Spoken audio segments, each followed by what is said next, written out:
Let's talk about it.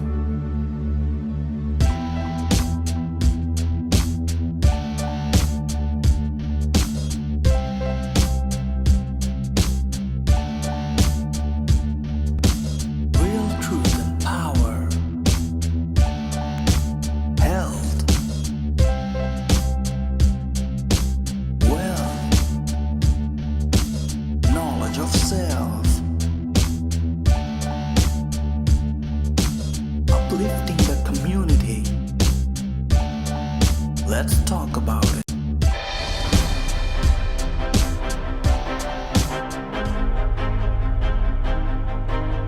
They wiped the archives, said I was divisive, said I was too loud. I've got one shot to bring real truth and power back, or the community loses its voice. It started as a podcast, just the mic, just truth. Then came the guests, doctors, entrepreneurs, revolutionaries. We laughed, we argued, we built something sacred. But the deeper we went, the more resistance hit. Algorithms buried us. Platforms ghosted us. Not because we lied, but because we told the truth. I was ready to walk away. Then, after practice, one of my players, 16 years old, pulls me aside. Dead serious, he goes, "Coach, that podcast, that was the first time I heard someone actually speaking to us." Then he smirks. "Also, you kind of went viral on my group chat. Don't let it die." That was it. I rebuilt the studio from scratch, mic back on, files restored, and this time, I hit record like it's war. Real truth and power is back. Raw, necessary, unstoppable.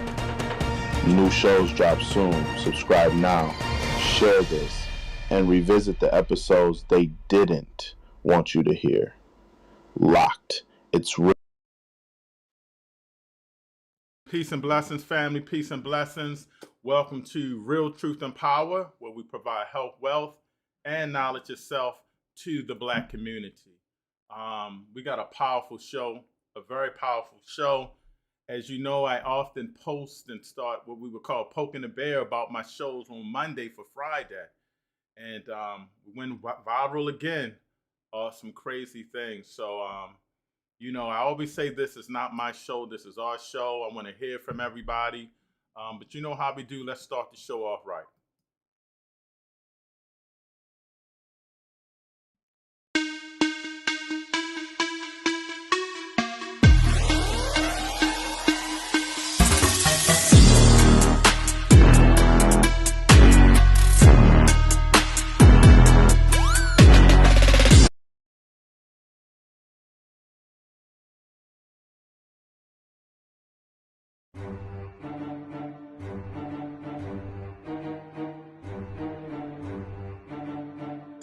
You are now tuned in to Real Truth and Power, the show that uplifts the community with health, wealth, and knowledge of self. Here's your host, Everett Winchester.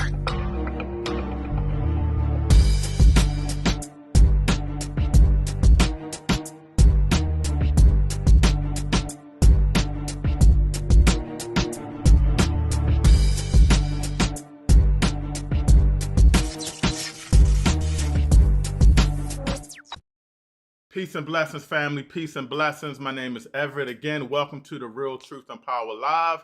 Hopefully you're checking me out on my Facebook. If not, hopefully you can see me on Real Truth and Power at YouTube, Real Truth and Power YouTube, or check us out on YouTube at UNIA Rock Media, UNIA Rock, and UNIARockMedia.com. But right now we're just on the YouTube. We have a powerful show today, family, a very powerful show. The Austin Metaf trial. A lot of y'all were upset when the verdict came down. A lot of people were upset how fast the verdict came. And a lot of people are upset with the sentencing. black people, while a lot of white people are upset about black people complaining about the system.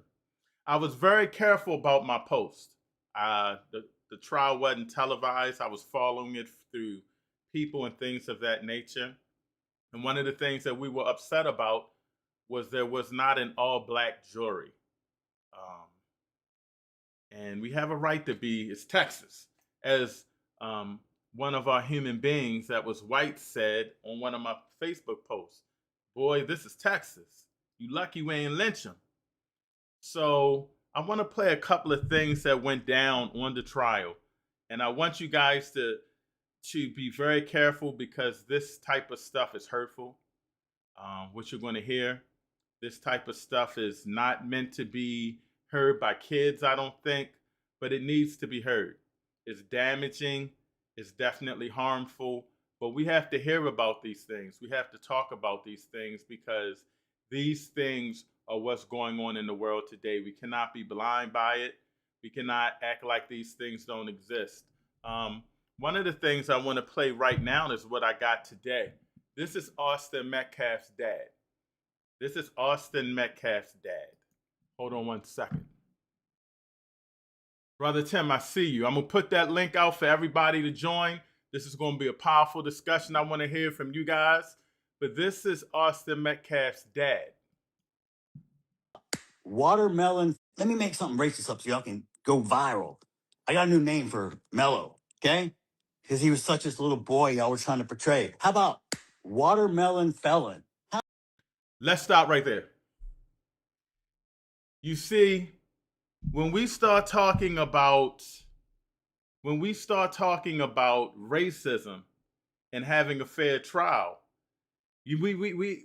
us as a community, I don't think we understand how other cultures play it. They stay on code. They're very quiet because they have the system to back them. Watermelon felon. How's that one strike you? That was Jeff Metcalf. So that was the father. I'm going to play that again because I think you guys are shocked by it because the father was real cool during the trial. But now that the guy is convicted, our brother Karmelo, this is what he said. And again, you never heard me say innocent or guilty, family. I'm not even going to go that far. I'm talking about the system and how we get played by it. Hear this again before I play the next clip. Watermelon. Let me make something racist up so y'all can go viral. I got a new name for Mello, okay? Because he was such this little boy y'all were trying to portray. How about watermelon felon? How's that one strike you? That was Jeff Metcalf. So here's the next one, family. This one is a little more deeper, but I want you to take this in real quick about what we're going through as a family, as a race. I want you guys to really think about this. I want you guys to listen to it. I want you guys to hear it, and I want you guys to acknowledge it. I'm not saying this had anything to do with race. I'm just saying what the evidence is provided to me. So I want you guys to listen to this. I want you guys to hear this, and I want you guys to take it in. Hold on one second.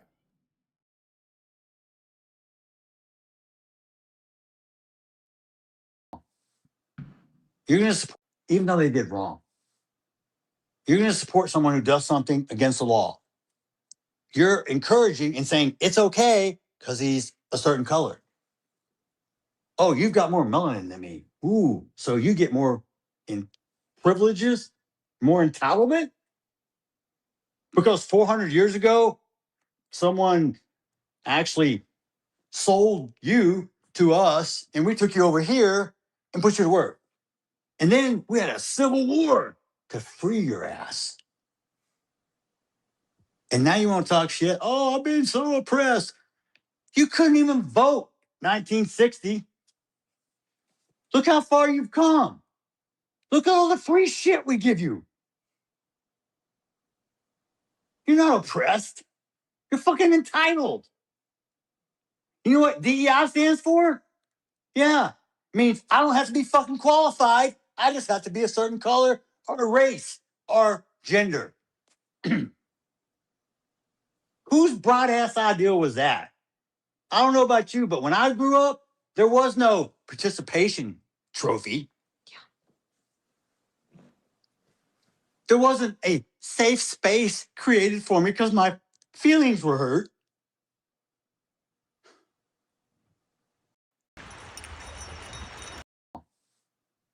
You're going to support, even though they did wrong. I want you guys to understand this, family. I'm going to play this again. I want everybody to hit this like button. I want everybody to hit this subscribe button because we want to get this information out.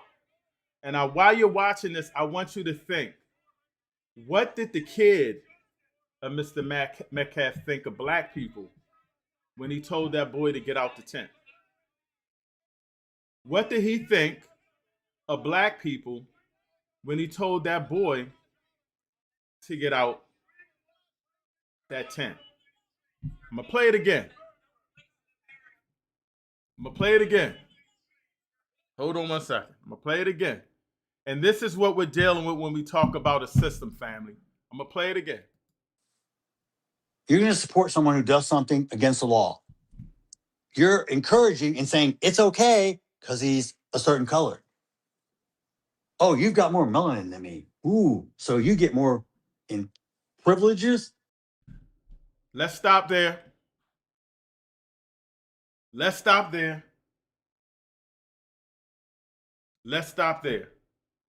We got more melanin than him.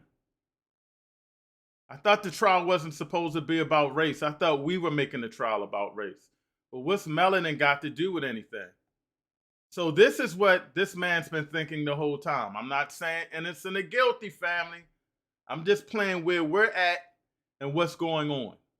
I'm just playing where we're at and what's going on in this day and time about this father calling a person watermelon felon. He's mentioning the melanin. He's talking about black people, not just one person specifically. More entitlement? Because 400 years ago, someone actually sold you to us and we took you over here and put you to work. Oh, Lord. God damn. Woo! Let me rewind this. I know the brother didn't say this. I'm sorry. He's not a brother. Let me rewind this. Actually sold you to us and we took you over here and put you to work. So we got sold. They brought us, made us slaves, and put us to work.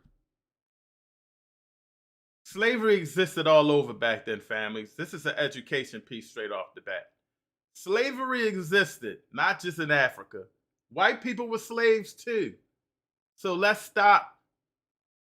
But we should be thankful that this country made slavery, made it just for black people as slaves, got rid of white indentured service. It was just black people by law that could be slaves.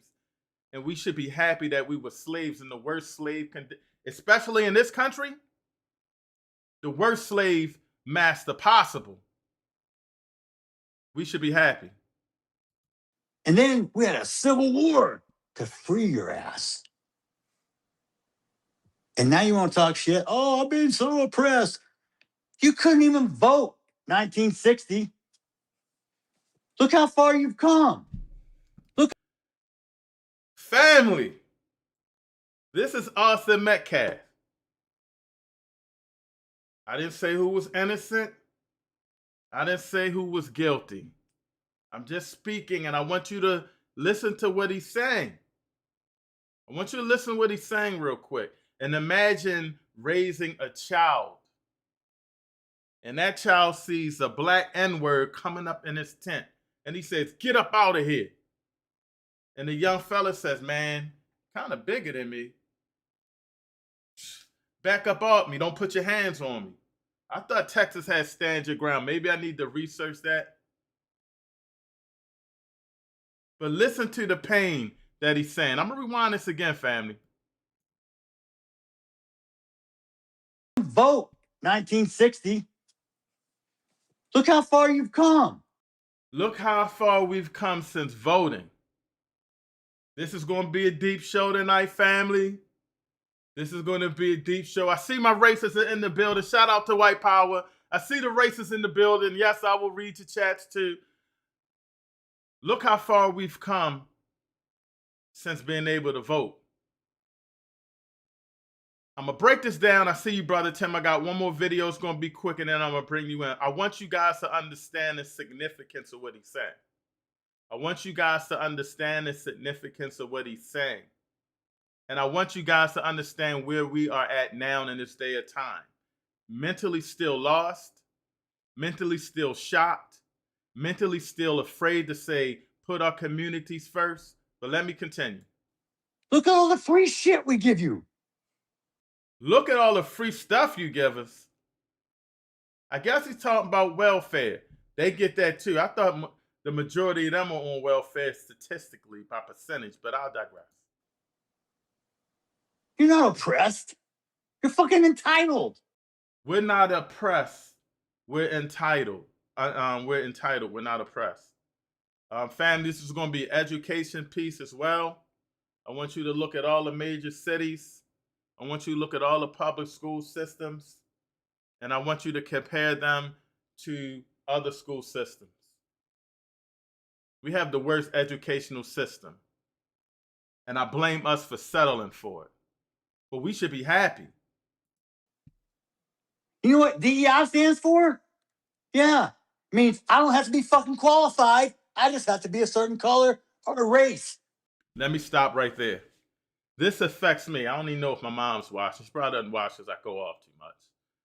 I remember when I was young, my mother, a graduate, I'm an alumni, but I didn't graduate, from the University of Maryland, Eastern Shore. Shout out to the Hawks, UNIA. She had a bachelor's in math. She has several degrees now. Shout out to my mom. And I remember my dad was just going all crazy, throwing stuff. One day, my mom wasn't even there. I was just kind of nervous, and he calmed down. He said, man, I love your mom, and she works hard. She does all the work, and they gave her job. She didn't get promoted. They gave it to a person under her because she's white. This was happening all the time. You see, when Trump came in office, remember that package, that plan they put out to say get rid of DEI? That's what they did. As soon as they did it, they took off Jackie Robinson off the federal website because he was the first black Major League Baseball player. He was also served in the Army. I don't know if he went to war or not, but he was in the military. This is the level of thinking that we're going with. This is what we're fighting. I never played a race card. On all my posts, it's never, this is what happened to us. It's what are we going to do to change our conditions? But this is what he thinks of us. Our gender. Whose broad-ass idea was that? I don't know about you, but when I grew up, there was no participation trophy. Yeah. There wasn't a safe space created for me because my feelings were hurt.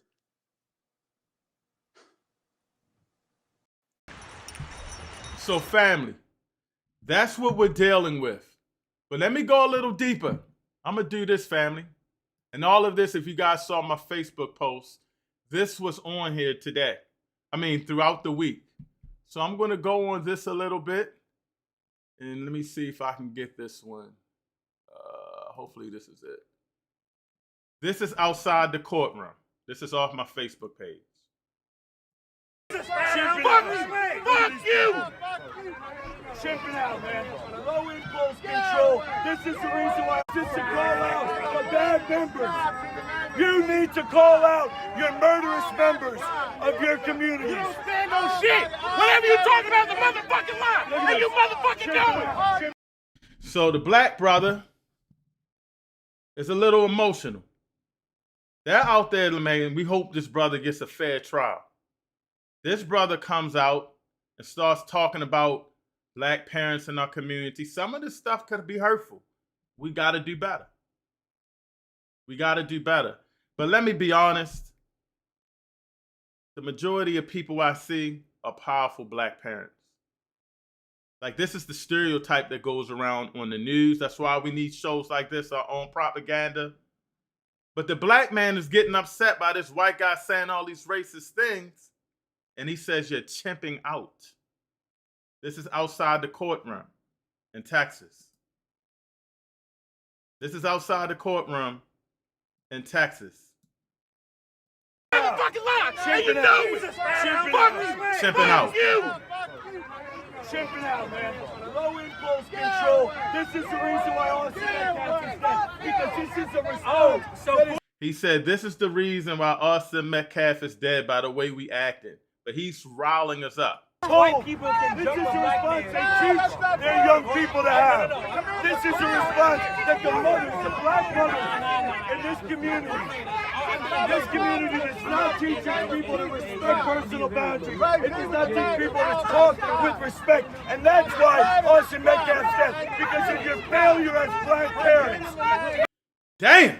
He calling us out, y'all. I know it hurts, but I'm going to tell you why this is important for us to hear this. Failures as black parents. Failures as black parents. Teaching the youth to kill. Failures to your community. Failures to your community. You will continue to perpetrate. You guys are continuing to perpetrate. Black on white violence is at an epidemic rate. And it is because of black supremacist bullshit. Black supremacist bullshit. You guys are complicit in the murder of white people. Irina Zarusky, Henry Goldman, Austin Metcalf. Where's the justice? 400 years. Where's the justice? 400 years. Karmelo Anthony should be swinging from a tree outside this courthouse. Did you hear that, family? Karmelo Anthony should be swinging from a tree outside this courthouse. He should be swinging from a tree outside this courthouse. I'm going to play it back. Where's the justice? 400 years. Karmelo Anthony should be swinging from a tree outside this courthouse. Karmelo Anthony should be hanging outside this courthouse. String Karmelo Anthony up on one of these trees. Oh, that's not surprising at all. String this man up on one of these trees. He's a murderer. Place in America. Now, the brother at the end, he's saying your hate has no place in America. I disagree. His hate is America. We're under an oppressed system. His hate is America. I'm going to bring in my guest in a minute, Brother Tim. I got one more video to play because it got real this week. And I didn't want to play this sister talking about Karmelo Anthony deserved it, this or that, calling him the N-word, calling her own people chimps. But I thought I'd play this. And this is how our people think when it comes to racism. In the city of Detroit. Great guy. So I get to 6th grade. I'm in this very pro-African, Pan-African school. They had the Pan-African flag on the wall in the city of Detroit. Great guy. So I get to 6th grade. I'm in this very pro-African, Pan-African school. For those that don't know, and I am a member of the UNIA. Sorry, I got two mics on. I don't know how long that happened. I hope that wasn't all day. I apologize for that, y'all. Pan-African. My organization, if you saw the flag that he's talking about, the flag is actually the Marcus Garvey's UNIA ACL flag. The official flag of the UNIA. The red, the blood that we lost. The green, our land. The black is us. And it means solidarity. It means black unity. And this brother was going to a school. And by the way, I found out about this brother because this brother just hates his own people. He thinks that black people are awful. He hates everything about himself. But I thought I could play this clip because he wasn't calling us the N-words, which he's one of us. But just think that he's going to a school to empower black people.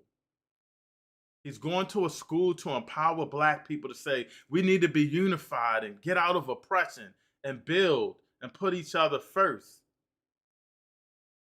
They're all looking at that flag. They had the Pan-African flag on the wall every morning. I get up and I would salute the flag. They would do the Pledge of Allegiance and the pledge to the Pan-African. I would turn around and the American flag was in the back. I would turn around and salute the flag. Now, there's nothing wrong with saluting the flag. You could do both. But he talks and hates his people. So imagine him going to a school, pledging to the UNIA flag, the Pan-African flag, and he says, man, I'm turning my back and I'm saluting the American flag. This brother right here goes around, he says, Austin Metaf is awful. He hates black people. He calls us the N-word. He does all of these things, and it's painful to me. There's a word for a brother like this. It's called Sambo. All right, family. This is going to be a powerful one. I need you guys to do me one favor real quick. If you're on YouTube, do me this favor. Hit the subscribe button because we want to get this information out to our people.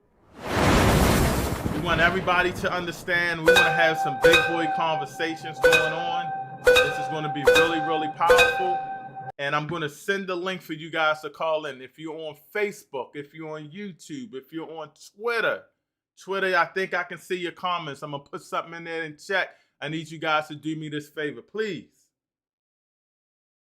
Hit that like button. Do it with purpose. It costs free. Let's do it this way. There we go. Hit that like button. Smash it. It's free.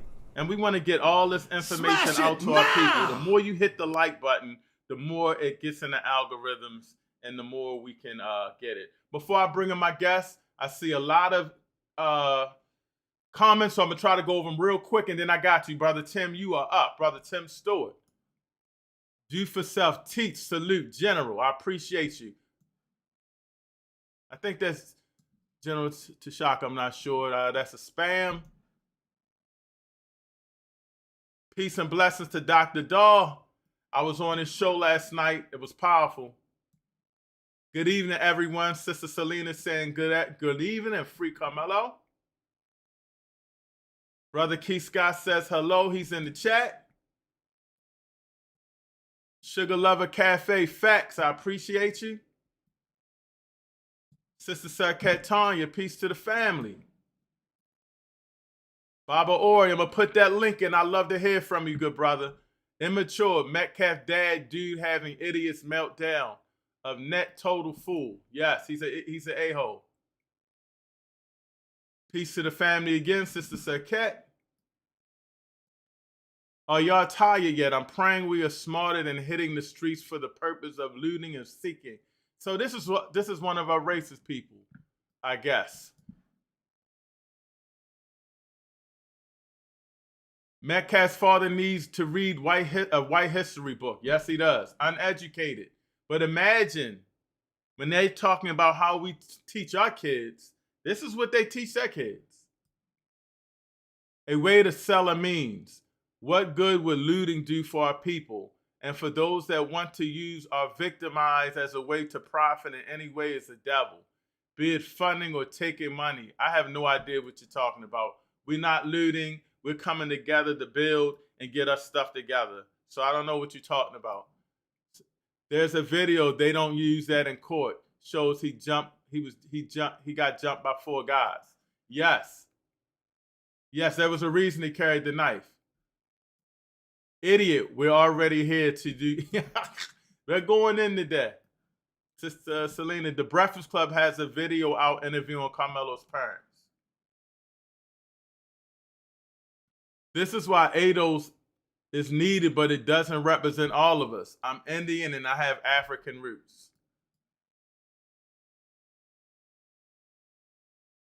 Who in your family is a gang member? I don't have anybody in my family that's a gang member, but I can tell you, you got a lot of people in you that work for the Klan. Okay, let's keep it moving. How uninformed is he? This shows what his middle class white dogs think about us. Yes, this is not needed to be shown. One love, peace, and power, and unity with the UNIA. May the words and deeds of Marcus Garvey be remembered and carried forth. Marcus Garvey lives, the struggle continues worldwide. Yes, that's why I'm upset with that brother. Doing the plan and focus our money, buy black, invest, lead money. This is harder than, nobody's talking about looting, so I don't know what you're talking about. Stand by everyone. The racist and delusional have entered the chat. Yeah, shout out to the racists. Welcome to hit the like button. In fact, racists, you can hit the thumbs down. It all goes into the algorithms. I appreciate you. The white dude got arrested. For those that don't know, the last video, the white guy who was saying he should be hung was first arrested. He was one of the people that breached the Capitol. Donald Trump pardoned him. For those that love Trump, that are even our own people, your own thing, Donald Trump pardoned him. And now he's out in Texas telling the people the guy should be out in the courtroom hung. He got arrested for, I think he made a terrorist threat to the family. Teach, that's the goal, that's the goal. Thank you, Dr. Dahl. Hit that like button, hit that share button. Let's get this information out. Once again, hit that like, hit that share, hit that subscribe button. All right, almost there. Just dropping in for a while. Thank you so much. I see we got 2 guests. I'm going to bring Brother Tim in 1 minute. Thank you for your patience, good brother. Let me do this, family. And again, this is a black show. We want our people to come in. Racist, you getting hung up on real quick. I'm putting the chat up in here.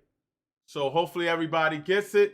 This is our show. Please come on in if you would like to come in and speak on it. And again, go to YouTube, UNIA Rock Media, and welcome to Real Truth and Power. Before I go in, I'm going to play this quick commercial, Brother Tim. You right up real quick. I got you covered real quick. Let's go.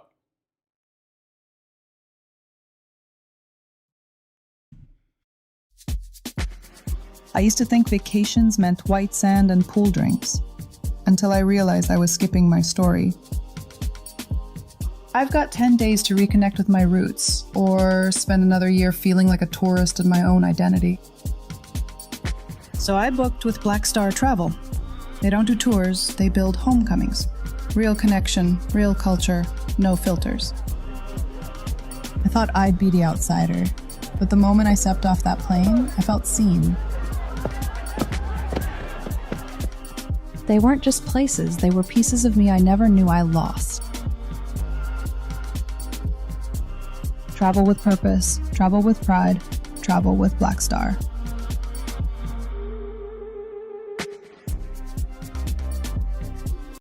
Baltimore don't sleep, we move. Hands in the dirt, feet on the block, food in the streets, knowledge to the youth. This ain't charity, this is power. The Universal Negro Improvement Association running the community like infrastructure. No permission, no waiting.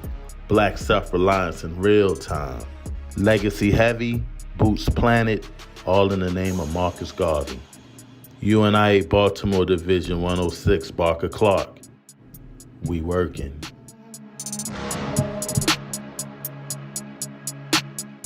All right, family, again, for those that are just getting in, please hit that like and share button. I'm going to bring in the first person. I put the link in the chat. If you don't have the link and you're on I don't know why you wouldn't have the link, but you could also text this number. Don't call. Text this number, 410-300-0685, and I will send you the link to join. I will send you the link to join. If you saw that commercial, that was a travel agency business for the Baltimore division. So if you're looking to travel, we have great deals, and all of the money goes to our building fund as we're trying to get a community building for our community in Baltimore. Thank you so much for your patience, Brother Tim. Peace and blessings, good brother. Let me make sure you're unmuted. Hold on, don't hit nothing. I muted you. It says you muted yourself, so see if you can unmute. You're not muted. Hold on. Don't do nothing.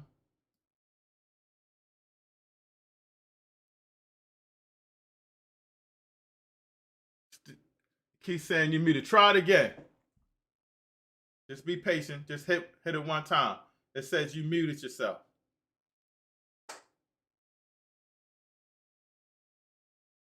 Still can't hear you. Hold on. Yes, it's muted yourself. What I'm gonna do, you're first. Come out and come back in. Come out, come right back in. You can't hear me? Come out and come back in. I got you. I hear you. Say something. How about now? Can you hear me? I got you, girl. Good, brother. Thank you for joining the show. You can't hear me? Everybody in the chat, can you guys hear me?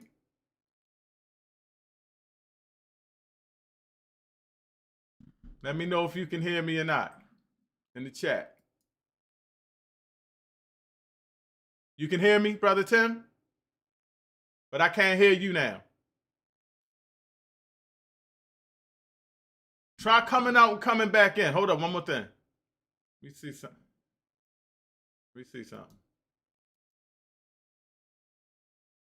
Yeah, they can hear me. So what I'm gonna do is I'm gonna kick you out, hit the link, come back in. That could be it, all right? Try to get you out and bring you right back in. All right, family. So I got a couple more comments and we'll get Brother Tim back in.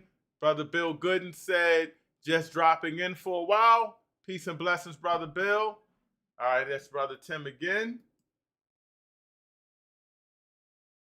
All right, you see anything that says volume, anything, Brother Tim?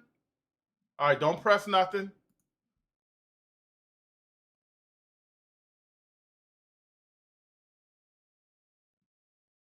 Hold on.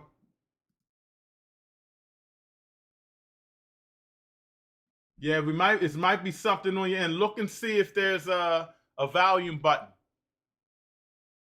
Because we can't hear you. I see you, but we don't hear you. Dang.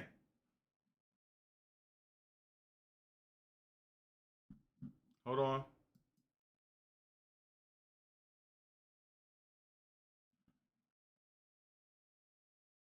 I'm not sure. Hold tight real quick. Stay in the back. See if you can do something on your end. And I'm going to check our next guest real quick to see if I can hear him. So hold on 1 second. Hold on 1 second. Make sure it's not on my end. Hold on 1 second.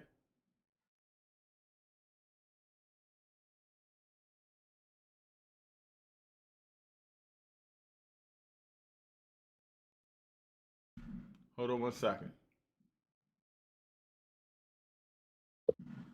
Brother Keith, you there? Yeah, I can hear you. All right, so Brother Tim, it must be something that's going on. Check your headphones or something. And I'm going to get right back to you. Check your headphones or something. All right? Because it's saying we can't hear you. You right on as soon as you do it. I'm going to give you a minute or two to check it out. I'm going to get you right back on. So talk to me, Brother Keith. Introduce yourself to the people real quick. I know you come on all the time.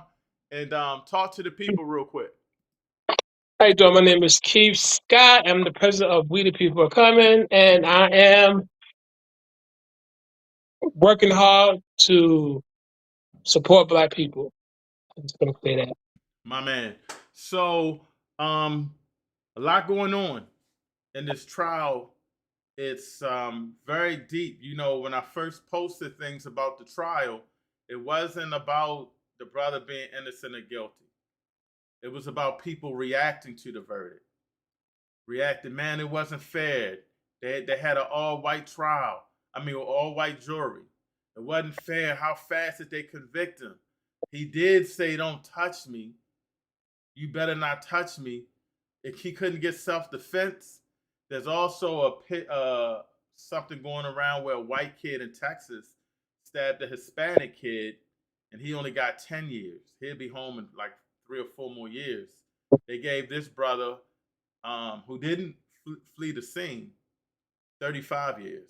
So I think that he has to at least serve like 17, 18 years. And then you heard the racist things coming out of the father, which leads to how was this kid raised when he saw a young black kid coming into the tent saying, "Get up out of here"? Watermelon felon. And dad seems that he's upset because black people are saying, "Hey, yo, the system is messed up for us." No one said anything about guilty or innocent. Obviously, he stabbed the kid, but is justice really being served when there's racist things going around and we can't even get a black juror on the history with Texas and these things? What do you got to say about that, brother? For those who don't know, you did run for mayor, so what do you have to say about this? Okay. I'm kind of confused on how we choose our battles. Okay, pretty much in the same month, you got a Chinese guy show a brother, little brother in the back and get away with it. But we throw that aside to jump on a case where a black man killed a white man, but we forgot all about that little boy that got shot in the back.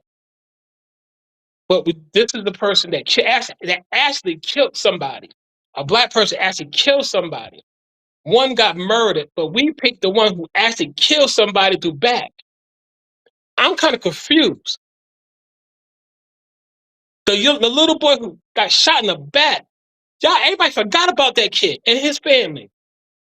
But here's a young man who actually took his hand and killed a white guy, a white kid. But we jumped to his defense. Who's picking our battles? Are we picking it, or someone picking this for us? Who's picking our battles? Nobody talking about that boy who got shot in the back by the Chinese. Nobody talking about that. Black people now talk about boycotting Chinese restaurants and whatever the case may be. But this family get millions of dollars from celebrities. But that little boy got shot in the back, nobody cares about. Nobody cares about. Nobody mentioned this. Who's picking our battles?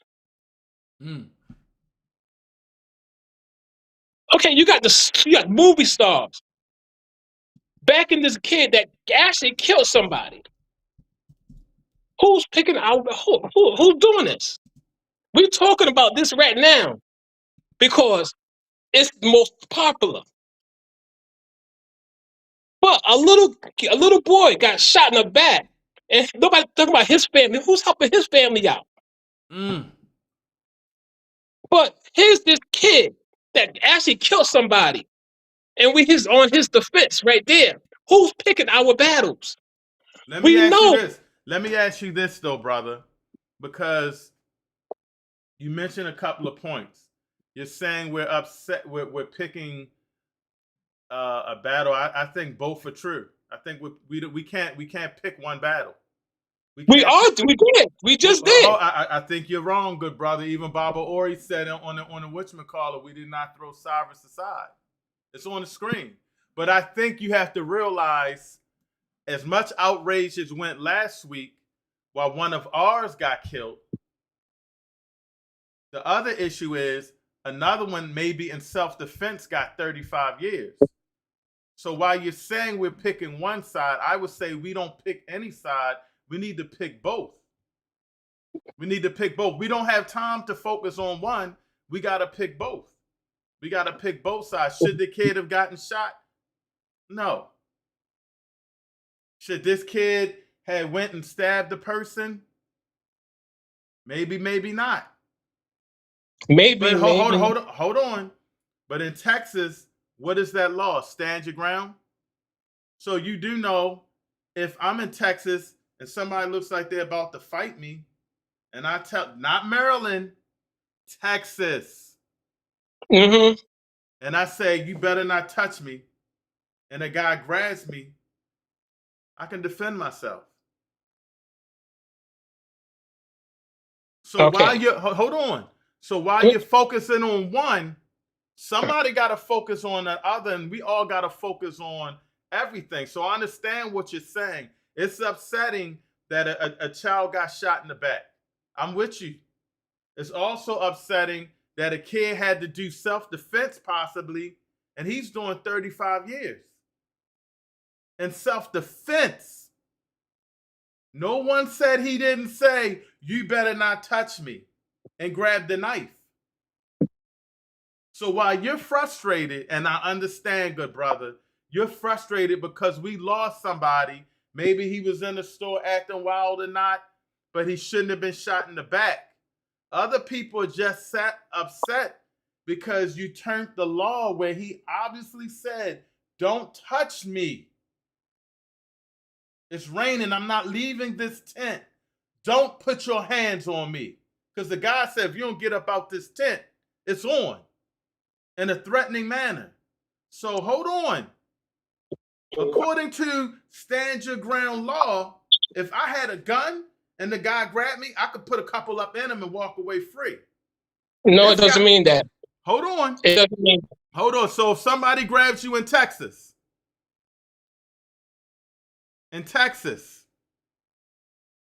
because a lot of black people been getting shot and killed doing the same thing. So don't say it doesn't mean it, Brother Keith. Watch yourself now. Hold up. Watch yourself. Don't say it doesn't mean it, because this is why people are upset. Hold on. This is why people are upset. That mentality. Hold on. Oh, no. Now, hold up. I just want to make sure.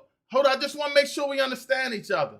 How many times has a black person been shot for even looking like he's going to be aggressive? And they say, stand ground rule. He got shot because he was coming up at me and didn't even touch him.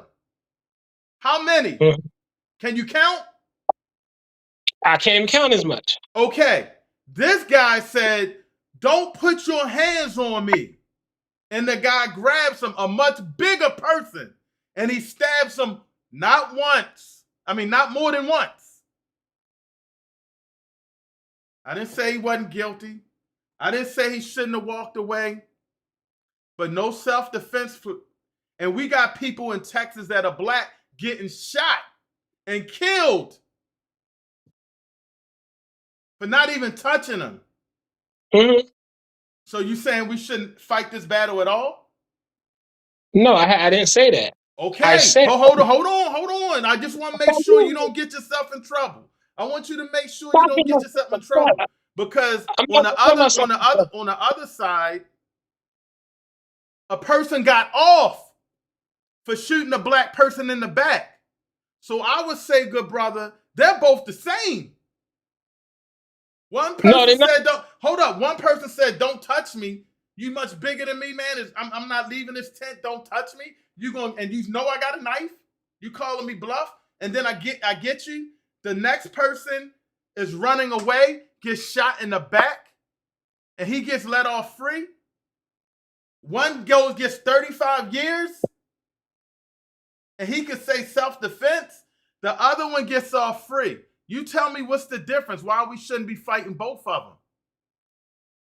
Okay. There is no difference, brother. Let me talk. We can't. I'm sorry. Let me get this out, because I want to make sure you understand me. We can't as black people. We can't pick battles. It's systematic. You can't look at one and look at the other and say we focusing on this. That could have been me. That could have been my child. And from what I understand, I did notice. I heard somebody in the chat said there was a video, or maybe he got beat up by some people. That's why he's carrying a knife. So we got to look at these things. You mentioned that the one brother, that the Chinese guy that shot the young brother and killed him. But I'm just saying, to me, they're the same. So I don't think we should pick either or. I think we should fight both. I just want to make sure you understand this system and how we need to be on code. Okay, now, we are not fighting both. Okay, we picking the one that's more racist. We fighting a battle. We all upset because hold your thought. I got a question. Why do you say this one's more racist? Well, because the white juror, the all white jury, we know that this was going to be a problem when you got an all-white jury. We've been to that white jury is going to find him guilty. We already know that. Stay there. It was no. Stay there. I'm just asking questions. Stay there. So you really thought the Chinese guy was going to go to jail? Yeah. Rather than you're delusional, brother. I knew he was getting off. I knew it. I'm not surprised. No, well, let me go back. I take that back. No. Are you surprised he got off? I'm surprised he got off. Well, then you're delusional. Because how would you be surprised? Do you think they care for us in this country? Listen to they really love us? Go ahead. You're not listening. I'm listening. You scaring me, brother. We know the fact. We know racism exists. Now, the Chinese case. You cannot claim self-defense when somebody's running from you. Agreed. That's just automatic. Agreed. Okay? Nobody ever thought that he would actually get off because I've been carrying a weapon. Go ahead. I've been carrying a weapon, a gun, for my job for a long time. I know the definition of self-defense. You do security? I did security, worked Department of Probation. You do it now? Yeah, I still do it. Okay, go ahead. Let's ask. Okay, I know the definition of self-defense. Okay? Now, deadly force is totally different. You cannot use deadly force on somebody who's not threatening you with the same threat. It's just not. You can get beat up. You still cannot claim self-defense when you kill somebody. That's not true. Yes, you can. Why do they call it the stand your ground rule, Keith? No, see, the stand your ground rule is only if I shoot you and you don't have a gun, but I feel threatened, that's stand your ground. No, you have to even stand your ground. They don't have to have a weapon. They don't have to have a weapon for you to shoot them. But they didn't have a weapon. What about the guy? I forgot his name. I apologize. Hold up. What about the guy that? Man, I forget we losing so many. When he was following. Yes, that was stand your ground. He didn't have no weapon. But that wasn't stand your ground. He chased him. He chased him. That was stand your ground. Is stand your ground and shoot. That's worse. Hold up. We agree. Wait. We agree. They got off. That was the wrong decision. It was the wrong decision. But that was the wrong decision. No. Listen to what I'm saying. That law probably is in effect, but for black people. You have to understand our history. So I'm kind of confused. You all over the place. You saying 1 minute it's not stand your ground, but for white people it's stand your ground. No, stand your ground means you stand your ground and defend yourself, self-defense. Somebody trying to hurt you. Yes. You stand your ground. So Trayvon Martin, that was stand your ground? Trayvon was not stand your ground. That was murder. Yes, I agree. But wait. That was murder. No, listen, we're agreeing. But I think you're missing something. We're agreeing. No. Hold on. No. That was murder, right? It wasn't stand your ground, but they said it was stand your ground. That was what they said. That was wrong. Don't they always say that for white people? Like I said, we know racism existing against black and white people. We know this. It's not new. So you're not upset about the Karmelo Anthony stand your ground? The Karmelo Anthony stand your ground. Like I said. What's the difference? No, see, if you ever play sport, I think what you having a problem with is you trying to justify both one being right and one being wrong over the other. Oh no. They're both tragically wrong. It's all I want you to understand. No. Okay, you're not understanding me. Maybe I'm not. Let me let you go because you scared me, brother. Go ahead. Go.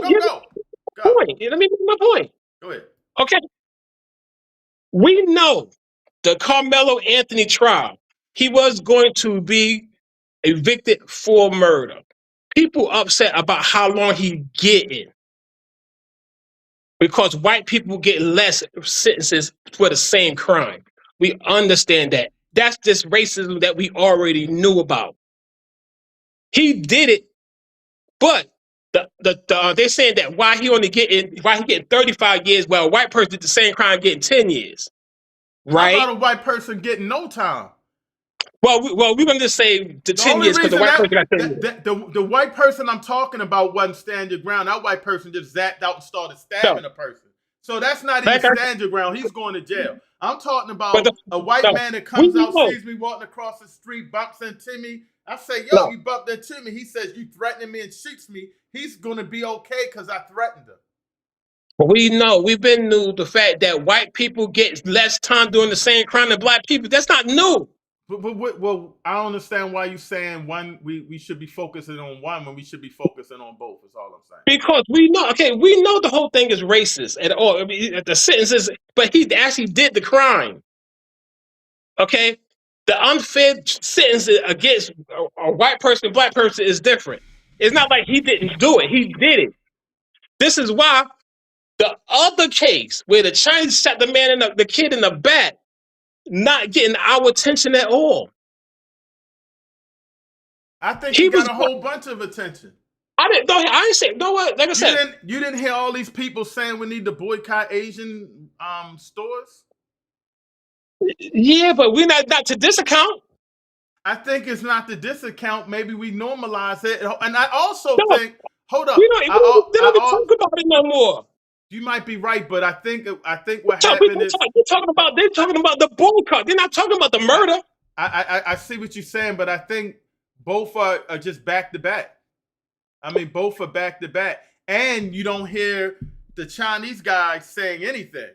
You hear these guys coming out saying racist stuff. The Chinese guy, though he shot the guy and he was wrong, he shot the brother and he was wrong, racism wasn't put into that. Racism is put into this. Racism was outside the courtroom, calling us monkeys and saying, so of course it's going to be a little more involved, but I don't think we forgot. I just want to make sure when you say that, people don't think you saying we need to not worry about this and worry about that. That's all. No, I'm saying that. I'm saying that the little brother who got shot in the back is not getting no kickback at all. Okay, well that's true. That's true. Nobody's paying attention to that situation when a child actually got murdered.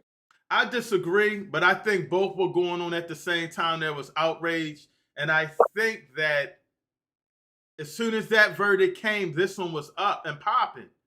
And maybe we got distraught a little because everybody was upset for a minute. And then the next thing you know, it's like, yo, this guy's out the courtroom saying racist stuff. And then on top of that, you talking about Monday, you talking about this as well.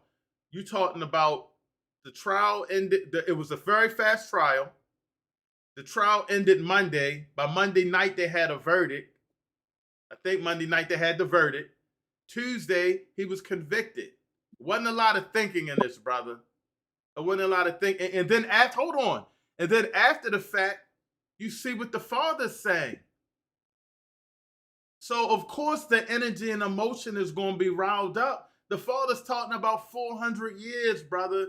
He's talking about we made you slaves and gave you work. You should be happy. Of course everybody's going to be like, yo, this is really bad. So I understand your point. And I'm glad you mentioned them because we shouldn't forget about them. But I just want to make sure that everybody knows that you're not saying that this is okay. You know what I'm saying? You're not saying this is okay. But you know how that could never happen again? How?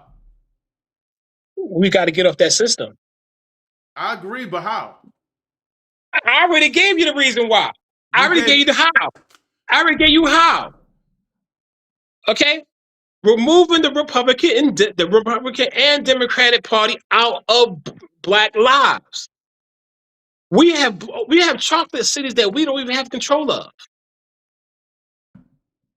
We need to disinvest it from the Republican and Democratic Party and run our own parties and our own people in places of power. That's how we can only get it. We have to take it. I understand that, but I want everybody. I'm glad you're on. This conversation. I'm glad you're on. I'm glad you're on because I want everybody to really understand, and I want everybody to realize how I feel about this thing. Because just like the guy that I played. Did you saw that video, how he turned his back on the flag saying black people need to unify? I think a lot of people, especially ADOS, if you in the building, that say, you know, we need to do reparations and we need to separate ourselves from our people and things of that nature to get it. I think we need to recognize and realize that we're not getting no reparations. This system is not built for us. We're never going to really, hold on. Every now and then we're gonna beat the system. That's how it works in video games. That's how it works. That's how it works in basketball and football and sports. Every now and then you come up with a game plan and you can get an upset. But 9 out of 10 times, this system is built to keep us on the bottom. And we should stop being shocked. We should stop being upset about it, because the fact of the matter is the Constitution originally had us as not even a whole human being. Okay, hold up. This Constitution, the laws, the way they carry themselves, the way they said back in the day, you working and you only see nothing but white managers, that's back. They got rid of that. It doesn't matter if you get a degree and you better than the person. They can hire whoever they want to hire. And so I want you to really think that you think that these people are going to allow you to get your politicians in place. Get up there and vote. Choice. How do they have no choice, brother? It's not even going to be a lot of people that's going to vote, because you got these Sambos and these coons that are not even going to go for it. You got brothers that I just shared, and I'm glad I shared that post, that's going to be like, man, we're not doing that. This guy, I love this white system. This white system is for me. I'm 350,000 strong. How you strong? Where they at? Baltimore City, black people don't vote Republican or Democrat because they know the system is protected by the Republicans and the Democrats. They're not doing it. All you need is a party that's not Republican and Democrat, and run it in our favor. We will win. Like I said, we have to remove the gatekeepers from the system in order to beat the system. Brother, everything I say and I hear, and it's a way to beat them. But I think before you even go on to that, we need to have a real conversation about unity. We need to have a real sit down about who's with us and who's not. Because right now, you're not going to be able to get them those signatures, because you're going to have people like that saying that you're crazy. You're going to have people like that not wanting to listen to you, not wanting to fight. You got people right now saying Karmelo Anthony should be hung and they're black. You saw my Facebook post. You got that brother that I showed. I didn't even want to play him when he's talking about the N-word and, you know, I just can't stand how we act, this or that, whatever the case may be. And you expecting us to go in and build a system? You got people that's turning the back on the UNIA flag, brother. Okay. So how are you going to galvanize them, brother? How are you going to galvanize them? See, we only actually listen to negativity because, you know, we don't want to hear, we hear everything that against us. Okay, we hear it loud and clear, but we don't hear anything that's for us. We don't even understand, we don't even recognize unity when we see it. Unity is a bunch of people doing the same thing for the same reason. That's what unity is. And it's over 350,000 black people in Baltimore is united to not want Republican and Democrats. Are they united? Do they know they're united, or have they given up on the system? That's a difference. I don't know what my neighbor doing. I may not vote, and my neighbor may not vote, but no, you're right. They gave up on the system because the system is not working. They're looking for something else. The system failed black people. Why? It's not a giving up. It's totally failed. It's not good for us. And the majority of the people know this. I really don't understand the kickback. The system the system that depressing black people for generations got to go. We are not getting nowhere under this system. Do you honestly think that these so-called white folks are going to let you just go in here and take over and run things the way you want to run them? Well, I'm like this here. We If can't it's even working, get a fair trial in court. listen, We I'm can't even saying. get a fair trial in court. Listen, son, I'm not worried about white people at all. White people can kiss my ass. Uh-oh, brother. Uh-oh. Okay? I'm not worried about that. The only thing I'm worried about is the future of black people. My man. That's the only thing I'm worried about. If I have to die for that, I would definitely die for that. Go ahead, brother. Now you speak. Now you teaching, Okay? brother. Now you the teaching. fact that I'm giving black people in Baltimore City an option to remove a Republican and Democrat from their lives, giving them the Baltimore City is full of condemned buildings and that could be converted to the black people in Baltimore City. That's reparations. Hold on, brother. You said condemned buildings, converting them to black people. You're gonna have young black families in those condemned buildings and open drug markets, brother? No, we're going to develop these buildings, and people going to be living, and the money from the What you gonna do development is going to the black community. how you gonna move the open drug market? It's abandoned buildings on Pennsylvania Avenue, and you're gonna fix the buildings up and put young black parents in those homes where they selling drugs outside. Listen, we get the power first, then we make conditions for. Hold up. I'm gonna give you the power. Okay. Now, what you gonna do? What you gonna do? How you gonna make this happen? How you People gonna get only- rid of the open drug trade, brother? If you put a family, you feel comfortable putting a young family that gotta go to those schools around there. The education system's bad. They have to walk up and down and move around people selling drugs and using drugs and people falling out ODing, and that's your plan? People only sell drugs because they can't get jobs. Okay. But you ain't talk about getting jobs or anything, brother. Control of the city, the resources, development of the infrastructure of Baltimore City is going to take 20 years. That's 20 years of jobs with educated trade people. We start trade schools, teaching these brothers a trade, put them to work. They become financially independent. They don't have to sell drugs no more. I like your plan. I'm gonna be honest with you. That's the plan, brother. Okay. Nobody's trying to do. Hold on. I like your plan, but I think you have to understand a system is in place above a system, not to allow us to do that.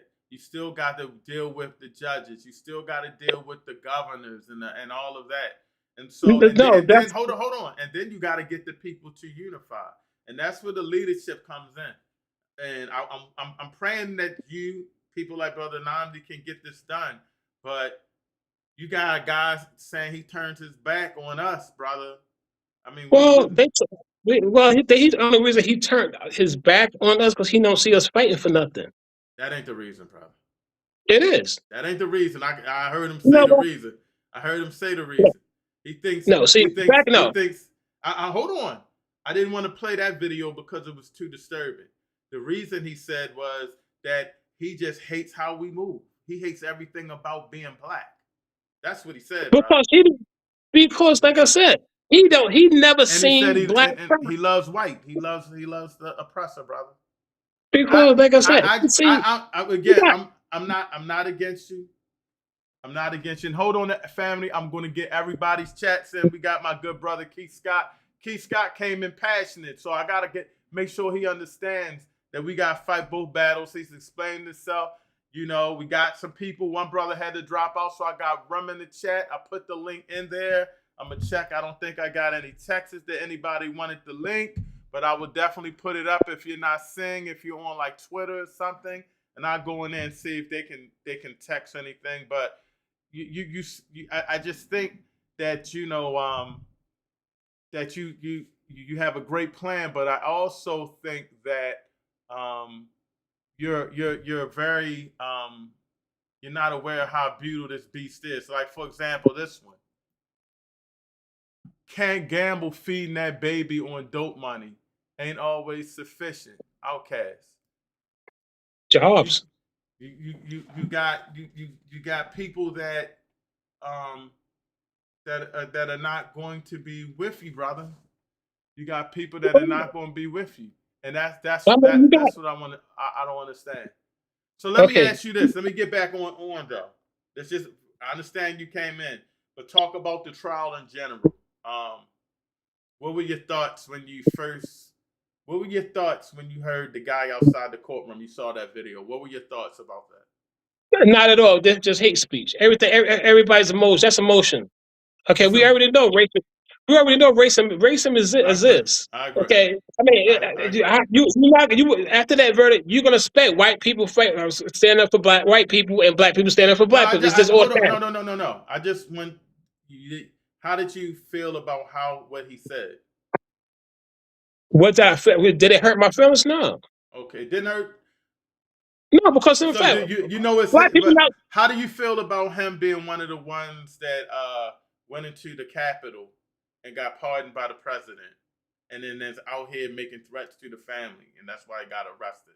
The same guy that's Okay, saying he should be out here hung. what white people do with their system is what white people do with their system. The only way we can fight the system is remove the system from our lives. So white people are going to protect white people. That's their nature. How did you Why are we feel? surprised of that? I got you. Why are we surprised of that? How did you feel about what the father said? How did you feel about what the father said when he Call them watermelon, whatever. yeah. The guy killed his son. So do you think that he felt that way before his son got killed? Of course he did, man. He's an empty racist. Do you think he taught his son those type of things? Probably so. I mean, hell yeah. Why not? Okay. So do you think when the young brother went into the tent, you think that it was maybe he had a little racism with him to come at him? Yeah. Why he going to the tent? It was raining, I believe. He got his team had a tent. I think they were moving around from what the trial said. They were like warming up stuff. And he also maybe knew somebody, but it started raining. He went up in the tent, but he wasn't like I'm in the tent fighting anything. He just went up under the tent. I mean, like I said, like I said, I'm telling you something. I went to what's that, Myrtle Beach. Mm-hmm. It was Bike Week in Myrtle Beach. I went on a Monday. The black people didn't come to Myrtle Beach into the weekend. I went to this bar. Everybody was white. I turned around and left. Why? Because I wasn't feeling comfortable with it. That's what I did. I turned around and left. I'm gonna read a couple of comments. Stay on, Brother Keith, because some of these might be directed at you. And I see Sister Sarkette in here. Sister Sarkette, if you wanted to speak to Brother Keith a little bit, let me know. And if not, I'll let you come on after him. Okay, I guess people were saying they could hear me. I won't play those. This is our good brother that was on. He said apologies for the tech issues. He'll reach out real soon, and we can do a show love and respect. Try to get back on, though, good brother. Try to get back on. Baba Ori says, we did not throw Cyrus aside. Baba Ori, I'm going to text you, man. If you can get on, help Brother Keith out here. Help my good brother out. Let's talk about Cyrus. Help my good brother out. All right, let's talk about before I let you go, we're going to talk about Cyrus. Let's talk about Cyrus. Bro, you are confused. Total self-defense. You out of touch, bro. What are you saying? You're not helping your political stuff. You're out of touch, bro. Way out of touch. Baba Ori. Brother Ori, come on here, brother. I'm going to text you. If you put it in the chat if you want to come on. Come talk to this good brother. Come talk to me. Talk to me about self-defense. I know about self-defense. He's a security guard. I want to get with you on that for some leads and stuff too. I don't know what he's talking about. We're discussing both killings. Okay, Brother Keith. Okay. I didn't hear about I brought up Cyrus. You did bring up Cyrus. I give you that. Exactly. I guess he's agreeing with me, Brother Keith, because I'll be killing you in our debates. I'm just messing with you, though. I'm just messing with you. I said delusional. He's the example. They may say you're a little delusional. I think what they're saying is... about what? I think what they're saying is that you're delusional. One, that maybe we are fighting, but this just happened. I think, and for those that don't know, Brother Keith follows me on Facebook. My Facebook has been going viral like the last couple of weeks. Thousands and thousands of thousands, so 20,000 shares and stuff like that. It's been crazy. Not likes or whatever, all mixed in, but I posted, this was the show. So right after last week's show, I went a little viral. And this week's show, we really got crazy. So I think that he's saying that, through social media, just shifted so quickly. And he doesn't want us to forget a good brother. So I think that's what you were saying, Brother Keith. But I do think that you have to realize one was racism in the system. One was racism in the system and outside the system. And it's blatant. And now it's thrown in your face even more. So I think that's why people are zapping out. So I get Well, we know the system is racist. The system is racist. We know it.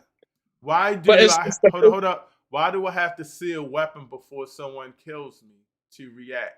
If he said don't touch me, that means don't touch me. Stand your ground doesn't seem to work for people in color in Texas. It don't work in none of those stand your ground states. And the stand your ground was meant for black people. Great, well said.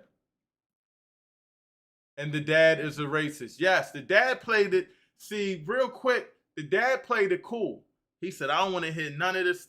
He didn't want race to be a part of the trial because he didn't want anybody to help and persuade this verdict. He wanted this boy gone. And as soon as the boy was gone, he started going in. And remember, he didn't go in on the post that is he's innocent or guilty. He went in on the post saying the system is not for us and we need to get together. That's what he was talking about. Okay, but we knew that. Hold up. Think about that when you think about overthrowing this system. No, we already knew. That's not new. We know the system was not built for us. We already knew that. A lot of people don't, brother. Well, okay, us sensible people who that black guy I showed on the video, he didn't know. He turned his back on his people for the flag. No, because like I said, he turned his back on our people because he didn't see our people fighting for anything. Exactly. In the street fight, you don't get involved unless you're ready to risk it all. Because some people are acting like it's a UFC match. I agree. That guy was bigger than him too. He probably was like, I ain't taking the L. Yo, back up off me, don't touch me. He's probably, there's a lot going on. To say no kind of self-defense is crazy.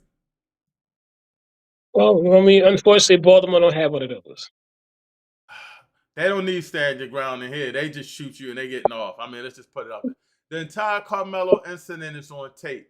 White Texan officials trying to keep the actual footage hidden from the public because it vindicates Karmelo Anthony. And we're all going, and we're going all in about Cyrus. All in about Cyrus. So he's saying that you might be mistaken. You might be just thinking because of the current events, brother. No, I'm not. But okay, I'm not. Because like I said, nobody talking about Cyrus. Okay, Cyrus is the 12-year-old boy that got murdered. I saw on Facebook they still talking about some boycotts or something. Maybe you don't like what they. Maybe you don't like. Maybe you don't. Hold up. Maybe you don't like the boycott situation, and you think that's not going to solve anything, and you think that they're wasting their time. But they're still pushing it. There's still people talking about it. Hold on. There's no guarantees of surviving a street fight, so you have to be smart. Since there are no rules, whether or not you have a weapon, fear is always reasonable. Definitely. I would always say this, and I got criticized for my telling my players this. I always say, always be respectful to the police, even if they talking trash. Just be humble and get the hell up out of there so you can live to see another day and you can get home and you can get back to us. Don't risk it. I let them know about the system, and I always tell them, whenever you can walk away, just walk away. Especially when you're going against white people, because the laws benefit them, and they're always going to be looked in this system. It's crazy. I think I shared this with Brother Ori. He said, "We fighting, bro. You're killing your own cause. I'm disappointed." This gonna be one. Hold up, brother. It's gonna be a crazy black man unifying black man breakfast, brother. You better come ready to defend yourself at the Black Man Unifying Black Man Breakfast. Who is that? That's Baba Ori. Brother Ori, you need to get up on here. You need the link. Text me. You need the link. Brother Keith want to talk to you. Brother Keith, I see you, Sister Sir Cat in the chat. Yeah, you got my number. Give my number. I don't know who sent me this. Okay, I'll check that later. I see Sister Sir Cat, you in the building. Hold tight. I see first vice of the Baltimore division of the UNIA in the building. I'll put the link in again. It's still early, so we can get it in and have this conversation. And remember, family, if you're on, do me a favor because I try to get all of your comments in. While we got hit that like button. We got a lot of people up here on Twitter. We got a lot of people up here all over. Hit that like button. Hit that subscribe button. Smash it now! Where you at? UNIA Media. If you want to listen, hit that like button.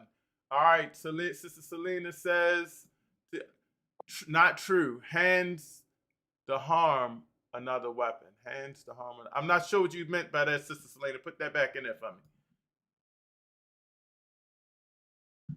Well, Baba Ori, yo, it was 4 whites against Karmelo. It's on tape. 4 guys. Brother Ori, put that in if you can't get on. Was it 4 guys in the tent or was this another incident? That's what I'm not aware of. I'm not aware of this one. And that was the reason he was carrying a knife, or did the 4 guys jump up on him and he said, don't touch me? And then the one guy went at him. I need to know that. Here we go. The assault happened and fear is subjective when someone is attacked. If you're smart, you know what really happened is not just a push. Fazia Javed died from the fall. I hope I said that name right. Uh-oh. Dr. Dahl. They said that store owners can chase people and hold them down till the authorities come. So maybe that's why he was chasing them. No. Okay, no. You challenging Dr. Dahl? No. Are you saying Dr. Hold on. I want to make. Are you saying Dr. Dahl is wrong, brother? You're wrong. You cannot chase somebody down and claim self-defense. I just want to make sure because Dr. Dahl's been going at Brother High Key. They got a great debate. He takes on everybody. I'm acting as his agent. We want all that smoke. And Cozy, I know you listening. And Cozy, Dr. Dahl wants you. And Keith Scott, you can get some too. So I want to make sure you tell him my doctor. You cannot chase somebody down and claim self-defense. That's my doctor. You saying Dr. Dahl is wrong? He's wrong. Uh-oh, Doc. You're wrong. You can't chase somebody down and claim self-defense. It can't be that. What you self-defending? You on the offense. You chasing. Trayvon Martin is the case to look at and making the argument. How did George Zimmerman beat the case? That was Brother Bill. Of course that was racist. That was fucking murder. Yes, but that's the one where I think they said he chased and it was Stanley Brown. Yes, and he chased him. Yes. So again, that system is awful. Okay, that's the system's diverted. Almost there. Sister Saket, I'm gonna get you in 1 minute. Where you at, Taster? You know who I'm talking about. The assault from the confrontation and aggressive behavior, while the battery was the push. Now, self-defense can be claimed because he said he feared for his life. People really need to stop touching. I agree. There's no reason you put your hands on anybody. You know what I'm saying? Especially, I even tell the sisters because the sisters, sometimes they get emotional and because it's a man, I be like, yo, even still, try not to touch anybody. It's not worth it. It's not worth it. Keep your hands. You're a coach, right? You're a coach, right? Yeah. You're a coach. You coach basketball? Hold up, brother. I'm a franchise coach. Don't you disrespect me, Brother Keith. All right, let me ask you a question. You put championship basketball and football coach. Shout out to Woodlawn Falcons, now Woodlawn Secret Society. Don't let me come back, brother. Team Rumble basketball, San Marcel All-Stars champion, Bentlow basketball. I got a question. Why do we separate teams? What do you mean? Why do we separate teams? Why do we separate teams? You got one team on one side. You got one team. Why is that? So they can play each other, brother. No, but why do we separate them? What do you mean separate them? The game is for 2 teams to play each other. I'm lost. Okay. Do we have 2 teams to put both teams in the same locker room? Why would you do that? But why we don't do that? Because I'm talking strategy. I don't want nobody to hear what I'm talking about. No, because they're going to fight. That could be it too, but not necessarily. That's what it is. You get because they're competitive. They're brother, competitive. They trash talk. They're competitive. But also, this is why we separate teams. This is why we call it. If you get them together, they're going to fight. But I challenge you on this. Also, you could have two families, and I'm not going to put them in the same because I don't want them to know what I'm going to strategize. You killing yourself today, brother. Don't mention sports. I get you. Hold up. The assault was the confrontation and aggressive behavior. Well, I think we got that one. Yep. Hold on, we almost there. Sister Saket, get ready. I'm going to bring you in. I'm going to bring you in with Brother Keith for a minute. Yeah, I can't let him go. Here we go.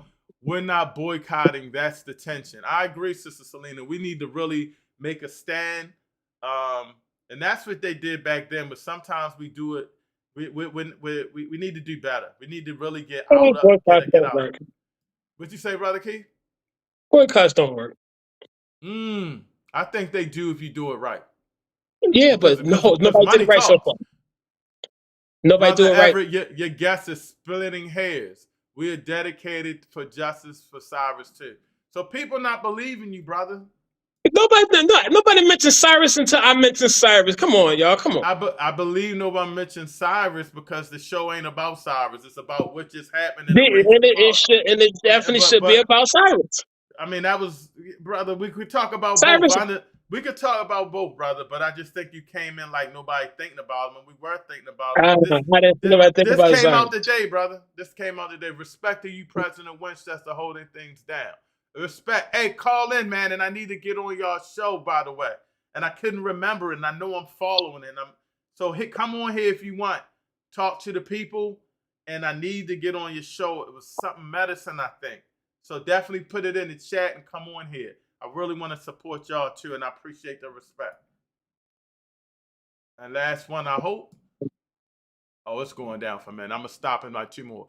Life and justice in America. Oh! Life and justice in America. The struggle continues. We must have organizing and unity before we seek objectives and goals. And that's what I was trying to say, Brother Keith. We may need to be a little bit more. There's no justice in America. Are you crazy? Oh, Lord. Brother, I think listen to what he's saying. We need unity before we seek objectives and goals. So while you're saying what you're doing, he's saying we may need to get a little more organized and excuse me. You can't you can't have unity without objectives and goals. You don't need unity first thing to say. No. You gotta have objectives and goals to require the unity to carry through with it. What you talking about? Almost there. To bring black people together, you have to have a black agenda that reaches the masses. And I got a black agenda that reaches the masses. Go ahead. And organized people pick and choose to fight and the methods. Injustice in America is cherry pie. We must organize for all. Oops. Get that off of there. Couple more. Kim says saying stop that. Okay. That was the link. I read this one. Can't gamble feeding that baby on that dope. Always sufficient. Outcast. You assume the risk of potentially losing your life. Ross, we talked about that when you put your hands on somebody. Thank you, Courtney Cassadian. I hope I said your name right. Make this a little bigger for me. Not that big. Almost there, Sister Cat. I'm sorry. So Austin is the tent police. right. Like, yes. He's the tent police. He get to tell who he's the law. Well, you know it's Texas, so that's what they think. In order to say the whole ethnicity is wrong, you have to find something in the culture itself. Nowhere in the culture it was catch it, kill, or do all this other bad stuff. I'm a little lost on that one, but try to clarify that. I think I read this. Africans in America must be unified to achieve anything. No one respect the people who don't know who we are. And that's where we want to go. You know, no one gives us respect. We shouldn't be surprised by the verdict when we don't get respect because we not on code. You know what I'm saying? Pan-African consciousness must rise. Thank you. We need to get up as Pan-Africans, you know, and we need to do more. You know what I'm saying? Check out a UNIA meeting. I'm gonna play that clip in a minute. We need to get back at it. Oh Lord, this dude doesn't know anything about the case. They were kids, not adults going to the bar.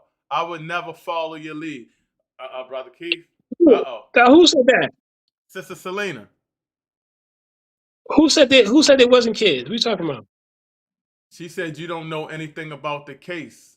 This case, and you don't know, I'm sorry, the dude doesn't know anything about this case. They were kids talking about the Karmelo trial.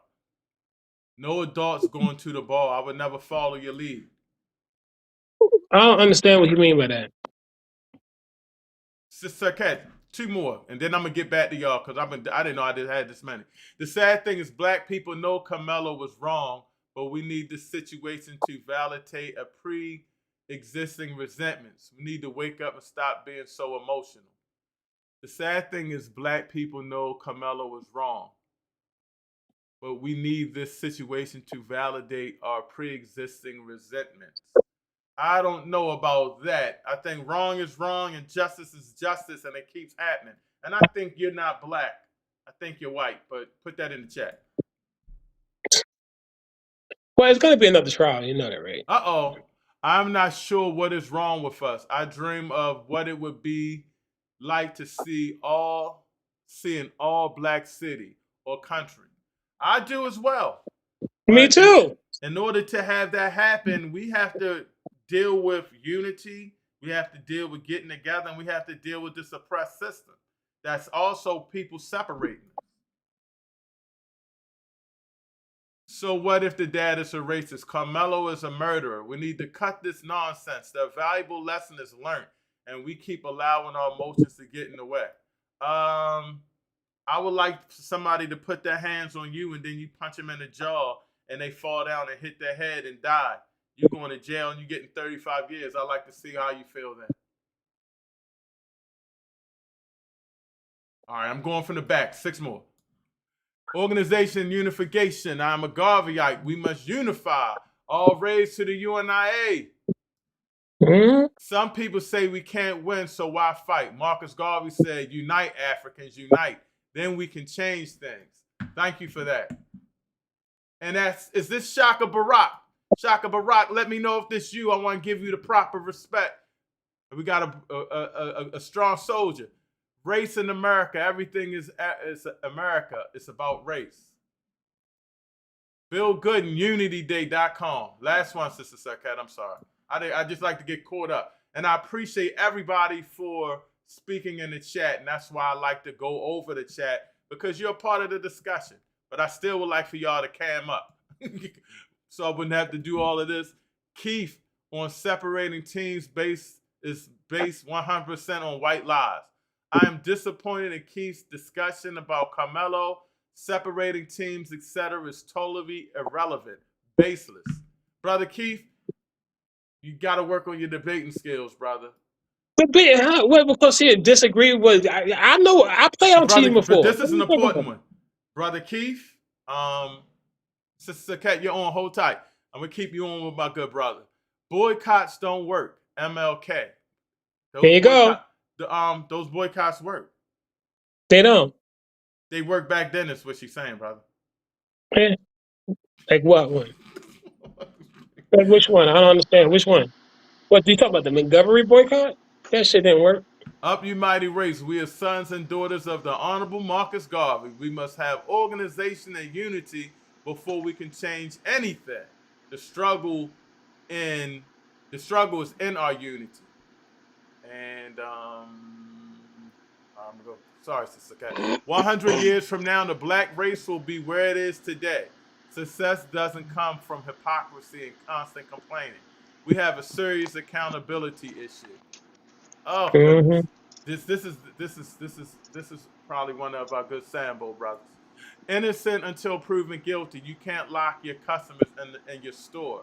Kidnapping. Uh-oh. and this is the last one. Political education and organization is the key to black liberation worldwide. We cannot keep begging for acceptance. We must learn to do for self. I'm like Marcus Garvey. Up, you mighty race. Oh, man. Sister Saketa, you unmuted? Yes, can you hear me? Yes, I can hear you. Last one. That's my doctor, because he now agrees. Just pay attention to how black people think. We need to be soothed. We want to hear what makes us feel good. Man, I don't know what you talking about. That's my doctor. That's my good brother, Dr. Daw. You sound stupid. Go on, Sister Saket. First of all, before we get into my good brother Keith, let me adjust myself out of the way too. Before we get into my good brother Keith, what did you feel about what he was talking about? I'm talking about the case. Before we get into before we get into my good brother Keith, talk to me about what you saw in the trial and things of that nature. Well, what I have seen in both of the cases actually is another letter of the law.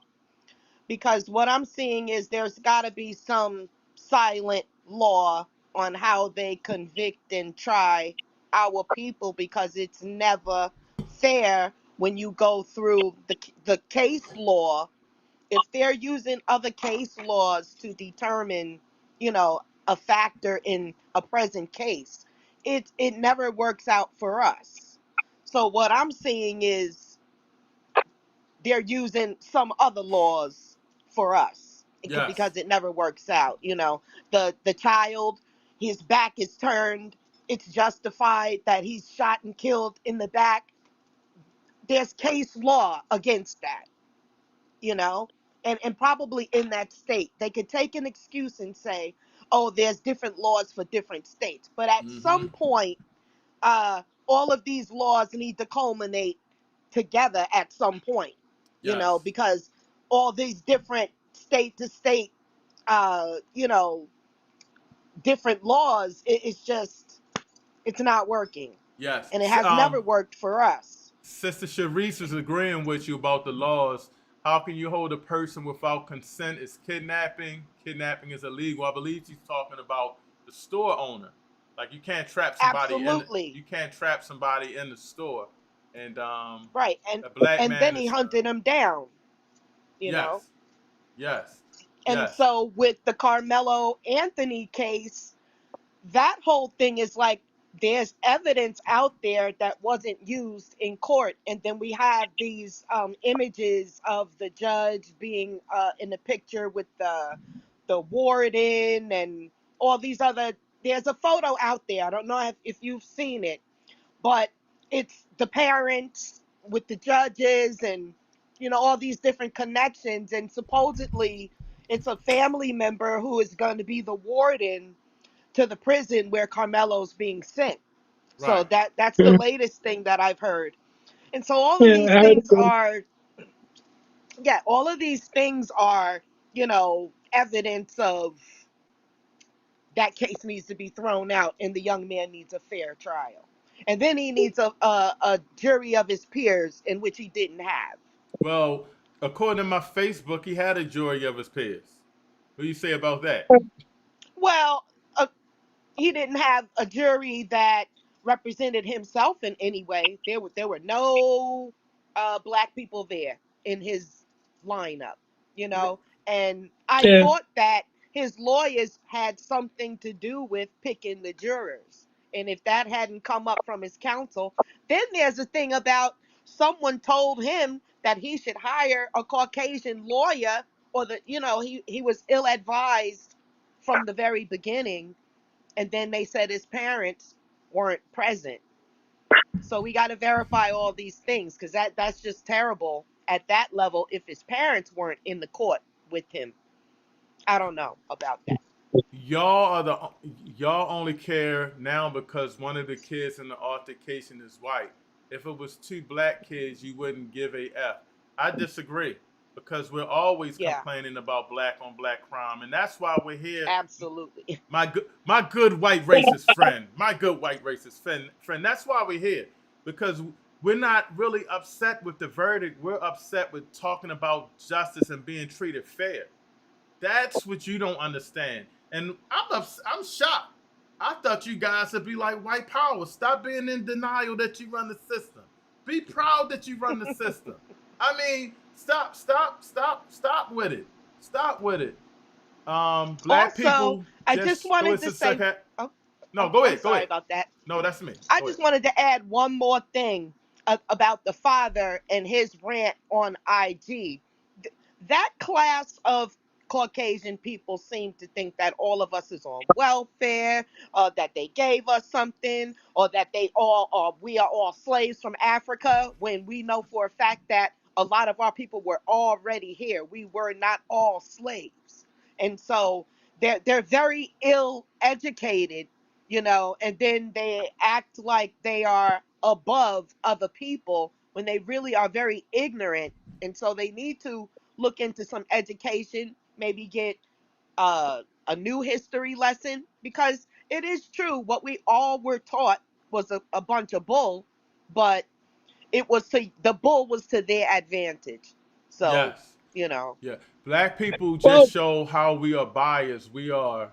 I don't even think this person's black, but Melissa, you sound like the brother that turned this black on his people. So that's what I would call a Sambro alert. And before you say something, Brother Keith, it is ridiculous blaming a white man for everything. It's overbearing and wicked. Where were the race baiters for Memphis and Chicago? I didn't hear anybody blame the white man. Not at Where all. was the father teaching his children that they don't have the authority to just be bum rushing people? How about that? To, Where was look, where was all of that? Like, cause the way the father talks, you already see, know that's why the right? kids They thought they don't that want they could just be running shit. they don't want to admit that. What they want to do is they want to act like the system is okay, and it is okay for y'all. it is okay. For y'all, the system is But no, that okay is for their system. It's their yes. system. It's And never been listen, okay for us, No, ever. they it's don't want to not admit our that. Go ahead, system. Brother Keith. Go ahead real quick, It's Brother Keith. okay. It's their system. They supposed to preserve their system. This is why they got black politicians to preserve their system. Okay, we vote for black politicians that preserving their system, not ours. Okay, Travis. we knew this long time Hold on. ago. What do you think was so unfair? Well, I think in Texas, especially when you have such a racist bias trial going on, when you have people outside saying they should hang, he should be hung. I think that number one, knowing the history of our country, that and knowing where they're at in Texas and how the system is, it could have been somebody black on that trial because a black person would have understood the mentality of that person. Your peer has to also not just be in a community, but understand you as a person and your situation. So I think for real, that's the one thing. I also think that there is proof of self-defense. There is proof of don't touch me and him defending himself. So to be convicted, I can't say he shouldn't have been convicted of killing someone, but I should say there could have been and should have been self-defense. And I think that's what you're not getting at. Now he also says, I do agree that the father sound racist as you know what. Well, if the father sound racist, how do you think the kid was? Seeing the black kid running to the tent. We have to understand these things in the mentality, and that's all we're saying. That's all we're saying. What was you about to say, Sister Sakat? I was just gonna say that the whole situation of them not really doing much investigation, like it happened too fast. He was tried, sentenced, found guilty, sentenced the next day. It's very kangaroo-y, you know what I mean? And it's just like there's some evidence. They had some witnesses for the young man that got killed, but where was the witnesses for Karmelo? There was a young lady that I seen online that wanted to give her testimony that seemed to have seen everything, because I heard her testimony, but she wasn't used in the trial. She was a black woman, Mm-hmm.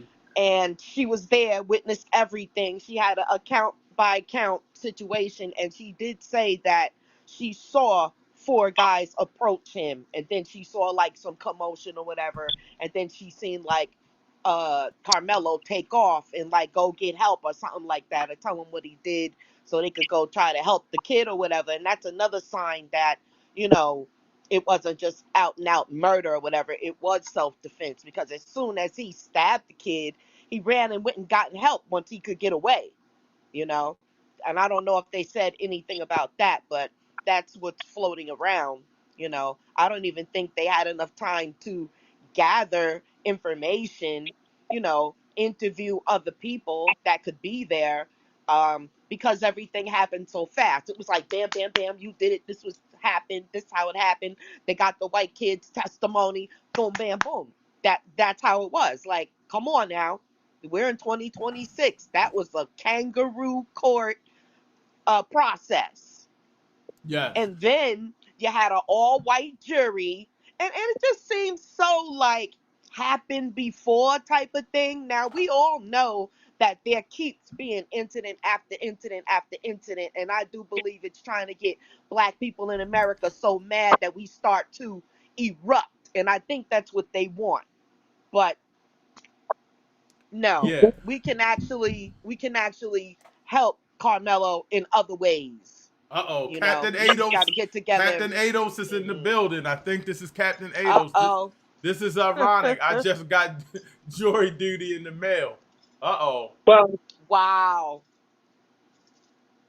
And Ori Baba Ori so what says, we gonna? sister's correct. Kangaroo court. Carmelo's lawyers threw him. Carmelo's witness flipped on him. And they was also saying that he tried to, the one witness was saying things like he didn't know him at all, and they wound up being in pictures and things. But you know what? That's a young man as well. That's a young man as well, and he probably feels so much pressure from that community.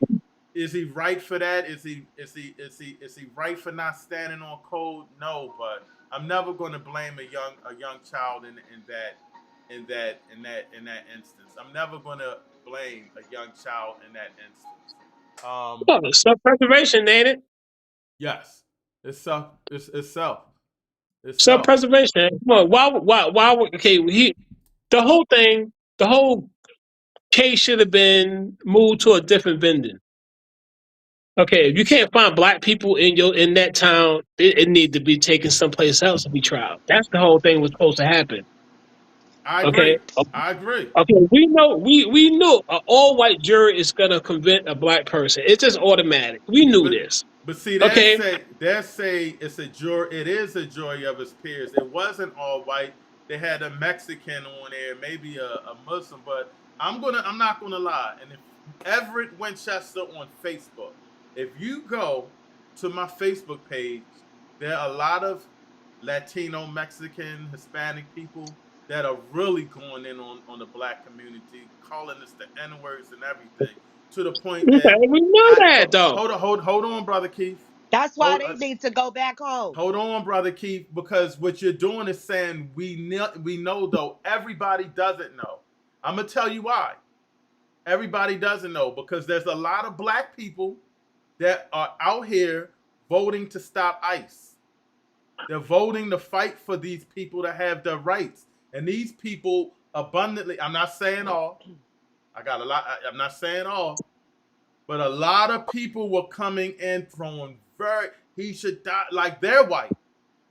They're white. By the way, when I was talking about the white kid that got off, I only got like 10 years, he only really gonna do like 4 or 5, and he just stabbed the one kid, that kid was a Latino type person that he stabbed and killed. And I shared that and explained that. They don't respond. I was actually shocked at how many people in that community really didn't like us. But then I started to realize that was the Latino cop that got in trouble and the things that they say. So while you say we know this, it's just a second. I was going to say a lot of the Latino community is under like religion, and they under Catholic religion. And so for them to be racist and be under that religion is interesting in itself. But that's the whole reason when they come over here, they're in our neighborhoods. So how are you racist against us? Yes. Yes. And so Because you know why? Let me You ask that why? coming in question. our neighborhoods, and that means we gotta move over. That's less apartments for us, less everything, parking Okay, spaces, I'm gonna spaces. answer that question Period. with a. I'm gonna answer that question. Here's the answer to the question. All over the world, people who plan how you make $1 million open a store in a black neighborhood. Yeah, you right on that. They know they don't have to support us, but we will buy their stuff from their stores. They don't have to respect us because we still buy their stuff in these stores. I don't. We never ever fight for black unity, black control. We don't do that because we are so scared of the system to break those chains.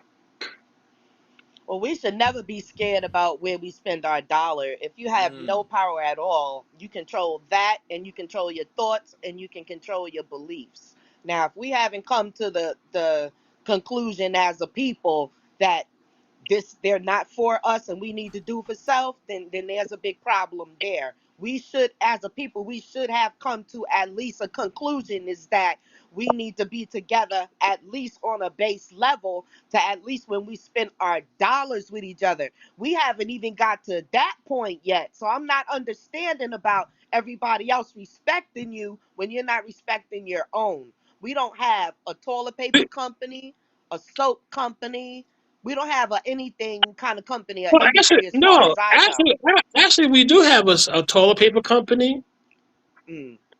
We have a salt company. We have all that. We have everything I we mean, we have need. individual, because I have a soap company myself. But what I Yes. mean is a national company, to where I go in the store and we're right next to Dove and right next to Palmolive in them. That's what I'm Well, talking about. Sister Saket, don't go anywhere.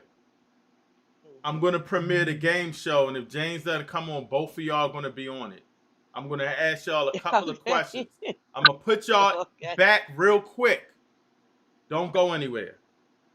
All right, Okay. Keith, don't go anywhere. So hold tight real quick. Hold tight real quick. I see another guest in the building. Don't know who he is. Please be respectful. We can have good dialogue. Be respectful. All right, we're going in. I don't know this brother, but please introduce yourself. Can't see you. What's good, Peace, man? peace and blessings, good brother. Please introduce yourself to the people. What's up, everybody? My name's Travis Chongo. I was talking to y'all in the chat. Let me see your face, chat good down brother. You're a little off. I see your shoulder. There we go. There we go. There we go. There we go. Peace and blessings. there. How All y'all right, doing, so man? I'm doing well. So did you watch the beginning of the show? Oh, nah, I didn't see the beginning of the show. I just got out of work and I happened Okay. to see it. So we just to give you in context why people are a little riled up. A lot of them was upset about the father after the trial, calling him watermelon felon, disrespecting, talking about we were slaves and we should be happy that we got work here when that they gave us slaves and gave us work. And it was like really shocking, but not shocking because the trial's over and he could go in. And we were saying, what was the mentality of the kid when that happened, and talking about the laws there. Then we also showed the guy outside the trial talking about he should have been out here hung and things of that nature. So I just wanted to give you context if you got in late of why the outrage was. And I'm saying it shouldn't be outrage because this system is meant to be built to hold us back. And now it's time to unify, get our stuff together, and start focusing on our agenda, politically, economically, what have you. So go ahead and I didn't know where you were. I know y'all going at it in the chat a little. So I'm going in and I try to get caught up. Dang, yeah, y'all, you had some communication in the chat, but go ahead. Tell me what's going Hey, on. what the father did was crazy. Yeah. The video, I thought that was a crazy move, to be honest with you. But I'm gonna tell you why I wasn't crazy. I'm gonna tell you why I wasn't crazy. He always felt this way, but he was on code because he didn't want racism to start to alter things, and they may get black jurors in there, and they may do this. He was smart, so it wasn't shocking how he felt.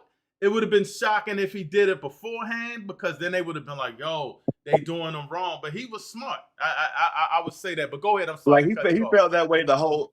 He felt that way the whole time. Basically, he was moving a certain way at the beginning through the press conferences and through all the like trying to be cool with the family and everything. But really, he felt that way the whole time. He just let it out at the end. Mm-hmm. Yes. So But what are your thoughts? still though, he I saw you shouldn't going have at showed it. his hand like that though. Well, you know what? I'm glad he showed his hand. I'm glad he showed his hand because it puts things in perspective. I was like, man, bro. Listen, it to puts me, in perspective. For him to do that, I'm thinking like nothing good can come from that. Like you coming out and saying, because he definitely sounded like he was saying some racist, like he was saying racist stuff with the name calling or whatever. But half of me is like his son got killed, so he's doing this out of pain. And the other half of me is like, yeah, he felt that way the whole time. Had to, and none of us were there. Had to. I'm gonna tell you why I know he felt it, because of the things he was saying.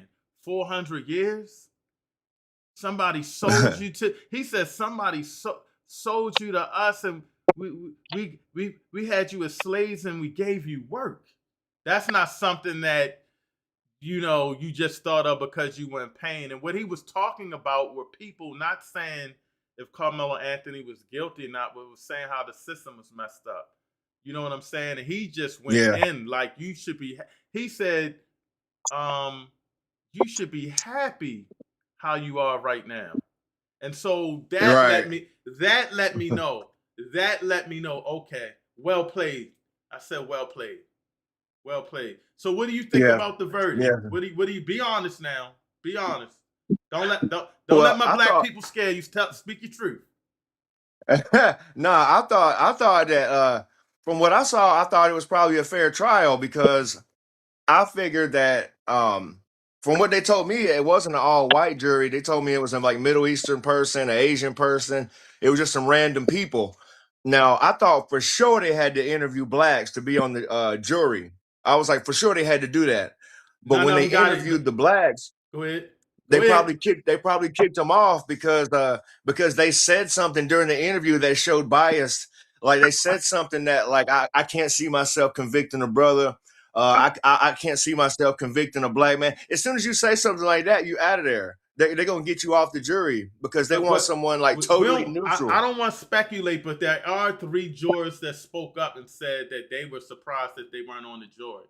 So I think that they were surprised that. And you could be tricky. Somebody might come up and say to you, if somebody pushes you in Texas, because we're in Texas, what's our stand? I'm in Houston. I'm in Houston right now. So, yes, thank you, brother. So educate me, because I got my good brother Keith Scott on as well, and educate me, because I thought, am I wrong that if I have a weapon and I say, yo, back up, like stay away from me, and somebody grabs me, and I defend myself, isn't that supposed to be to stand your ground, or no?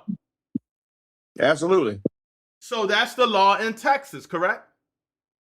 Absolutely, yeah. Keith Scott, you were wrong, brother.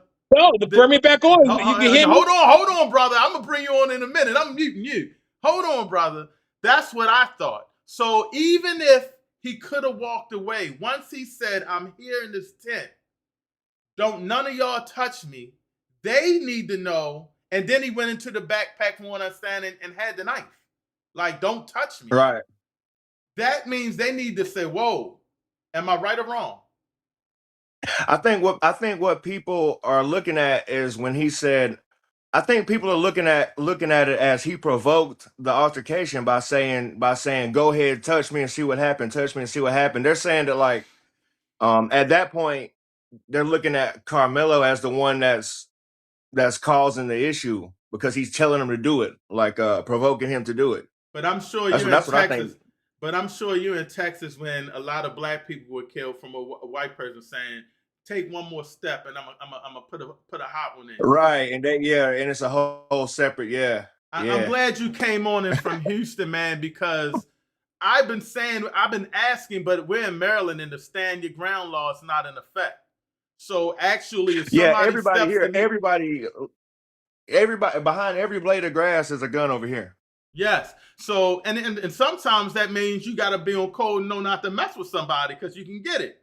Sometimes that's what keeps your violence down. We don't have that here. So if somebody walks up to me and I'm like, "Yo, leave me alone," and they grabbing on me, I got to think about running first. I got to think about falling on my gun and not letting them get it unless I say, "Yo, it's 5 or 6 of them," and I was getting beat up for my life. If somebody just beats on me, that's not the case. Now, if somebody has a gun, they're going to get it. But I'm glad you called because I think that's what a lot of people were saying. Like, yo, he pulled out the knife. Like, yo, don't start nothing, won't be nothing. And this guy, and now we hearing how the father is.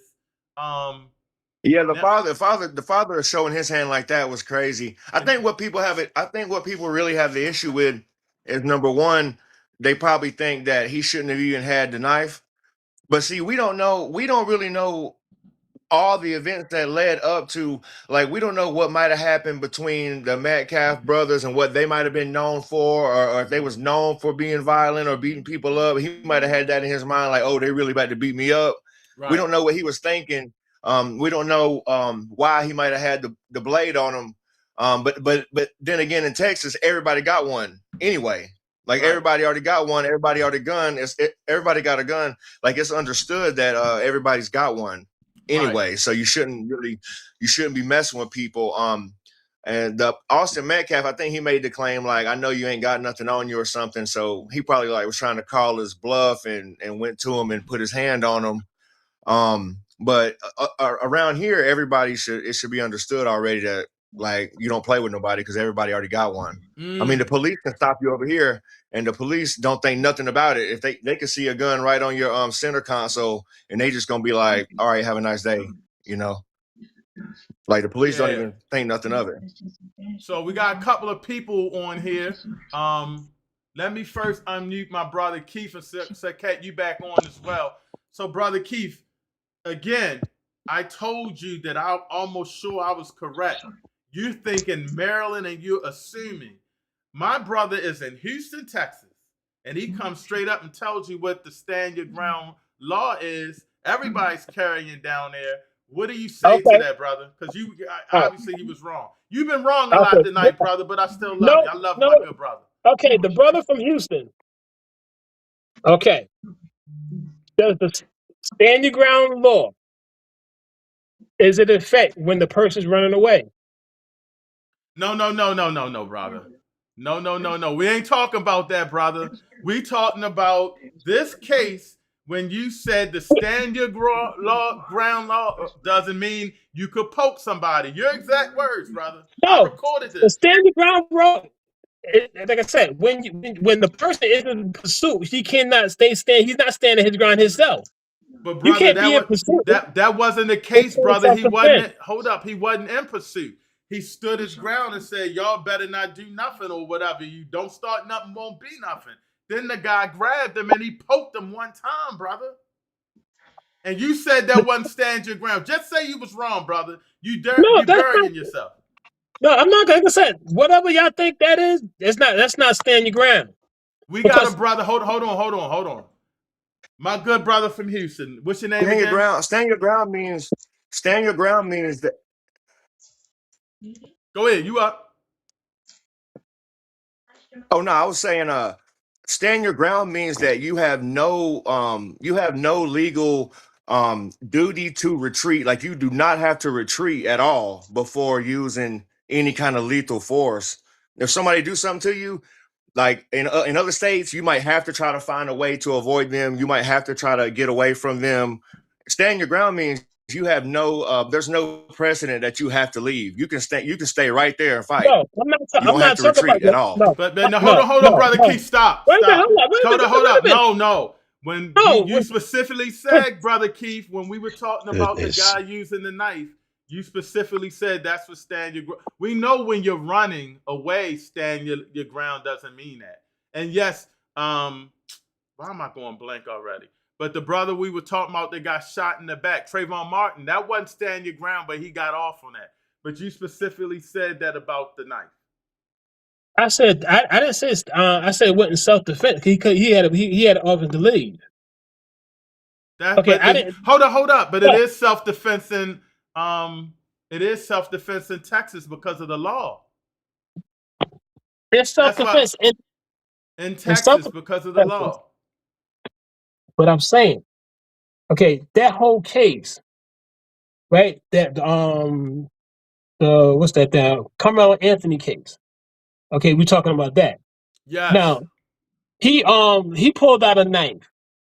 Okay, he had the option to leave the tent. He could have left the tent. Keith, this isn't Maryland. You don't have to leave. No. Doesn't matter what choice he had. In Texas, the brothers are from Houston. Once he says, I'm here, back up off me, stay away from me, don't touch me, and they grab him, that stands your ground. Am I right, good brother? Right. Where So they gonna you're wrong. get? Where they gonna get?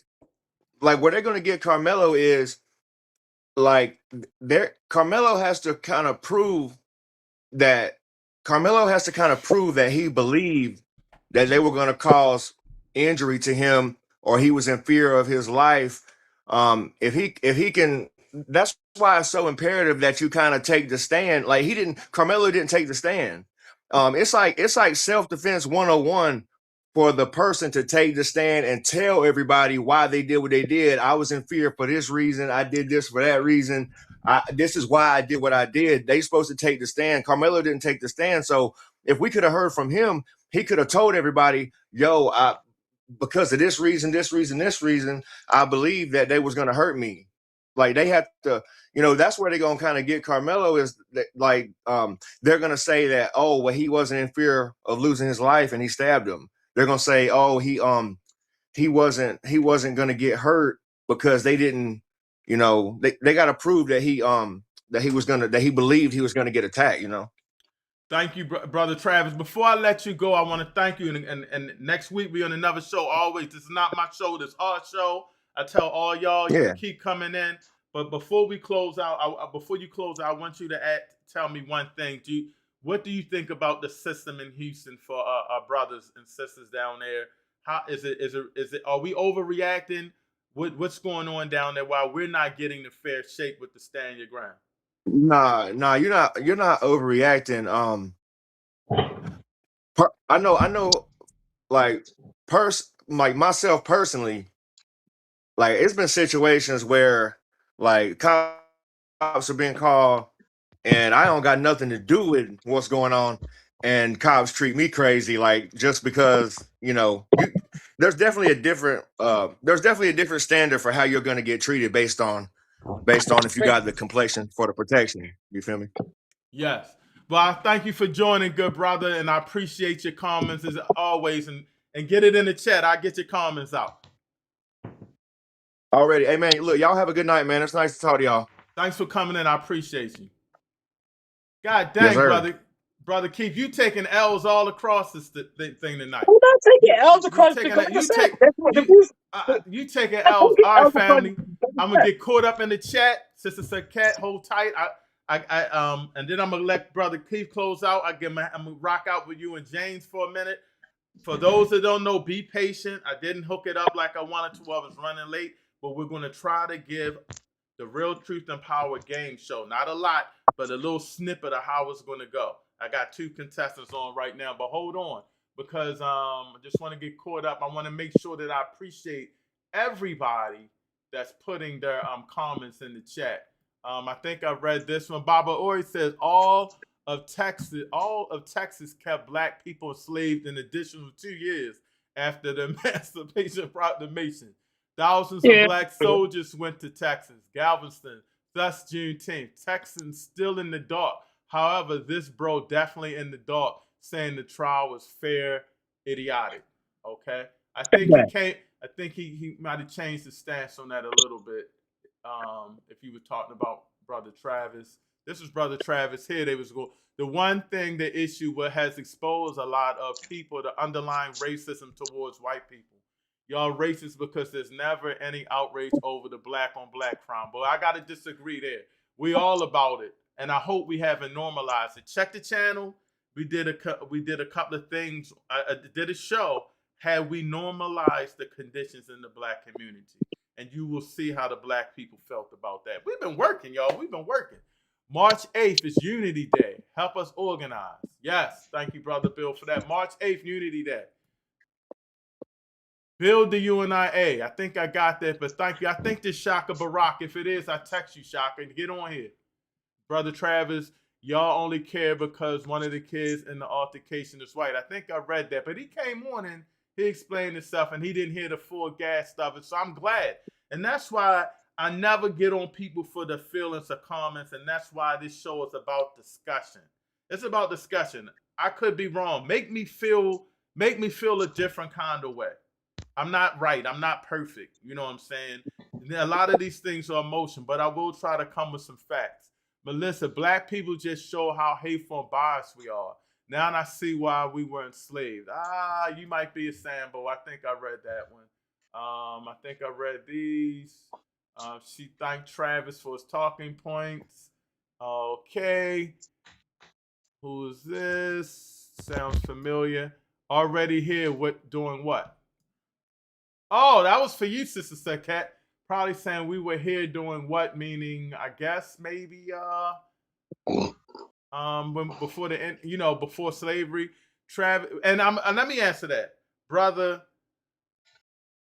Let me understand. Let me make sure I say this as professional as I can. We were over here trading. We were over here. Black people, Africans helped Columbus find this joint. So the true history, you have to really read it and understand. We were over here trading. The pyramids, Indians didn't make, brother. That's for Africans. There's pyramids here. Africans made those pyramids when they came here to say, hey, we were here. And I think you have to understand that. Captain Ados, did you hear how racist Metcalf's father sounded? Captain Ados, check Twitter, X, whatever you call it. I sent you the link. Do you think we're going to get reparations now, brother? Because you keep saying we're going to get reparations from these folks. Hold on, y'all. And then I'm going to let you close out. If it was a fair trial, what wasn't fair? We talked to our good brother. He called in, very respectful. Because you know why? He said, what do you think was unfair? And when we talked to him about it, he came. See, this is why we have these discussions. It's not one-sided. It's always about discussions. For my good racists out there listening, no one is taking anybody's side. We're talking about a system that's been oppressing us. And if you guys can't understand that, I wish I was you. Because it was some black power, I own it. I'd be like, yeah, he got locked up. Black power. This is our system. But I'm not racist, so I wouldn't say that. But that's what I would expect y'all to say, but you can't own it. But I would say it was way worse. Okay, that's Brother Travis. He got on. Brother Ori. We celebrate Mayor Brandon Scott because of the drop in black on black murders in Baltimore. That position that we don't care if an offender. No, that's a lie. Uh-oh. Definitely lie. You said what? Brother Keith? It's a definite lie. Brother Ori, he didn't call you a liar, brother. Oh, Lord. Couple more. This is Captain Ados. Okay, they talked about that. Haven't you heard about murder one not premeditated? Captain Ados call. It sounds like you pro-Pan-African today, brother. And they're having the communication. I don't want to get all into that, y'all. This is ironic. We read that. Couple more. And then I'm going to let you close out.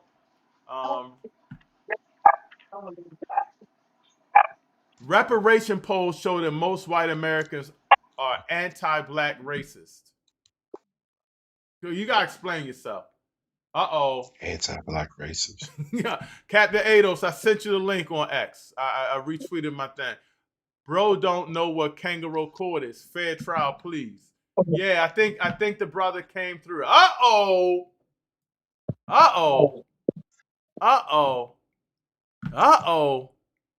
Before I read this, this is just, It's just amazing how we build. It's amazing how things work in our good system. We got the brother who called me the N-word while his white wife was there, but I think Lady J said I need to look more into him. You don't have the right to trespass, then provoke an altercation, refuse to leave, and then stab someone in the heart when they tell you to leave an unauthorized area. That's not how it works. News flash, stand your ground rule. He could have said, "Don't touch me," and stood there. And once they touched him, no matter what the situation, he could defend himself. So you're wrong. You're wrong. And it was raining. It's a track meet. People run under. My daughter used to run track. You go in different people's tents all the time, hopping, skipping. They didn't want him in the tent, whether he was black, whether he was from a different team, what have you. So again, since your husband's running, I would like to know his is he for reparations? Put that in the chat. How about that? Put that in the chat. How about that? This ain't Maryland. This is Texas. It's just that law don't work for us. Bill Gooden. The only way to know why people were kicked off the joy is to have been there to hear reasons. These people could almost do what they want and get away with it.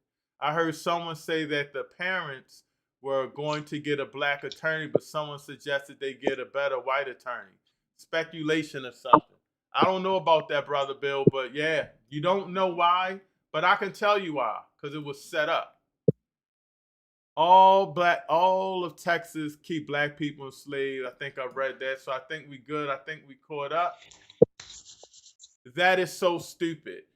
It's not my law. It's a Texas law that says stand your ground, and that law was put in place for black people. I'm sorry.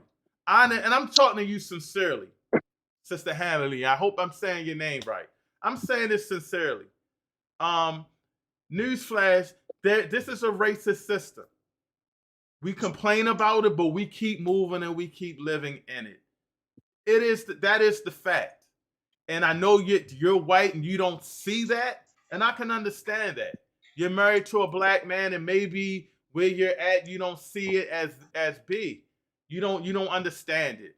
Okay, I understand that. You don't really understand the history of our people. I'm saying this respectfully to you. But in Texas, my homeboy lives in Texas. I called him. He lives in the Dallas area. He told me the same thing the brother from Houston that came on, Brother Travis, and said. And Brother Travis at first said it was a fair trial. We started talking and he was like, yo, I mean, yeah, stand your ground. It doesn't matter. Once you stand your ground and say, don't touch me, then everything got to cease until the law authorities come. But once you touch someone and they say they're in fear or they don't want you touching them, they can defend yourself. We don't have that law in Maryland. But you holding on. You should move. He didn't have to move, though. The law doesn't say he has to move. The law says you don't put your hands on anybody when you don't have to. If I'm in the tent and I say I ain't moving, call the police. Call the police. Don't get involved. Call the police. This guy won't move from the tent. Maybe the police will come and say, why you ain't moving? The guy say, yo, it's raining. I had a bad day. I'm frustrated. I mean, something's going on in my head. Who knows? But you don't just put your hands on anybody. I'm sure your husband would tell you that. I'm sure he would say, no, you don't put your hands on anybody in no circumstance. So you're still arguing. But you can't put in that your husband's for reparations or not, because then I'm really going to get on him. He's running for office as a black man. I just would like to know. She said you should move. No, I didn't even post that. So, all right, Brother Keith, you've been wrong so much tonight, but you know you my good brother. Brother Ori, Brother Ori, if you want to come on, man, I'll text you the link. I'm going to text it to you before I get rid of my good brother Keith Scott. I'm going to text you the link. No time tonight, bro. I'm going to text you the link. So what I'm going to do real quick, Brother Keith, just in case Baba Ori calls, I'm not going to let you close out yet. I'm going to put you in the back real quick, okay? I'm going to put you in the back, and what I'm going to do is I'm going to text Baba Ori the link.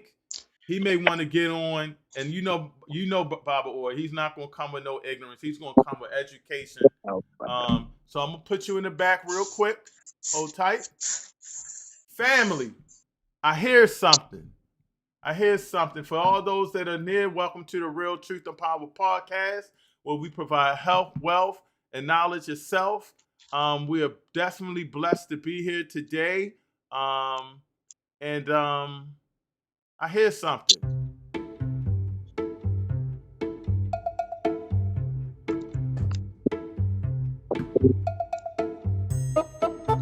You know what time it is? We got the champion on. Brother James Richardson.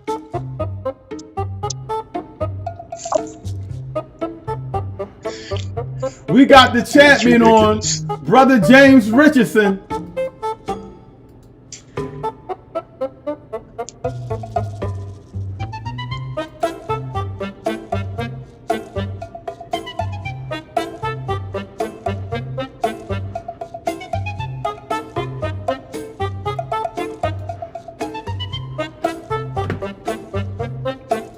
All right, family. So this is what we're going to do. And of course, I haven't set this up. It's going to look a little crazy for a minute. So bear with me.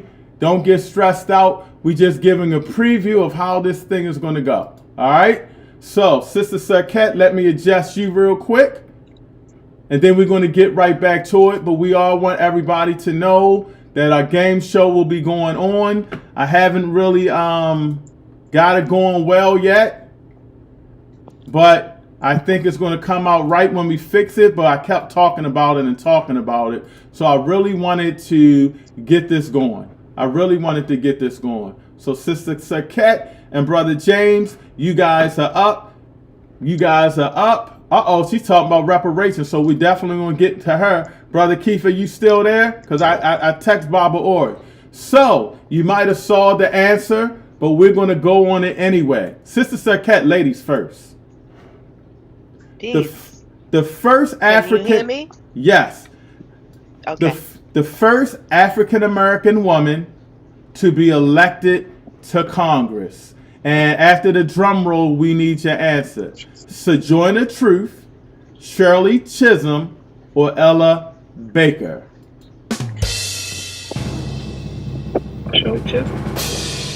Shirley Chisholm.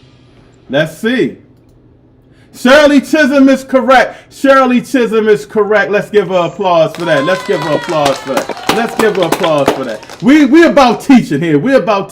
And the great thing is this is going to go into our youth program. So we want young kids, young African Americans to learn about themselves and their culture and things of that nature. Again, I didn't set this up all the way right, but I wanted to stop promising up. So let me change the score here real quick to Sister Sarkette as being up 1-0. We're used to James losing, by the way.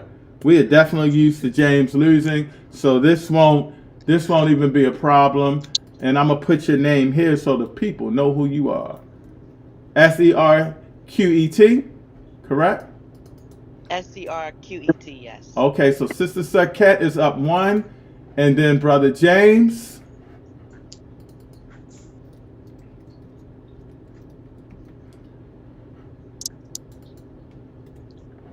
Yeah, stop using my government name on the internet, man. Sorry about that, Jay Rich. Sorry about that. You are actually up. All right, family. All right. Here's the next one. The most populous country in Africa. After the drum roll.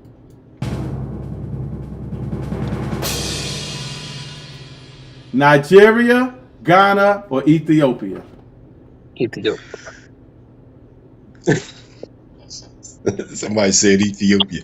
Yeah, I was thinking Nigeria, but I think Ethiopia might be it. It's Nigeria, and that was highlighted wrong, and you still got it right. Come on, Taster.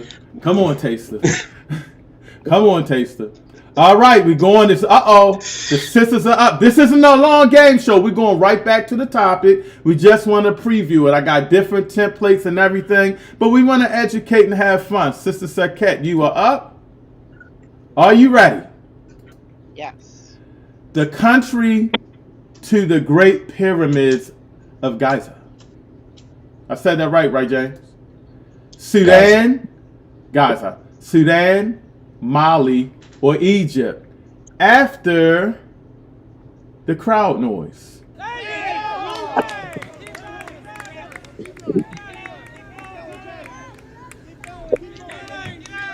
Giza. All right, That would be Egypt. Egypt. Uh-oh, you are definitely correct. Another applause. No, let me give you the DJ horn. So let me change the score. Sister Saket is up 2.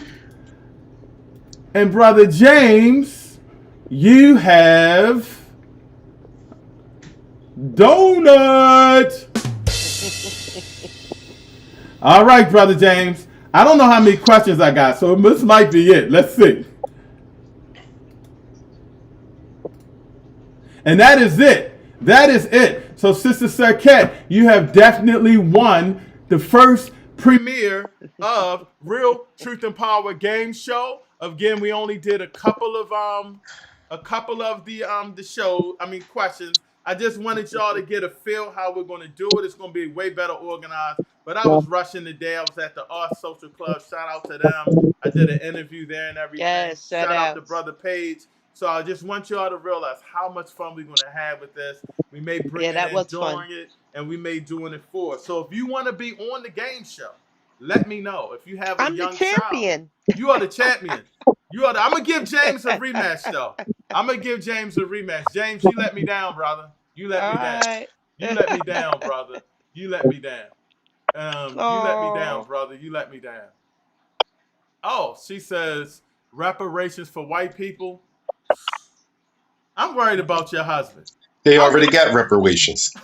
They already got reparations. They got reparations right after the Civil War. Yeah, slave owners got reparations when they lost the slaves. You need to have your cousin. I promise I'll have a respectful conversation if he ain't cussing saying the N-word. Have your husband call up. So, family, did you like reparations too?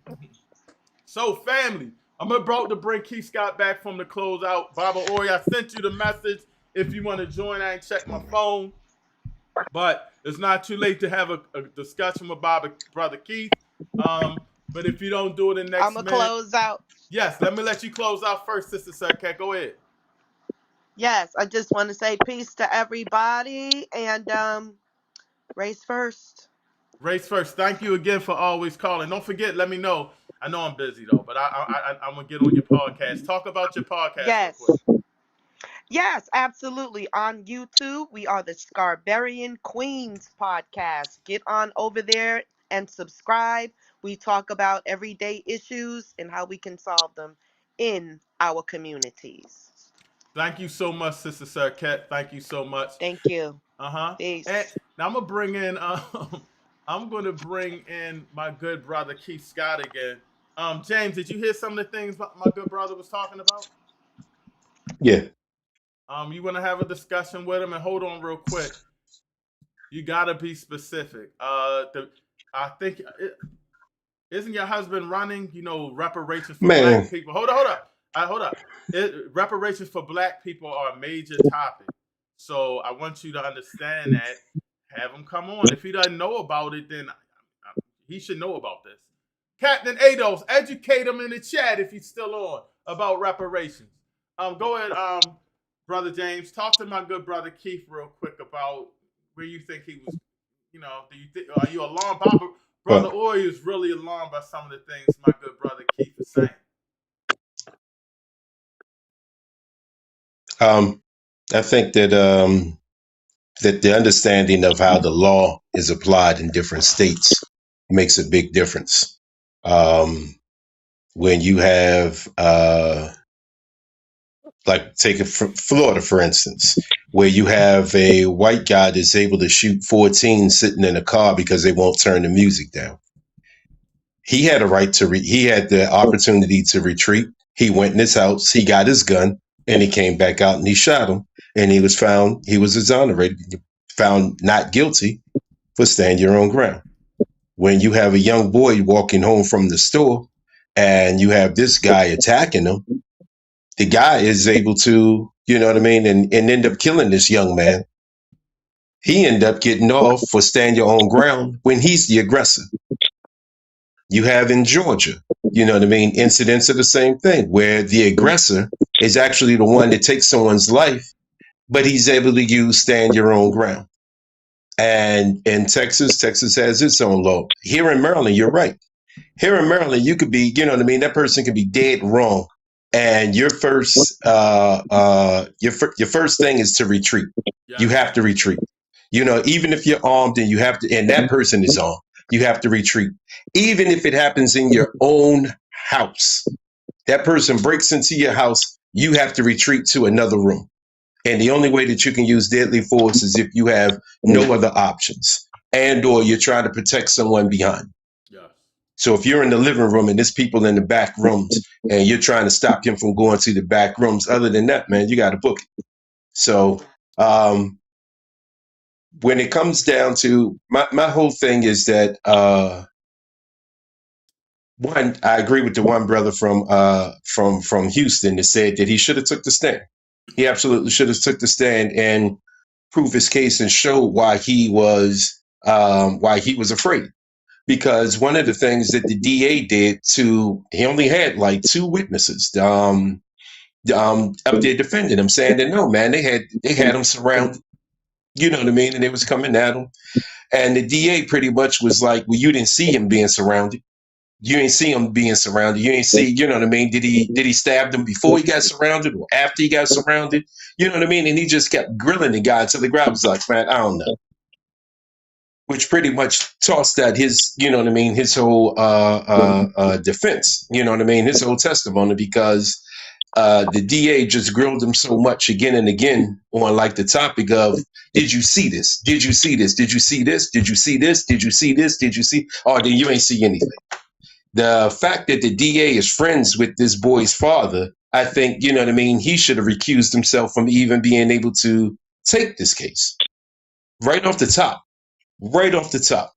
I didn't get a chance to look it up, but I wanted to look it up to see if they even offered him any plea deals. To say like, you know what I mean, if you could plead down to a lesser crime, you know what I mean, to say like manslaughter or whatever, you know what I mean, to take like a lesser plea. And as we both know, that a lot of times the DA does that. But when he is involved in the family and he has like an emotional attachment or whatever you want to call it, he has a relationship with this boy's family, chances of him, you know what I mean, offering a plea deal, you know what I mean, is done. You have several cases, huh? I was gonna want you to respond to this because I think you're going there.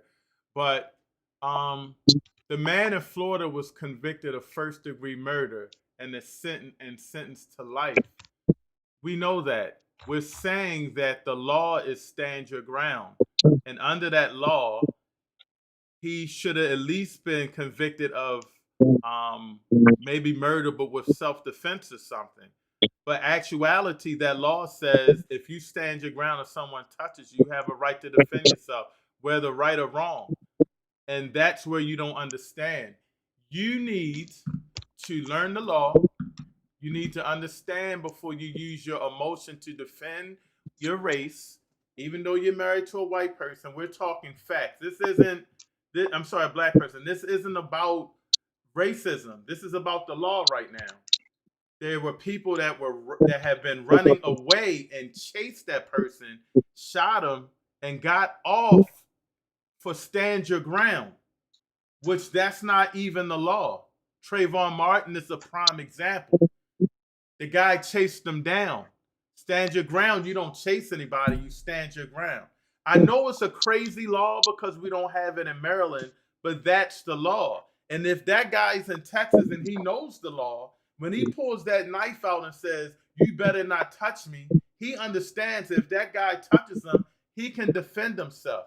Whether you agree with him being in a tent or not, that is Texas law.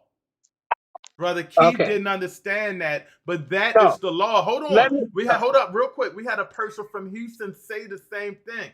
that person in Houston was saying, Brother Travis was saying he thought it was fair, but then he came back and explained the stand your ground, and he was like, yo, maybe he should have came on and defended himself. He should have said, yo, I told them don't step to me, and they stepped to me, and I got nervous and I stabbed them. But you don't have to leave a tent. That's the law. If you don't like the law, I mean, I don't know what to tell you. You know, the law isn't in Maryland. But go and finish up, James, and then I got you, Keith. Finish up, and I got you. Let me respond to that. James up. All right, hold on. Let him go. Let him go, James, because you beating him up anyway. Let him go. Go ahead, brother. Okay, let me respond to this. Okay, every law has stipulations. Okay, I'm gonna give you an example. Wait a minute. Wait, before you even give an example, brother, the law is the law, brother. It's relevant. Okay, go ahead.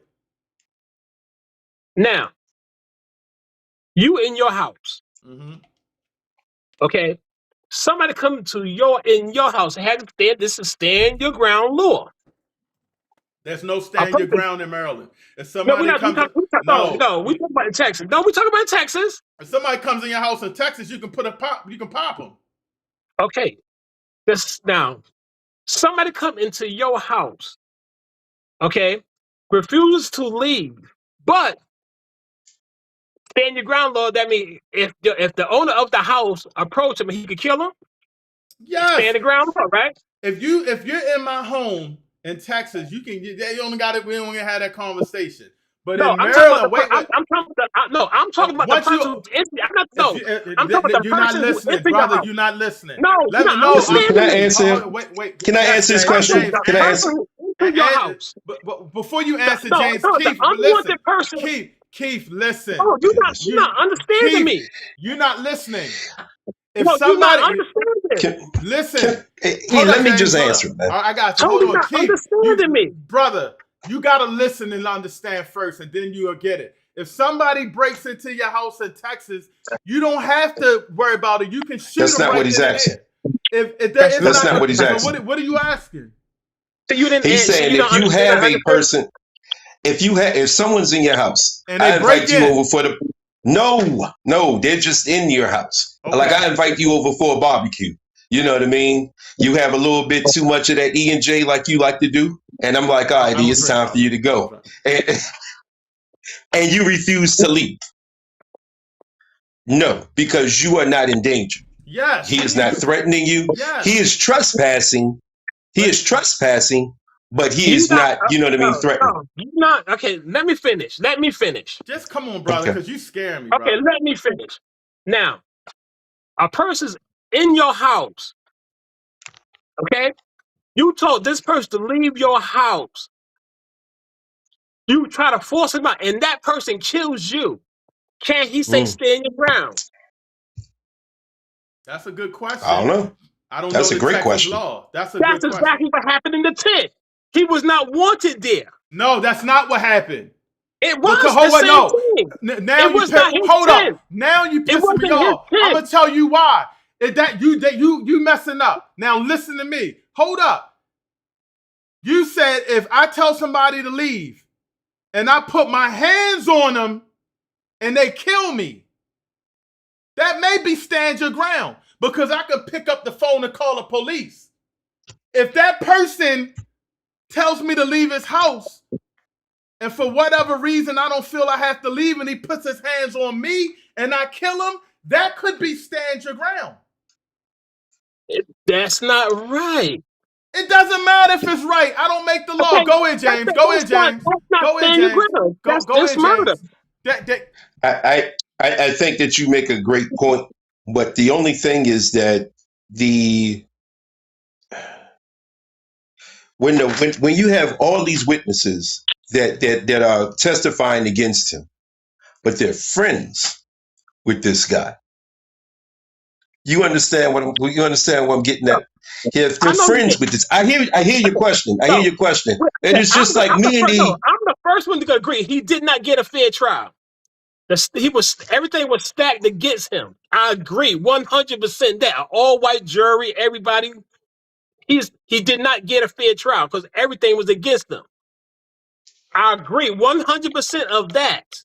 But it wasn't even trespassing. But the whole point is this. Hold up. No, stop. Hold up, Keith. Hold up for a minute. First of all, it wasn't trespassing because the kid didn't own it. I just told you. Where were the parents? Where were the coaches?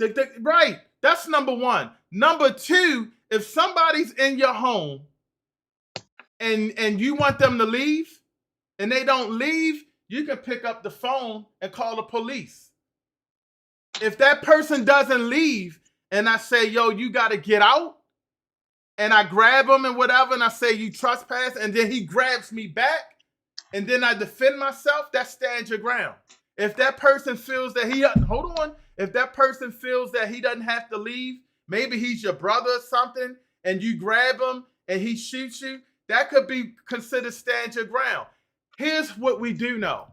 There have been incidents in Texas where a white person says to a black person, you need to get off my property. And the black person says, I didn't know this was your property. And they shoot him and they said, I was in fear of his life. They didn't even get touched. That stands your ground. So for people in the chat that think that you have to touch somebody to stand your ground, you don't.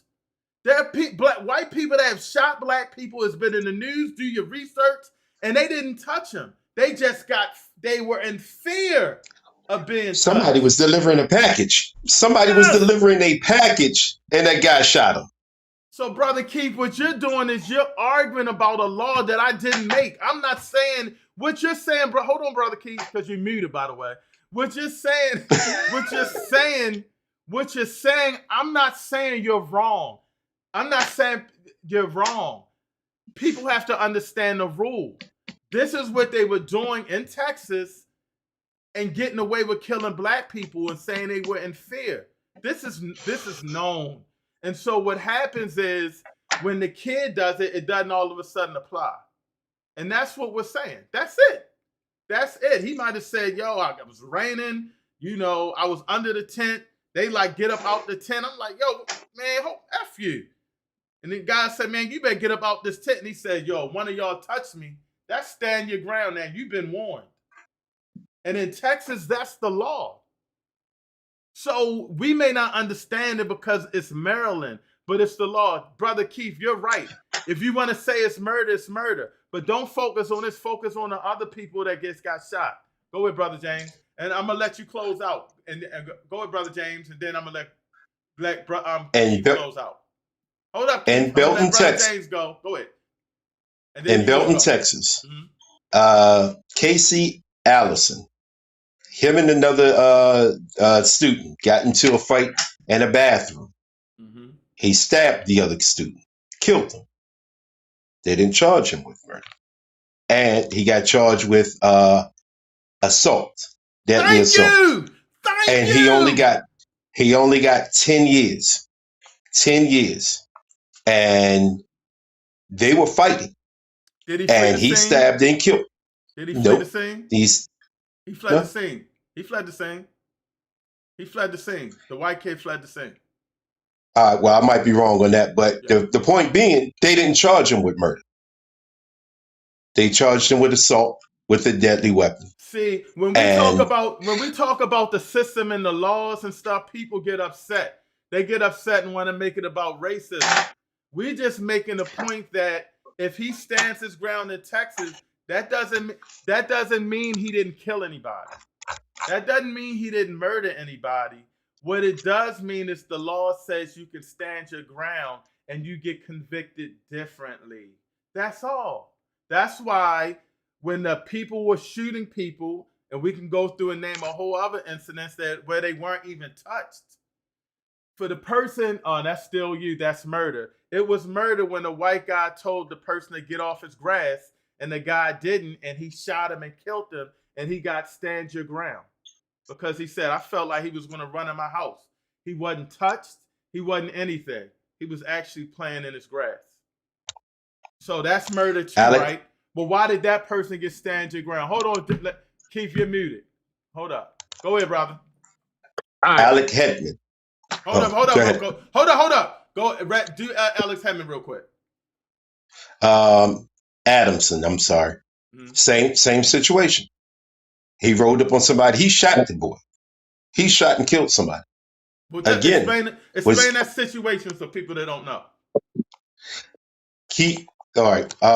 Another incident where they got into it. He ended up pulling out a gun. He shot and killed somebody, but he didn't get charged with murder. Again, he got charged with deadly assault, and he got sentenced to 15 years. You understand? So we're not. So when people keep saying like, why do y'all? I'm not. It's not. You know what I mean towards you. When people say, why do y'all think that it's racist and so on and so forth? It's because there are a whole caseload of cases that show. You know what I mean? When a white defendant kills someone, they get to plead down. If a black defendant kills someone, there is no plea deal.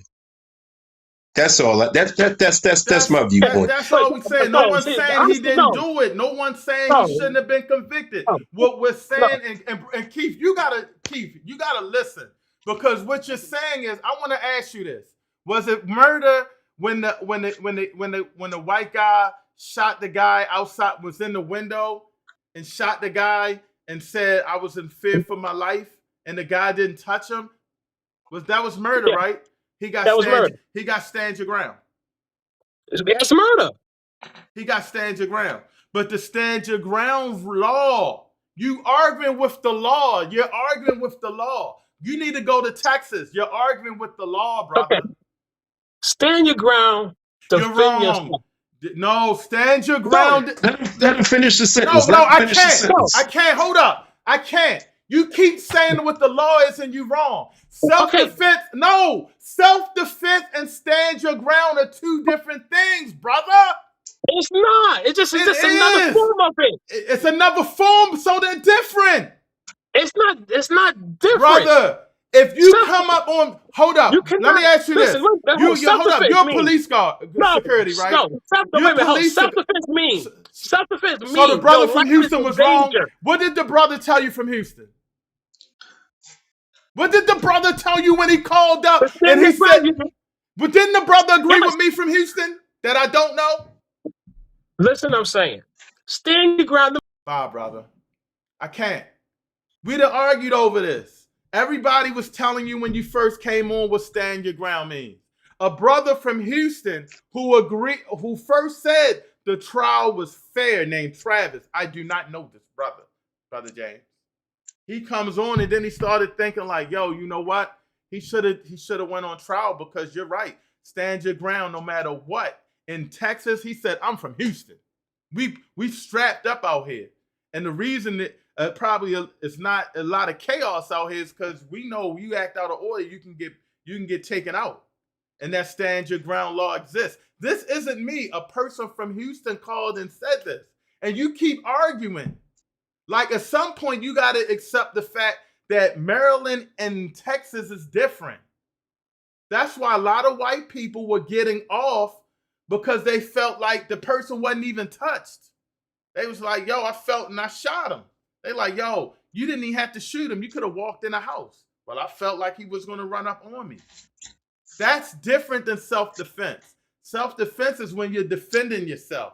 Your ground is letting you know, I will defend myself if you touch me.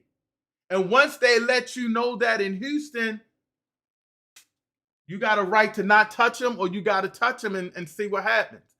Should he been convicted? But should he have been convicted differently because of the law? And why does that law not pertain to him, but pertain to the people that weren't even touched outside a bar?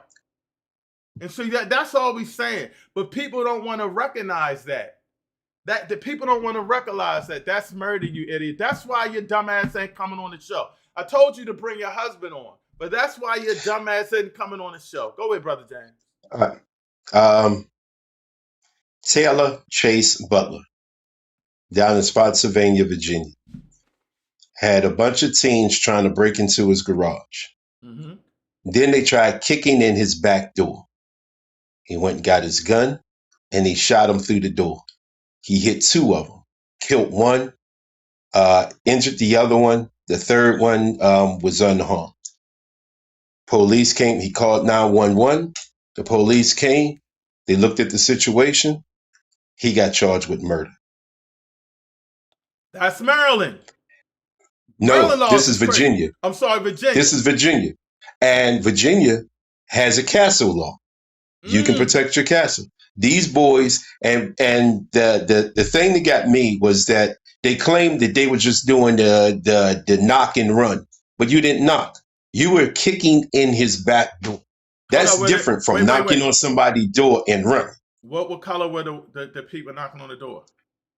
Number what? Who shot him? Black guy. God damn! Was that murder, Hanley? This is all we trying to tell you, that the rules apply different from us. Let's not act like they don't. Let's not act like they don't. Let's just not act like they don't. Let's not be ignorant to that fact. And again, I'm not letting you on, but for one, you're white and you sound racist as you know what. And that's why, and I told you that in the chat, I don't even want you to sound racist. I can't have an intelligent conversation because you can't even understand the law. The law, that's the law, and that's why a lot of white people get off on that law, but black people don't when it's reversed. That's all we were saying. He could have got a lesser charge for stand your ground. You're focusing on the tent. Oh, he's in the tent. You're a black racist. You're this. No, that's not. No, I'm just speaking of facts. I'm speaking of facts. And that's why I would want your husband on, because he's a black man. And I guarantee you, he may have different ideas and ideologies, but if he knows his true history, he will agree that in Texas, like on my Facebook page with all them white people from Texas saying, ew, this Texas, boy. This is what we do down here. That's what the law was intended for. Do your research. I mean, it's common sense. You don't understand it. And so I'm not going to have some white person come on my show and argue with me about a black man that should be in jail because you feel like he was treated fairly, but because the law is working. Like, you sound stupid. Like, are you crazy? We trying to build and uplift our community and talk about ways that we can overcome this system. And that's what this show is really about, coming to a common ground. So if this platform may not be for you, take your dumb ass and go to another platform. If you want to have an honest discussion and be real about things, we can have an honest discussion and be real. But if you can't accept the fact of what that law means and that he could have got charged differently, then you're in denial, especially when a whole bunch of white people have been killing black people with the stand your ground law and they haven't even been touched, and not on anybody's property, right there in the street. Right there in the street. Go ahead, brother. Elijah McCain. Uh-oh. Walking home, not bothering anybody, minding his own business. He is attacked. He is murdered. Since that seems to be the word of the night. He was murdered in the streets for doing what? For minding his business and walking home. Hold on, explain that again. Elijah McCain. He was just walking home. You didn't catch it. Bro. Elijah McCain. No, you didn't. Elijah. Catch it. Say his name. Get it? Go ahead, brother. Yeah, I'm sorry. Murdered. And who was he murdered by? He was murdered by the police and the paramedics. They overturned the conviction on the paramedics. Do you remember Botham? I believe that was in Dallas. He was sitting in his own living room on the couch, I think eating ice cream, when a police officer came in and shot him, 2 or 3 times in the chest, and claimed that she was at the wrong apartment. She thought that somebody had broken into her house. And she claimed self-defense. Stand your own ground. She murdered him right then and there on his own couch. Comes around, what was it? Was it even a year before she even got an appeal? When you have people, innocent people, sitting in jail for 20, 30 years. And how long does it take for them, to get their appeals heard?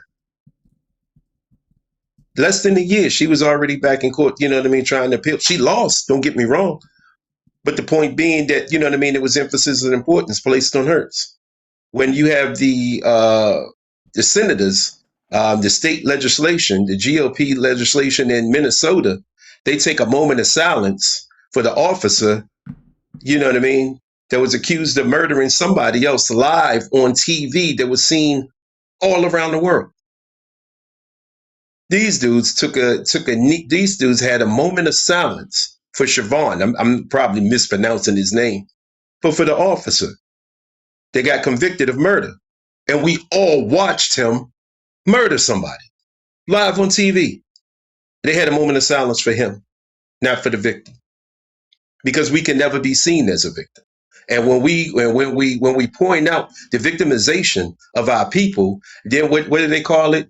Black exhaustion, black grief, black something or whatever that they call it or whatever. Like, oh, we so tired of hearing y'all complain, so tired of hearing. But you're not tired of, you know what I mean, people killing us. That part you're not tired of. You're just tired of us complaining about people killing us. And for the ones that always say, y'all don't complain about, you know what I mean, when black people kill other black people, that's an absolute lie. That's an absolute lie. Just because the media doesn't come down, you know what I mean, and go over all of that. But you don't think that people were mad when them two boys in Baltimore, it was two of them, they robbed like 3 people in one night and the DA let them off. You don't think that people were down there complaining? You don't think that people were down in Annapolis? You're wrong. You're absolutely wrong. We care. Death is death.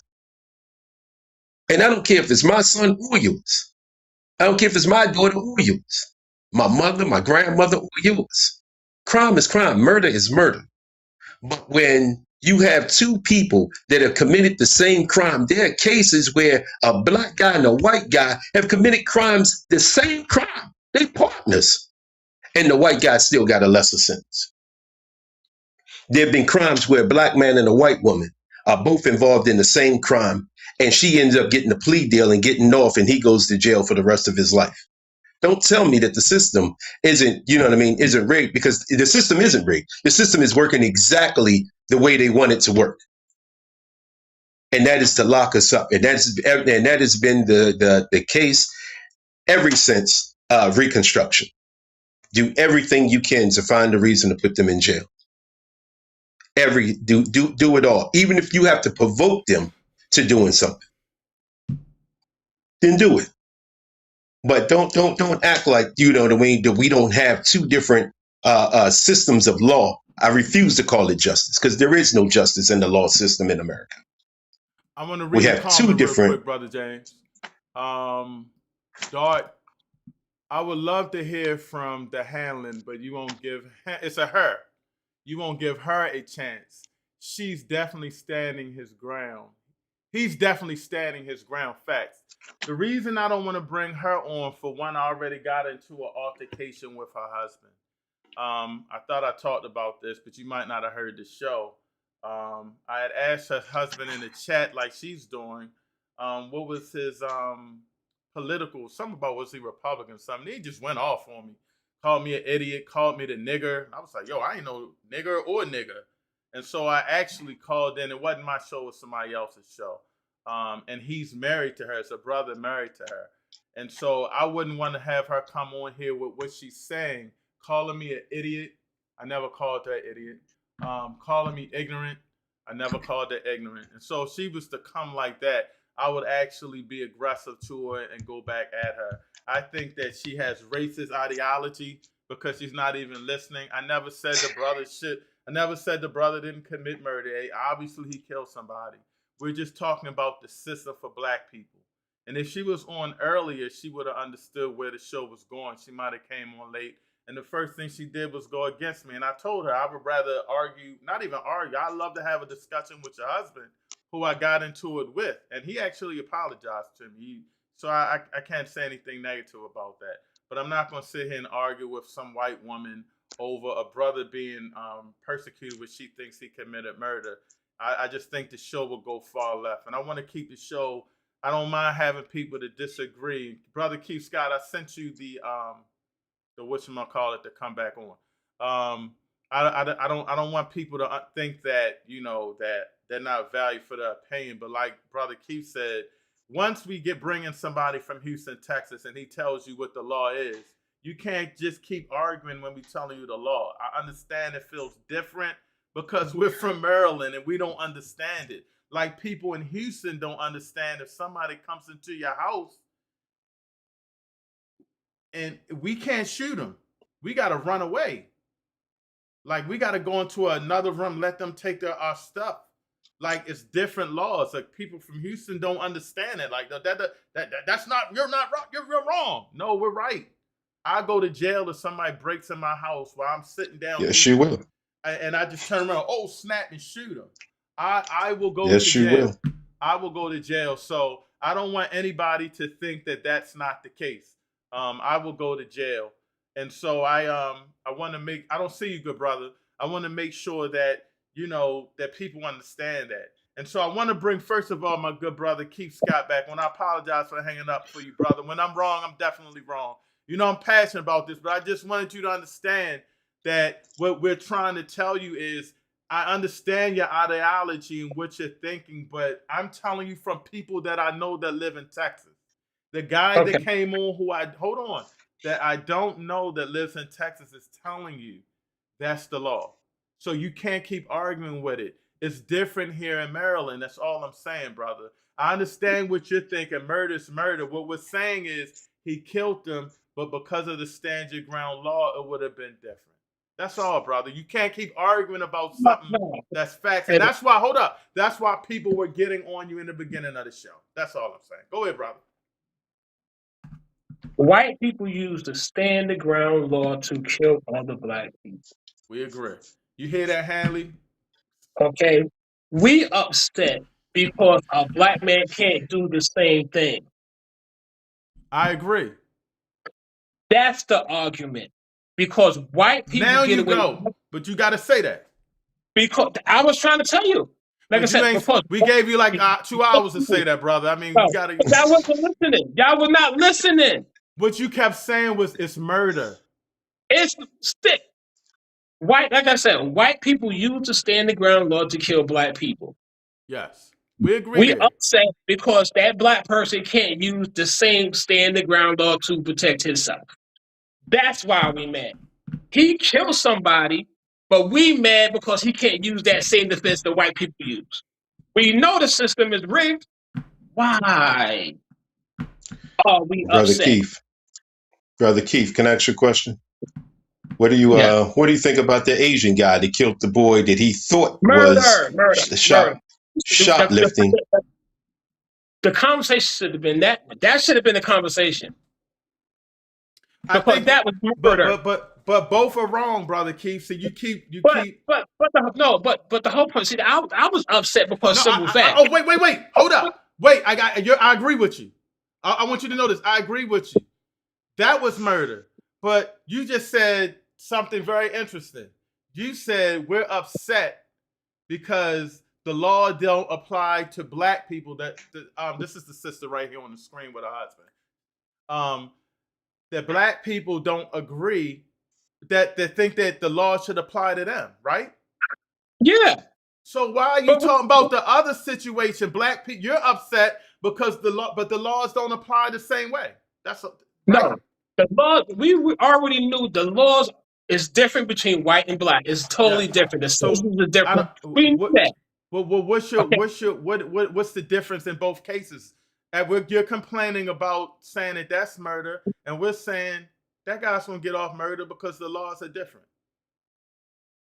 The laws, it's the same, but it's definition of white and black people. Everybody knew that. It's different towards white and black. So why are you so upset between the difference in them? No, I'm not upset with the difference. Okay. I already know the difference. Okay? People are upset. They know he killed them. People is upset. He can't use the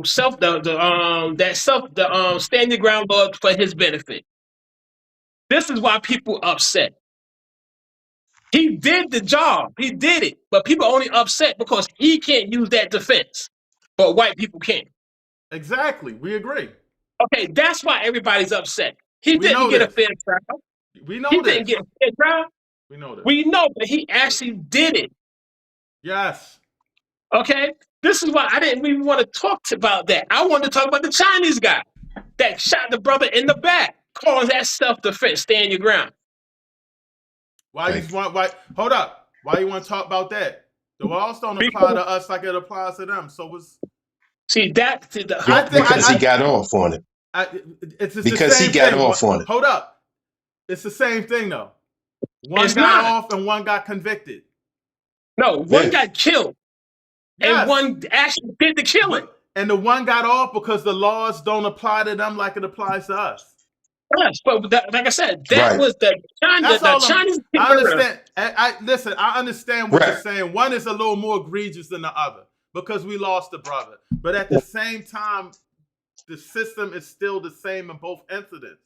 The laws don't apply to us. That's all we're saying. No, we should be fighting to change the system for us. Other than this stuff. Yes, but we got to talk about it because you got some people. Like the brother I showed earlier. Did you see that brother I showed earlier, Brother James? With the flag? No. The brother said he hates everything about black. And I hope it's not my good brother Eugene that's married to the white lady. I really mean this. He hated everything that was black. And he said when he was younger, he went to a Pan-African school. He was on a show. And he said, they would go and raise, and the Pan-African flag, the UNIA flag, it's about just black unity. You're at a school that's teaching you to get your communities together and unify. And the brother said, I turned my back to that flag and I looked at the American flag. Now, you can praise both. We're in this country. But when you say turn your back, and this guy goes and he says so many derogatory things about black people. And so that's what I want people to understand. Like, the system is against us. And to my white sister, I would tell you, I can't have an intelligent conversation with you because the last time you was going at people disrespectfully in the chat, and the conversation is simple. We think the system is bogus against us, and you don't agree. There's not going to be an intelligent conversation I can have on this platform. This platform is for us as black people to build real truth and power. And if you don't agree, you can sit there and argue. Your husband's black, he can come on, but I'm not going to argue with some white woman who feels that the brother killed somebody and was treated fairly for the trial, when everybody here feels that he wasn't treated fairly.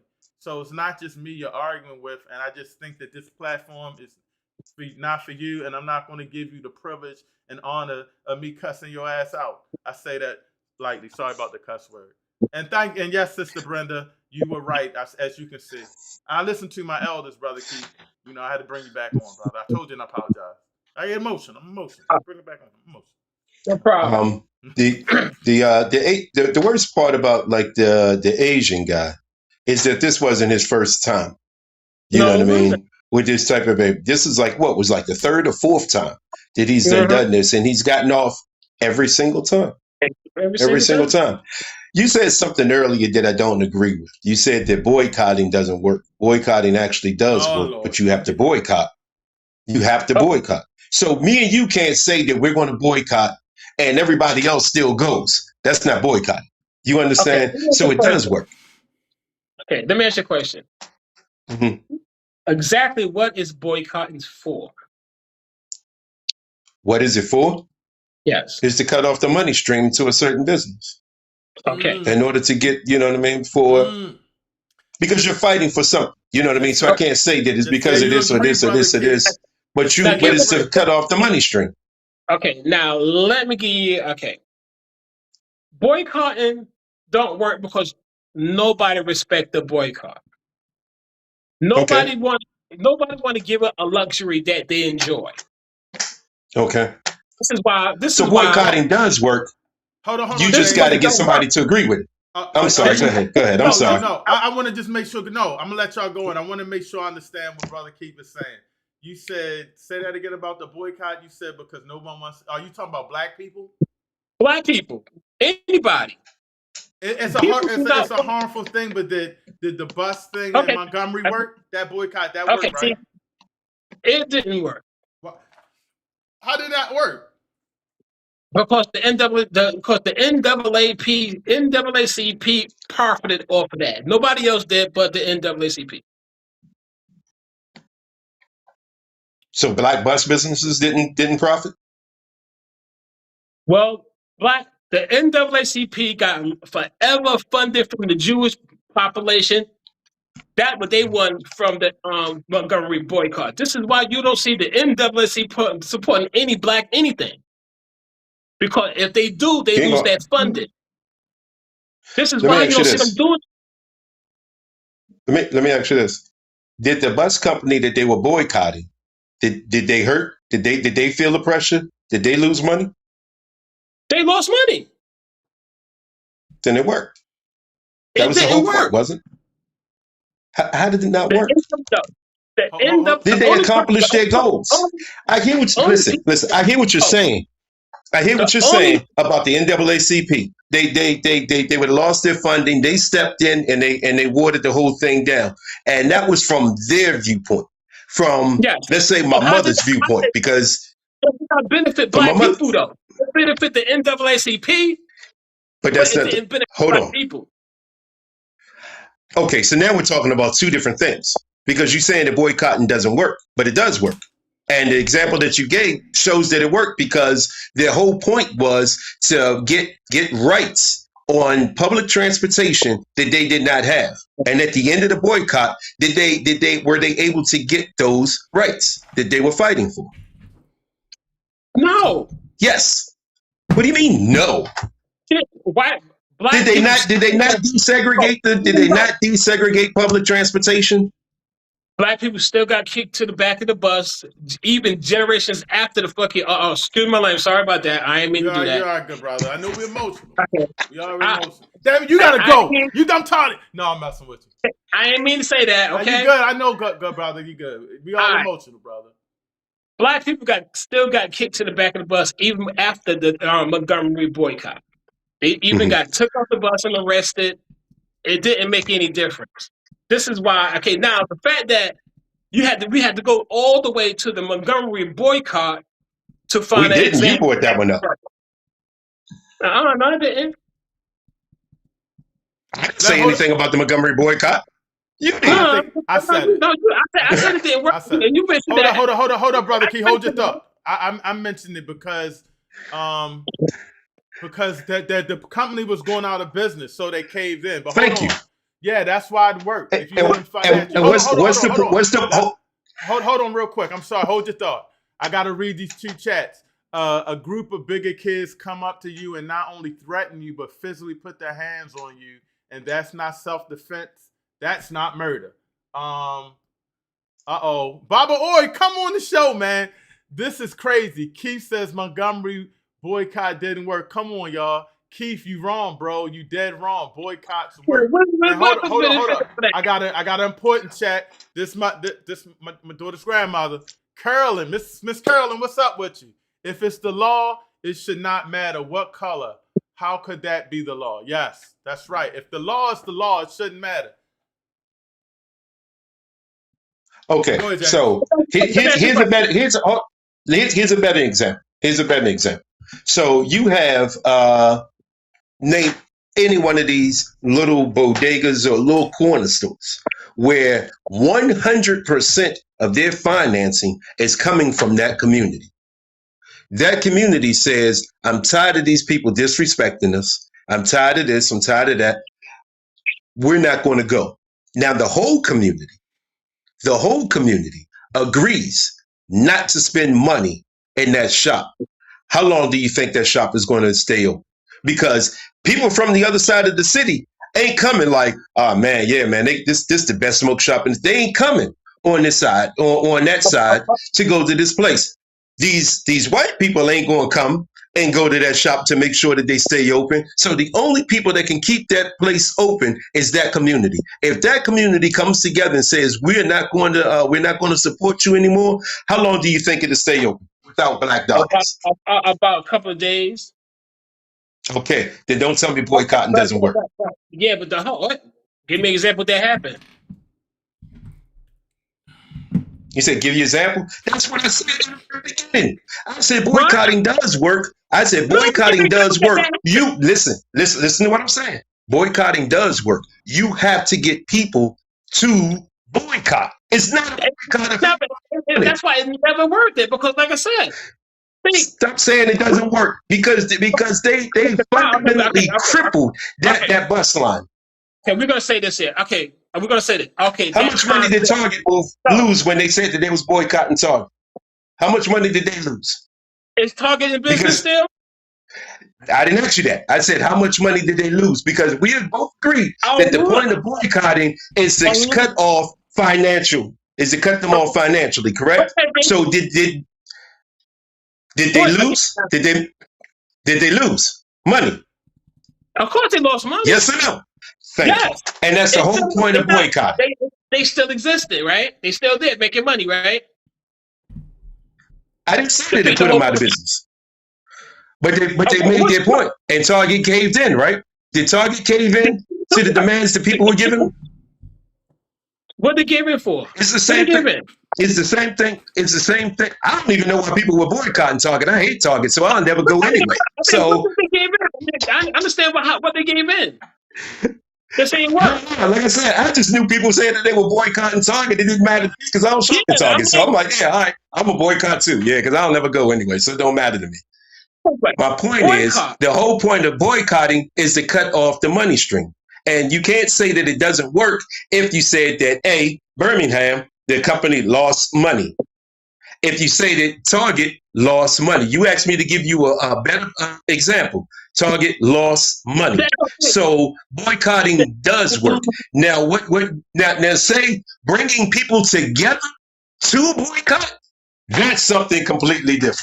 But bringing people together to boycott is something completely different. When that Chinese guy beat that black girl a couple of years ago, and all them black men went out there and they stood out in front of that store and they said, we not going to do business here anymore. What happened? And the Chinese guys was like, yeah, y'all can come out here and say and do whatever you want. They'll be back because we the only people that say here.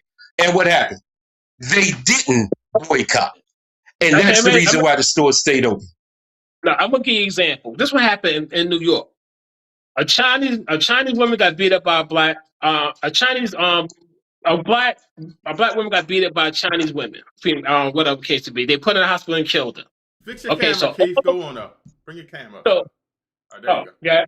So what happened was all the black people stopped going to the Chinese fruit stands. All the Chinese fruit stands went out of business. Right?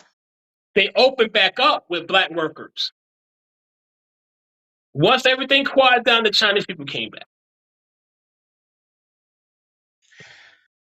Thank you. Okay. You proved my point. Now, all they did is change their face. They didn't lose. But they changed. They forced them to change. They cut off their money stream, did they not? They cut off their money stream. When they all came together and agreed, they cut off their money stream, right? Yes, but they came back, just changed their face. Then you proved my point. You proved my point. The point. It's the fact that boycott is supposed to send a message that black money rules. When you just have it for a minute, they're just gonna go back to the same thing. See, that's the whole point. Boycott has been done. It's like this here. You drive. How many black workers did they have before the boycott? You drive? Yeah, I drive. You drive too, right? Yeah. Okay, now, does it matter what gas station you buy your gas from? Yeah. It matters? Yeah. Okay, Raw Farm, Shell, whatever case, but you're still gonna get gas from them, right? Mm-hmm. So if I can't find the gas station I want, yeah. Okay, so everybody, black people, stop buying the gas at Shell gas station. You still got Raw Farms and all the other gas, but Shell would go out of business. Right. That's a point. Put them out of business. Say that the Chinese, didn't you say the fruit stands went out of business? Keith, did you not say that? Hold up, brother. Hold on. Wait. You said they went out of business, right? Go ahead. And it worked because you said they went out of business. Now, just because they were able to reopen business doesn't mean that the boycott didn't work. Because what changed? How many black workers did they have before the boycott? Zero, right? Exactly. thought. So when it came back, how many? Hold your They thought. just changed the face. Keith, hold your thought. I'm gonna play a quick commercial ad. Keith, I need you to understand that you are actually proving yourself wrong, brother. Hold on. Family. UNIA Rock Media. Be right back. I used to think revolution meant fire and fists, but silence is louder. I need to speak at tonight's UNIA ACL Zoom meeting, because if I don't, my nephew's gonna grow up thinking power lives outside our people. I wasn't raised on Garvey. I was raised on survival.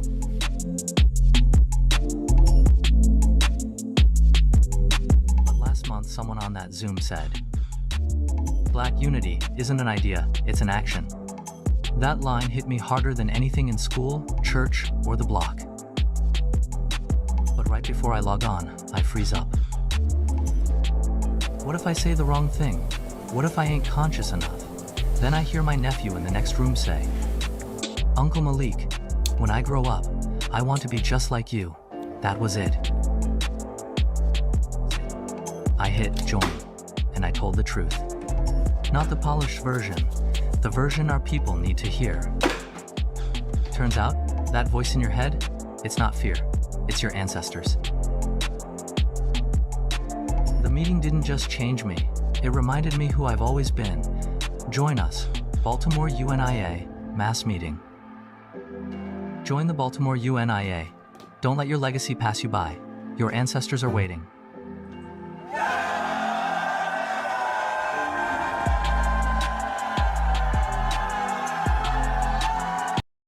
Used to think nature was a lie. Baltimore don't have forests, just corner stores and concrete. But then I heard UNIA hikes every Sunday. I thought, what if I just show up? I gotta reach that ridge before sundown, or miss the moment that's waking my whole spirit up.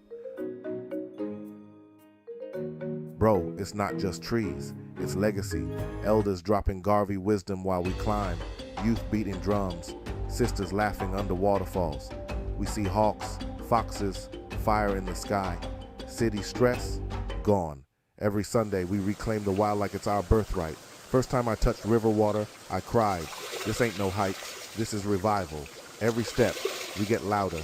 Every week, more of us come. This is Marcus Garvey's army in hiking boots. Black unity, in motion.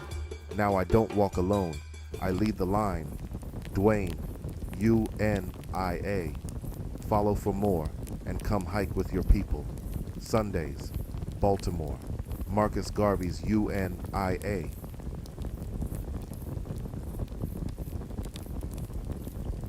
All right, family, before I bring the guests back in, UNIA, we go hiking in Baltimore on Sundays. It's beautiful. We hit Lincoln Park trails. Definitely join us.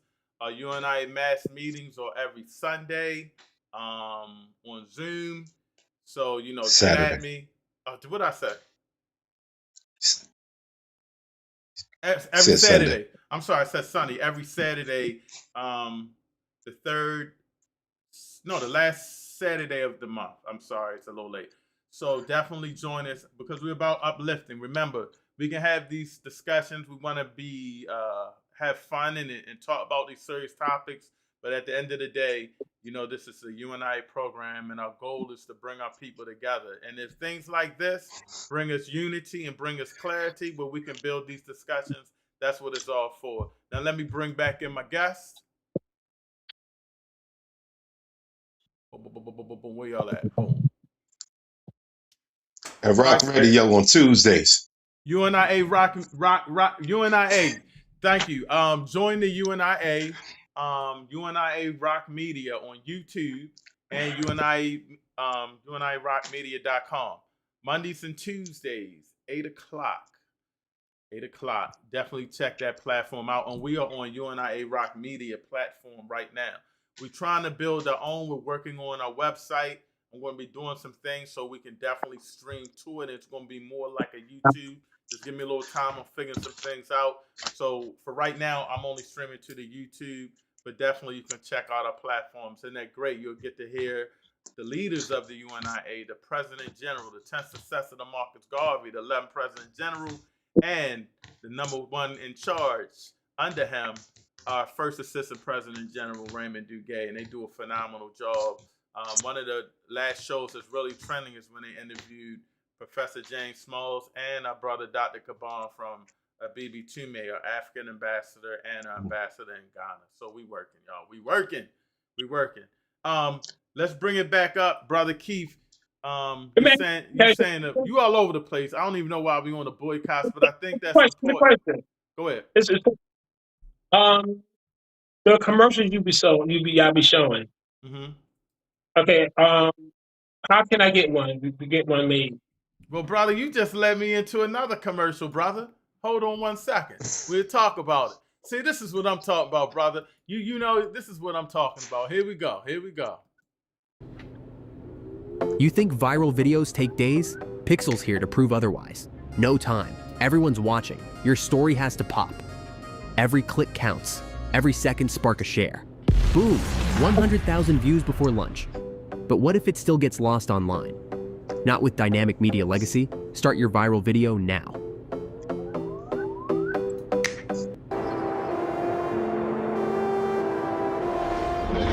$60 to erase this city or rebuild it from scratch. This isn't pre-rendered. No soundstage, no green screen. Every explosion, every storm, every alternate reality. We don't imagine worlds. We manufacture them. The future doesn't wait, and neither should your story. I didn't just save the world, I authored it. Dynamic Media Legacy. Your vision, our worlds. Built-in AI. Faster, bigger, impossible.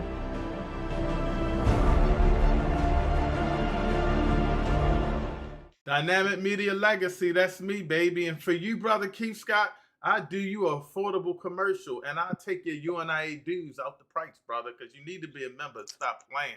You need to be a member. So once I do your video, huh? I can't be a member. Why not? Because you're already a member because you're black, brother. You just need to pay no, your but dues. I'm saying, see, that's gonna take a lot of dedication that I don't have the time for. Brother, guess what I'm gonna tell you? Hold on. You know what I want? You're gonna pay your dues and be a member. I'm gonna get you your commercial, and you know what? All I need you to do? What? Do what you're doing right now. Oh well, yeah. Like I said, I support y'all 100%. So there you go. There you, brother James. We're gonna send this brother the app. It's only $56 the first year, $46 the next, brother. And you uplifting your people. All you got to do is continue doing what you're doing right now. That's all we ask of you. We can talk about the commercial because I got an idea I want to do. Yes, and for those that don't know, that's my company, Real Truth and Power, and it's a part of it, Dynamic Media Legacy. We do AI videos and media and things of that nature for black-owned companies to help them out or people like that. And so we're very affordable. I'm very affordable. I don't actually charge anything, to be honest with you. But can I say something? Go ahead, brother. Me and Brother Keith going rap battle, man, at the convention at TNAC. Before everything go down, I'm challenging right now. I'm throwing down the gun. Yeah, okay, yeah. I'm throwing it down right now. Big Daddy Kane versus Young MC. I'm Kane. See, Big Daddy Kane, man. You know what? I'm tell you something. I grew up with that, bro. Hold on. Hey, Sister Selena said, hold up real quick. Sister Selena said it was not murder, it was self-defense. Don't believe me, look up murder and look up self-defense. I agree. I know that's right. Who's Tommy 13? Tommy 13 says, I make my own fried rice. I don't even know what that's about, but yeah, I agree. I know that's right. My bad. And I think we are caught up in the chat. Real quick, family. It's still a nice amount of people in here. I don't know if y'all on Facebook, Twitter, or what. But do me this favor. Hit that like and subscribe button.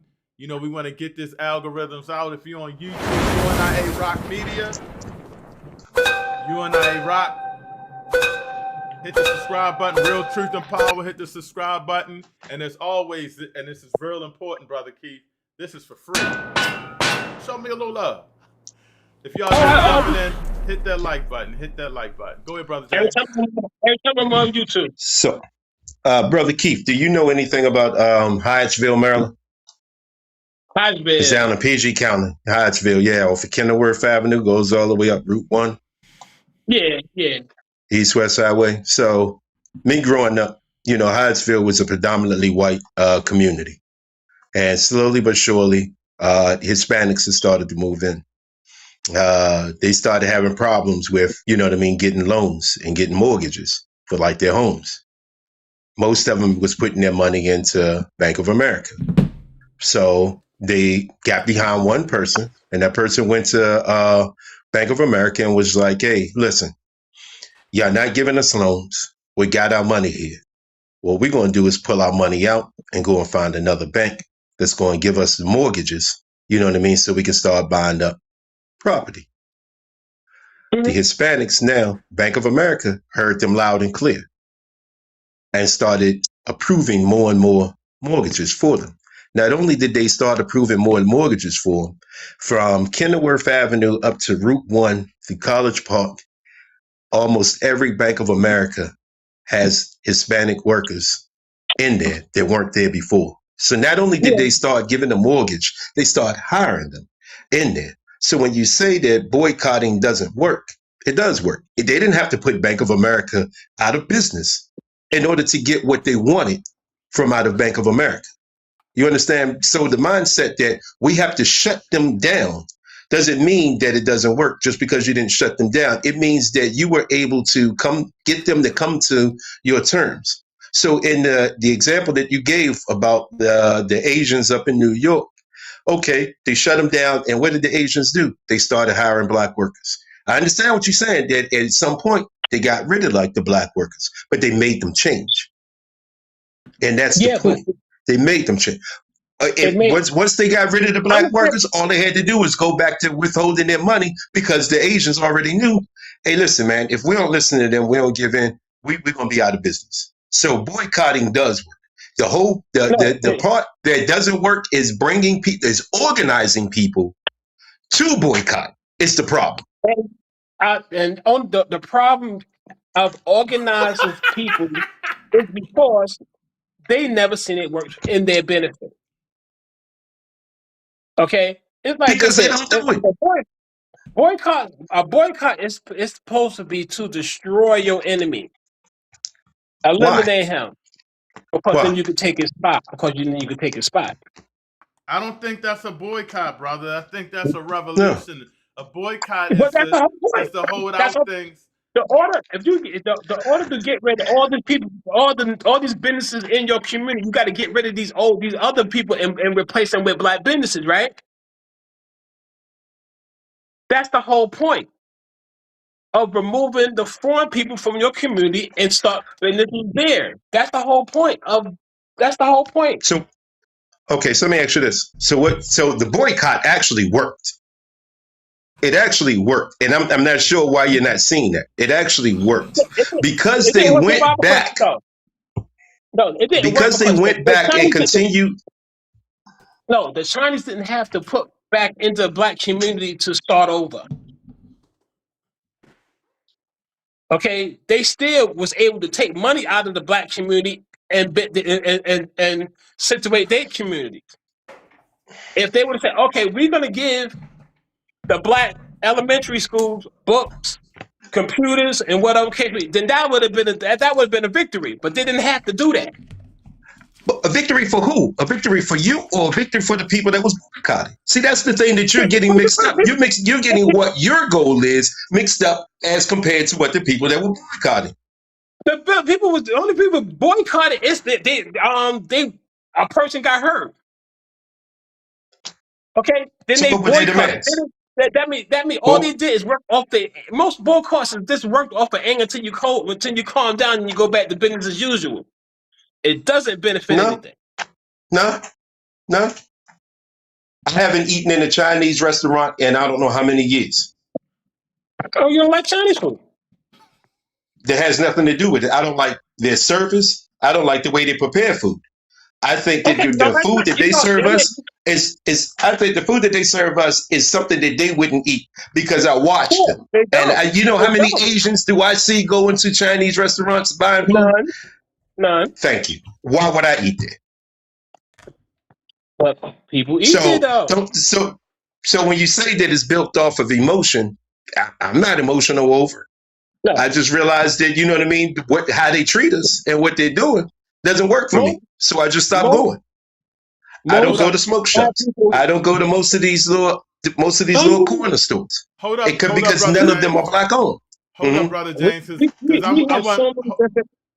Hold up, brother Keith. I'm gonna read these two chats and then I want to let you close out because I did cut you off. Sister Selena says he has problems with black people. I wouldn't follow him out of an open paper bag. Okay, what did I say against black people? What thing did I say about black people? You just funny, brother Keith. That you don't fall on your sword What did I say sometimes. about black people? All right, listen. One thing I said about black people. Listen. I want you to close out because you didn't get a chance to close out. And hold up. Just go. Let's go back. I don't want you to talk about the damn boycott. You didn't. Oh, I'm not. You fell on that sword a few times, and don't talk about the stand your ground. But no, just go into it because you do make some powerful points about the system and things of that nature. But when you first came on and I asked you those few things, just go on top of it about how do you feel about both cases and what do we need to do as a people to stop crying about it and get our upliftment on our own, because that's where you was going. Okay, we complain about the system, but we're scared to change it. That's just it. Okay, we are so chained to the system, and we feel that they not gonna let us do it. We can't do it because they not gonna let us do it. If we try to do it, they not gonna let us do it. We never do it until it would never happen if we don't try to do it. Okay, stop being scared of white people. Y'all talk about it, but let's be about it. Okay, we got to get from under their thumb. Okay, we got, especially in Baltimore, we got the votes. All we need, I gave you a plan. I gave you a solution. Okay, stop voting Republican or Democrat. You could exercise your vote. Vote for a black political party, for black people that are working for you. Stop voting for people who there to preserve that system that you fighting over to overcome. Give me a break. We knew about this for years. Now, before you go, for those that don't know, it's going to be a huge debate between a brother by the name of Haki and Dr. Dennis Assault Winkler, Dr. Daw. And you said something about Brandon Scott. You saying he's not a good man, brother? Hell no, man. Come on. I mean, come on. Give me a break, y'all. Come on. Brother Ori will totally disagree with you, brother. He says Brandon Scott is a good mayor and that you wrong. And I think that's okay. I think we're gonna have to have a show on that, or you're gonna have to go at Baba Ori in this answer discussion. why I hope you don't fall on your sword like you're falling on your sword. Why my BGE bill is $700 a fucking month? Excuse my language. What about the crime? The crime, he said the crime went down. Okay. I work McCullough Homes, and all I see is murder on these streets. I drive by that. So you one of them security guards out there now? They be strapped. Yeah. But I heard all they do is they leave and they show up around clocking time. I'm like, who's counting? Okay, who's counting the murders and who's counting this? Who's counting? He's counting? Okay, give me some numbers. How many people died? What? Okay, so some people went down. Because I don't hear it in the street. All I hear is, what's their son got killed? What's got stabbed? I'm like, Baba Ori said, LOL, 4 hours in, I'm not laughing at anyone. We laughing together. Great program again. Mayor Scott is on point. So he disagrees with you, brother. He disagrees with you, brother. And okay, he's a Democrat. I think the people want to know: are you running for mayor again? Are you scared? No, I'm not running. I'm not going to run for mayor again. I already ran for mayor and I won. Brother, you had the least amount of votes anyway. How you win? Oh, you mean you won just by the goal of running? No, I ran. My goal was to get the experience. Yes, that's how you won. I got Okay, you. I know at first hand that the political structure sucks in Baltimore City. Okay, this is why the majority of black people are not voting because everybody knows. Everybody knows it sucks. The Republican, the Democratic Party, it's not even existed. It's just This is why they shifted Spanish people. They Every shifted. time I want to let you go, you say something crazy, and I got to keep you on for a minute. What? Why do you think Brandon Scott sucks? Because Baba always says that he's doing a good job. Why do you think this is a sanctuary city? Besides the BG&E bill, brother. Okay, why do you think this is a sanctuary city? I mean, you blaming it was that before he got in office, though. Yeah, that's why the Democrats shift in Spanish people because of the fact black people not voting. White people voting and Spanish people, black people not voting. This is why they shift. Then Spanish people said they vote for the Democratic Party. This is why Spanish people get so much stuff that black people do. Is that why they were jumping in my my inbox? Dial one for what? If you quote, you got dial one for what? I mean, but you're talking about the system. I'm talking about Brandon Scott particularly. You don't think he's doing anything good for the community? Brandon Scott working for the Democratic Party. They don't work for black people. You saying he's a sellout? He's a sellout. Hell yeah! Anybody who's Republican or Democrat is sellouts. Before I'm gonna ask you this again because when I make a clip, I don't want you saying you mad at me because you talked about Farrakhan because when I asked you specifically, is Farrakhan helping our people? You said no. No, and I just he's shared not. the clip. But what you gonna say? I'm mad at me. So I'm gonna make sure you say this correct again. No. You made it like I'm against Farrakhan. I'm not against Farrakhan. Do I think he do a lot for black people? For Muslims, yes. Aren't they black? He's great. But I see homeless people in the street. Aren't they black? I see schools that's not funded. The kids had to get out of school early because they didn't have air conditioning. So Farrakhan say you need to get into the NOI school, then, brother. Oh well, like I said, he's the great. Like I said, he's the leader of going back. I just want to make sure I understand you clearly. I'm gonna ask you this again because you know this is going up. Former mayoral candidate Keith Scott. Robert Ory says that he thinks Brandon Scott's doing a good job, and to that you say he sucks.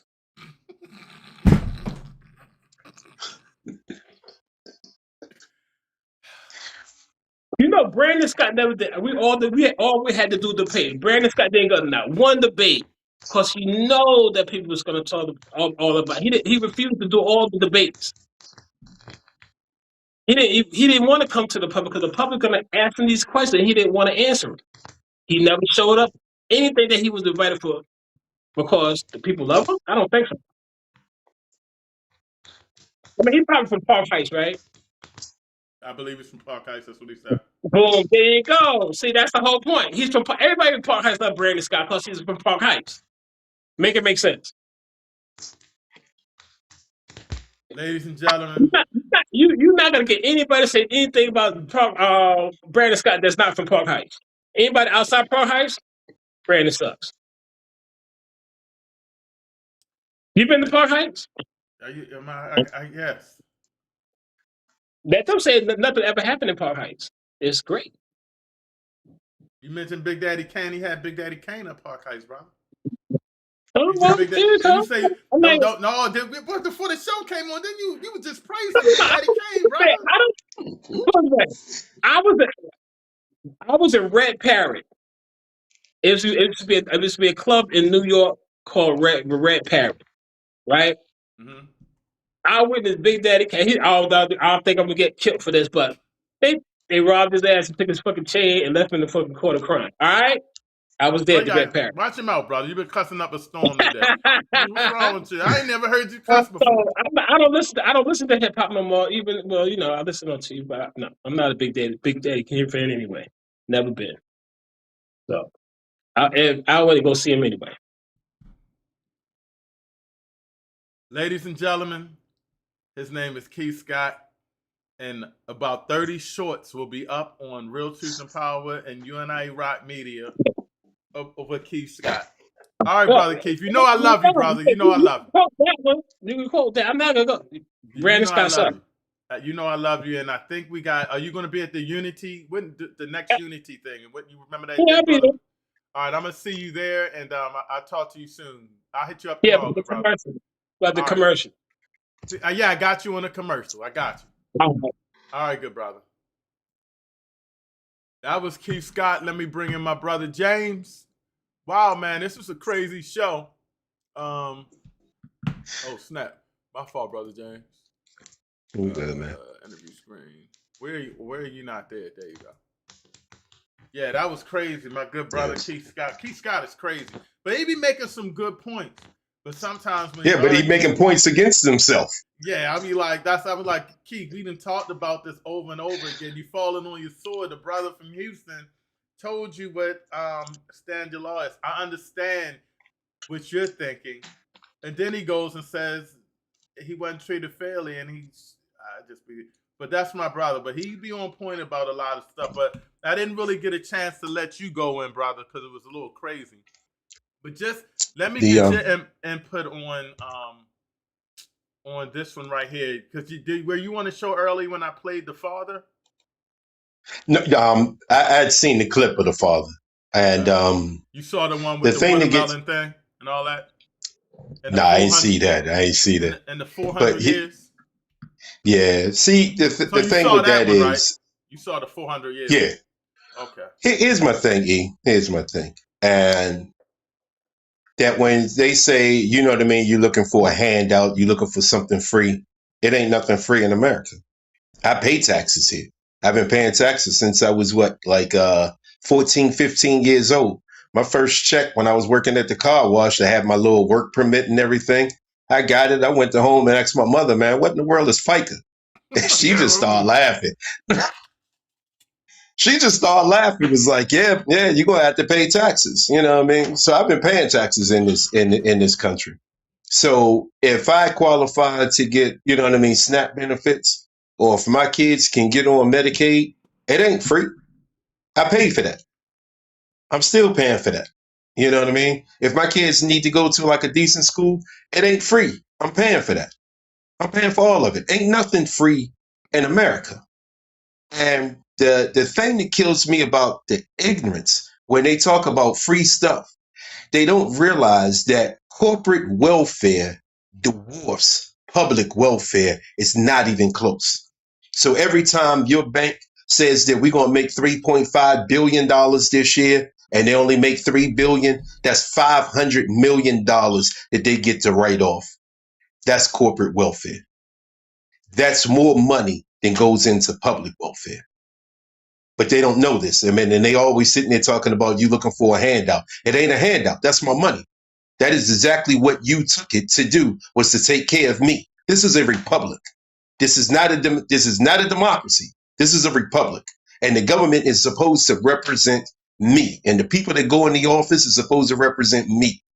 So if this is what I need, then that's what you're supposed to provide me. It ain't no question. It ain't no arguing back and forth. That's the one thing that I agree with my man Keith about. Stop voting for these people that don't represent you. The other part, you know what I mean? And when he's talking about like, oh, we always crying, complaining, but I don't see you out here stopping your neighbor from shooting somebody through the door, shooting someone through the window, so on and so forth. Where were you at when your son was bullying people? Because I'm quite sure this wasn't the first time that they've had this incident. I'll give you another example. Kendrick Lamar Johnson. Young man found in the gymnasium, rolled up in the wrestling mat, dead. No one to this date has been charged for his death. As a matter of fact, when the family tried to sue for unlawful death, you know what I mean, and everything. Guess what happened? The judge made them pay restitution to the families that they tried to sue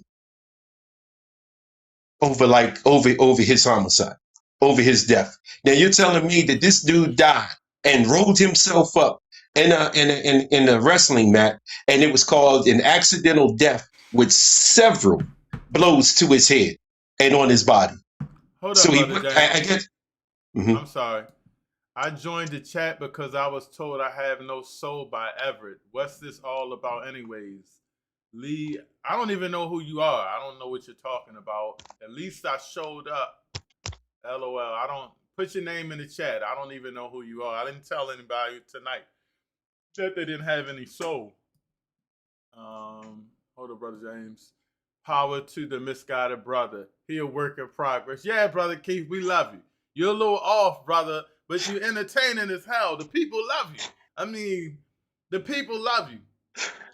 You can I was like, I gotta get Keith out of here. They like put him back on.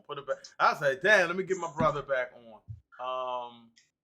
And Sister Selena was agreeing exactly. Ali Foreman, that's a great name. My question. What's your question?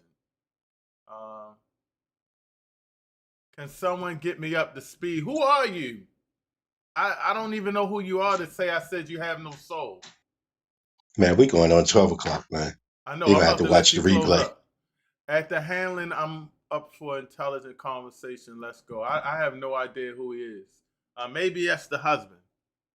If that's Brother Eugene, put yourself in the chat. But go ahead, Brother James. I'm sorry. I don't know. Somebody said so that they have no soul. These people crazy. I didn't say that.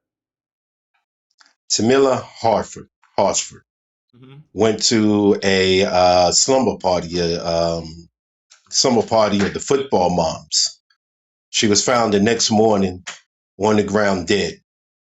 Said that she died of an accidental death, but again, blunt force trauma to the head, and said that she accidentally fell off the balcony because she had acute ethanol intoxication. No one else had this, just her. No one else went off the balcony, just her. No one charged in her death. And they closed the case and said they're not going to go any further. It was an accident. The thing that really gets me is that you have, and this is just one of many people, Waco attorney Adam Hoffman should have been serving 100 years in prison for the amount of child pornography that he was found. Do you know how many days this dude served, E? How many? 29. He was only sentenced to 60 days. Child pornography. Should have been in prison for 100 years. He served 29 days and did not have to register as a sex offender in Texas. He moved to Oklahoma. Oklahoma put him on the sex offenders list. Brock Turner. That name sound familiar? Sexual assault. The young lady passed out behind the dumpster. Several people seen him do it. The judge said, we can't ruin this young man's life. Gave him 6 months. What do you think would have happened if that was a brother? He would still be in prison. He would still be in prison. When you look at the drug laws, the 101 crack laws, 101 crack laws, and you look at all the people that's doing life, but then you turn around and you look at, you know what I mean, Big Pharma and their whole pill epidemic that they created. They created by paying off pharmacies. They created by paying off doctors. Not one person in that family will ever serve a day in prison. So don't tell me that the system is different. Don't tell me that the system, you know what I mean? The system, as I always say, the system works exactly the way it was supposed to work. When you have a lawyer that brings up a case to the Supreme Court showing that in Atlanta, a DA is pressing charges against black men or black defendants much differently than the way he's pressing charges against white defendants. And he had a whole caseload of when the black and the white defendant were involved in the exact same crime. The Supreme Court was like, we don't want to hear. Highest court in the land. That's what I said. There is no justice. We have a law system, but we have no justice. I'm done, man. These people. This brother said, I guess it's a brother. This, I apologize if you're not. Is this about the kid who stabbed the kid on the track meet? Who brings weapons to a secondary school anyway? That's a good point. Who brings weapons to a track meet? I don't know how it is up there, but I coach basketball. I told you we had an issue with a kid bringing a weapon into the gym one time. So I can say this. He respected the gym to the point where he didn't bring it in the gym. He left it outside the gym, and one of the parents saw him, stashed it, and went and told one of the coaches. And then the coaches came to me, and my guy Fitz, I think Fitz was involved, as founders of the organization, and they wanted to put the kid out the program. But I asked them, where did the kid live at? And, he was coming far. And I said, how does he get there? Because, James, when you talk to me, I'm always picking up 4 or 5 kids at practice. Mm-hmm. You know what I'm saying? It's football, basketball, we got to pick kids up. And they was like, I don't know. And I said, when I talked to the kid, he was coming from a neighborhood where he was crossing different paths of enemy territory. I'm not saying this is an excuse for that person. I'm saying I don't know what was going on in his mind, but I could tell you that I told the coaches that this kid respected the gym enough to not bring it in.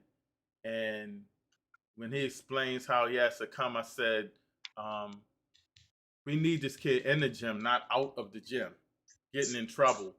We need to pick this kid up.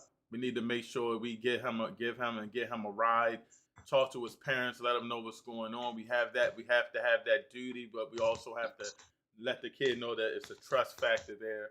And so those are things that I don't know. I mean, I don't know why he would have a knife. This is an honest show. Maybe he felt like he would need protection. But I could tell you if it was a Baltimore, that probably would be a gun. So, and I know real good kids that carry weapons, and it's a shame. I don't know the history or whatever the case may be with that. But the knife was a legal weapon. Did you hear that? It wasn't. Let me go back. It was not an illegal weapon. So he had a right to carry the knife. He had the right to have it. He had the right. Yeah. So it wasn't like they said, "Oh, you have an illegal weapon." He definitely had a right to.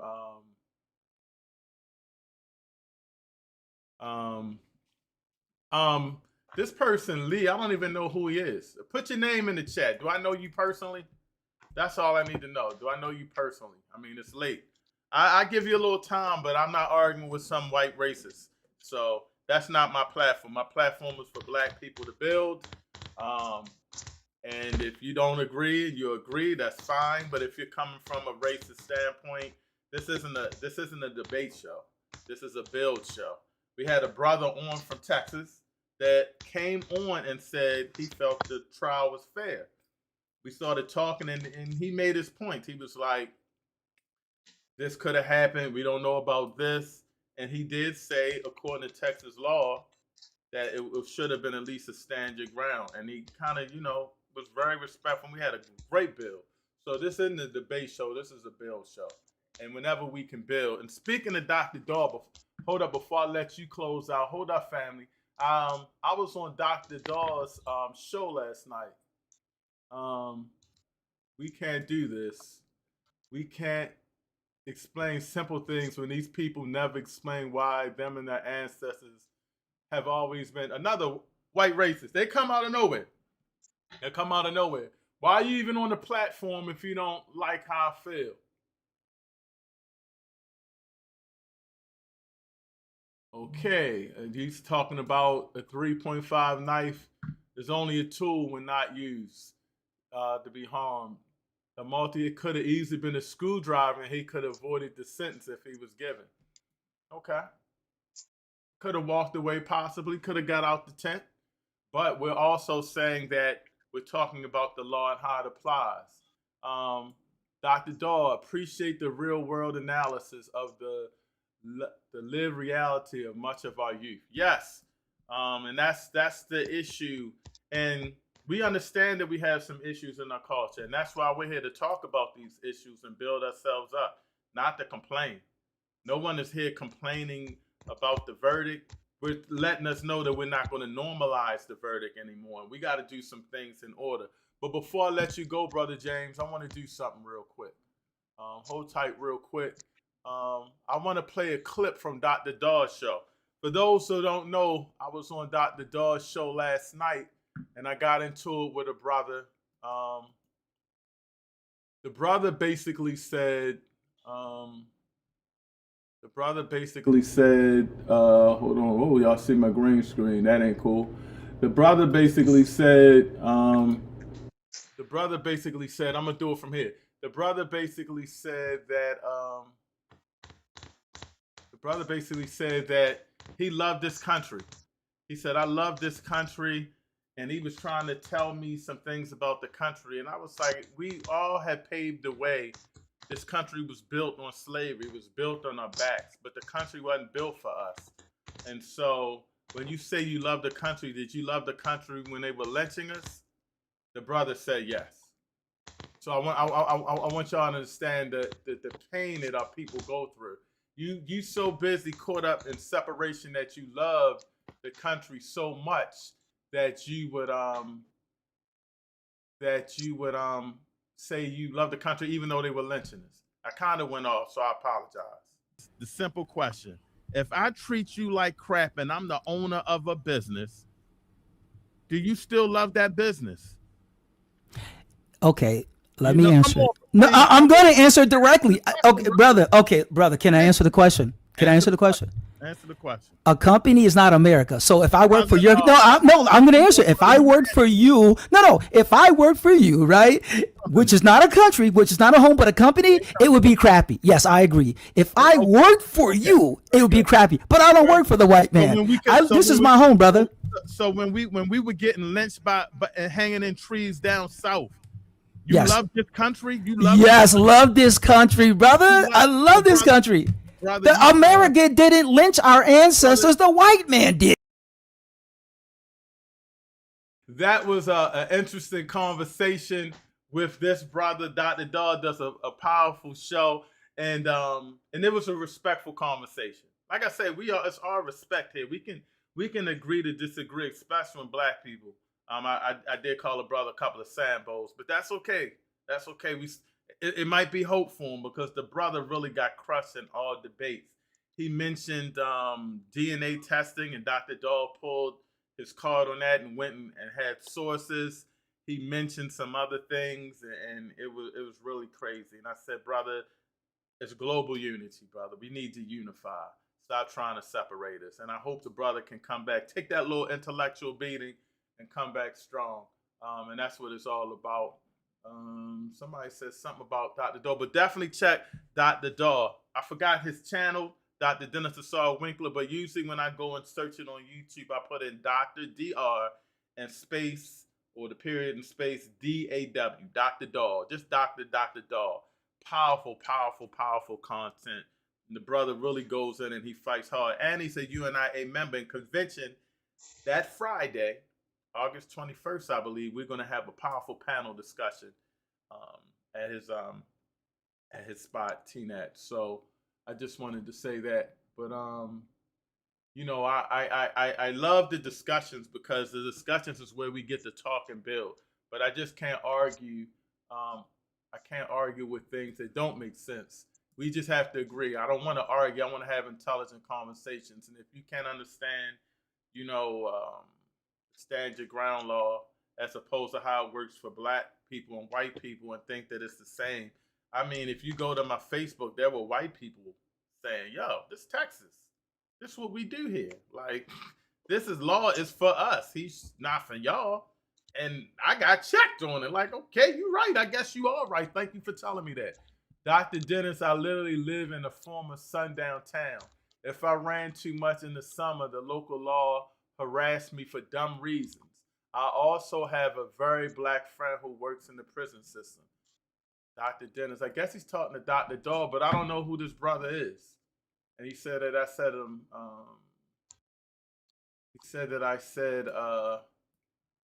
said he doesn't have a soul. I have no idea who this brother is. Selena responds from, that sounds good until someone attacks you. She's talking about when the brother said you could have a screwdriver. Let's remind you of this. The brother could have punched the guy after he got grabbed and the guy went and hit his head. And he killed himself. He might not have even had to have a weapon.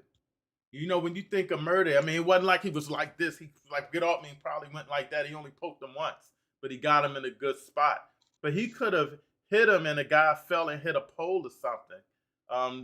He was getting the same amount of years. So it doesn't matter about the weapon. Sister Selena says, but self-defense is more plausible if you hit someone in the right spot with no military or martial arts training. He would have had a lighter sentence or none at all. Facts.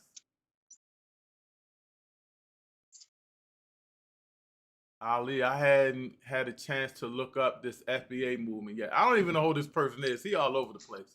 Hey, brother, go watch the rerun of the show. Or sister Selena, I've been attacked, held at gunpoint and knife. I literally have to sit and process what's going on. There's no fight or flight for me. I can't relate at all. Okay. Watch the show. All right, go ahead, Brother James. It's 12. We've been rocking. Appreciate the show. Before everybody gets off, come on now. Don't forget, I need y'all to do me this favor.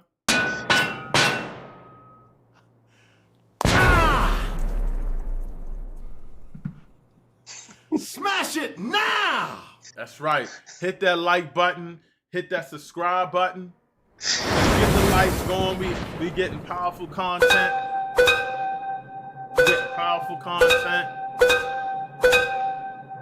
And before I let you close out, for those that don't know, you have to watch the back. I actually premiered the game show. It's just a snippet. We only did like 3 or 4 questions. It's going to be different templates and everything, so it's really going to be great. And it's really going to be fun. It's going to be educational. We're going to have trivia. We're going to have fun with it. I'm thinking, should I just do it or make that a UNIA rock thing? And Brother James, you're going to have to get back up because Sister Saket was spanking. I think it was 2-0. But I'll let y'all go back at it if she can, and we'll find a date. I don't think I want to do it during this show. I want it to be its own show, and people can call in and be a part of the show. We can make it really, really fun. We have bonus questions if it's a tie and things of that nature. So if you saw it, put it in the chat. Did you like it? We did it before. Everybody's excited about it. And it's really going to be fun. And we also want to have kids on here. Make sure the kids can have pen and paper as they answer the questions so they can write down the answers and learn. And it's all about learning education. These type of discussions for our community is excellent because one thing I got out of all of the conversation is this system is not meant for us. And we need to stop complaining about all the little things and start focus on what are we going to have to do to protect ourselves, uplift ourselves, and build ourselves into a strong community. And we got to do a lot of cleaning up inside. And maybe we're looking at the wrong people to help us. Maybe that we need to get together and in the community town meetings say, you know what, we taught her the music that they playing, talking about going and digging up the ops grave. We need to petition and have that music not being played. If it's played in the street, okay.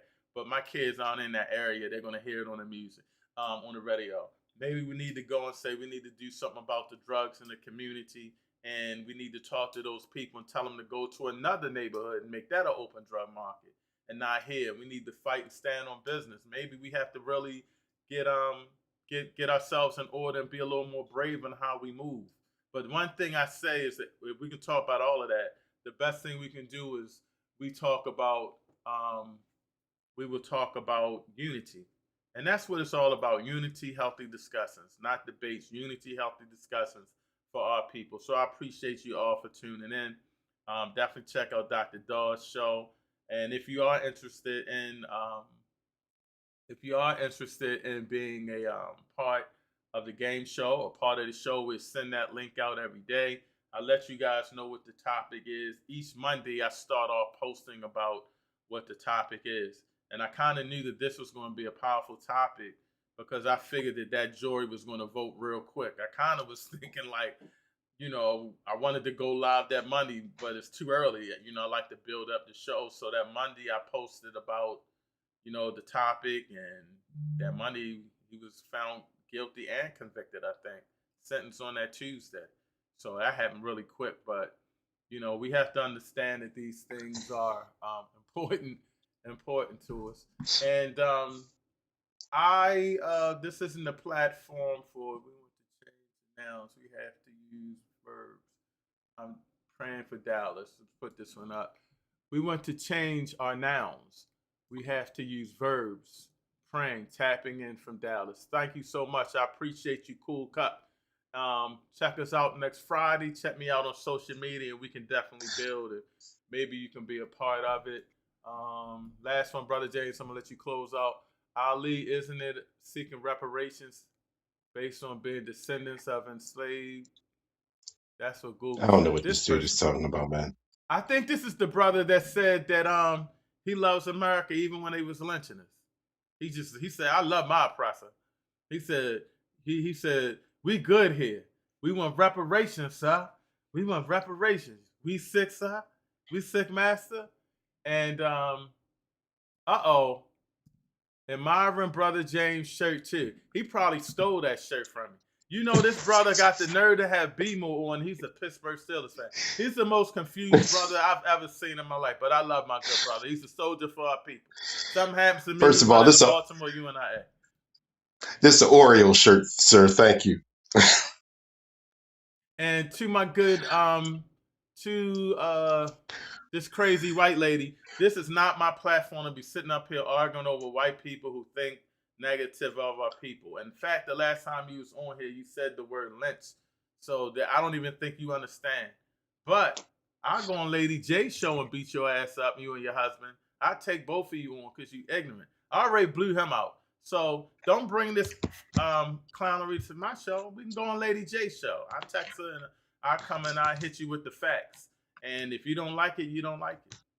But again, we just talking about the law and everything else like that. Bring your punk ass husband on. That's what I say. Bring your punk ass. Last one, I promise y'all. Owen, how about them Cowboys? You really confused. How about them? You really confused, good brother. You really confused, man. But this is good. We can have healthy conversations, have fun, talk a little trash. But at the end of the day, this platform is about people that love black people. I want you to understand that people that want black people to unify, people that want black people to build build economic power in their community, people that want black people to build schools, especially cultural schools, people that want black people to build and uplift and support their own businesses instead of supporting other people's businesses. And that's not a debate that I'm going to have. That's what we call a race first situation. It's not hate. It's not racism. It's fixing our community. And if you don't understand that, this isn't a platform for you. Go ahead, Brother J. Rich, close out.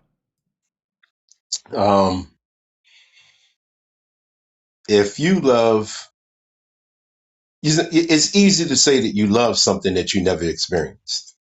You know what I mean? So it's easy to say like, oh, I love this country when you never experienced the sun downtown.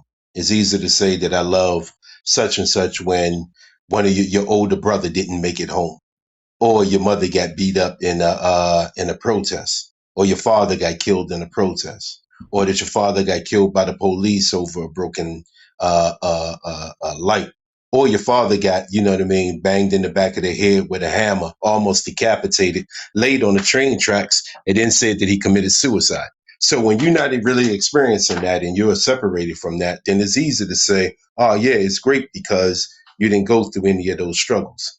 It's easy to say that, that we're the racists when we're not actually talking about white people. We're talking about the system and how it treats white people as opposed to how it treats black people. But if you can't understand the difference in that, I'll give you an example. My man got his tag stolen. We call the police. Police say like, hey, you have to come into the office to fill out a police report. 5 miles from his house to the police station. We got pulled over 3 times. The third time they had us out, had the whole street blocked off, had 4 police cars around us. They searching the car. They got us with our hands on the hood and all this other stuff. And the reason for that is because the black man will never be seen as a victim in this country. No matter what the victimization is, we're never the victim. It's always something that had to happen that led, we always had to do something in order for this to happen. So even when they lied and brothers got hung from the tree, it was still our fault because we shouldn't have been there. If we wasn't dead, then they wouldn't have been able to lie on us. But it was still our fault when they killed all those, when it was 19 boys or whatever, and said that they raped this white woman and they weren't even there. One of the boys was blind, but it was okay because we're not the victim. We're just the complainants. They're the true victims. You know what I mean? But the system is set up and it works exactly the way that it's supposed to work.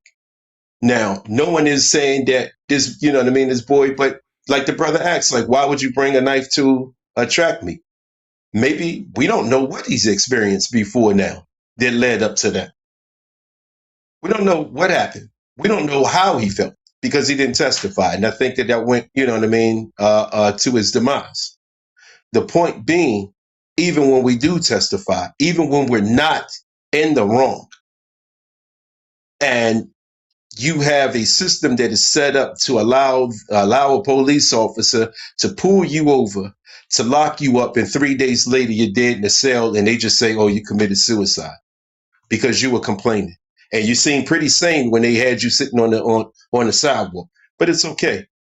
It's okay because the system is set up to put you in detention centers. And that's okay too.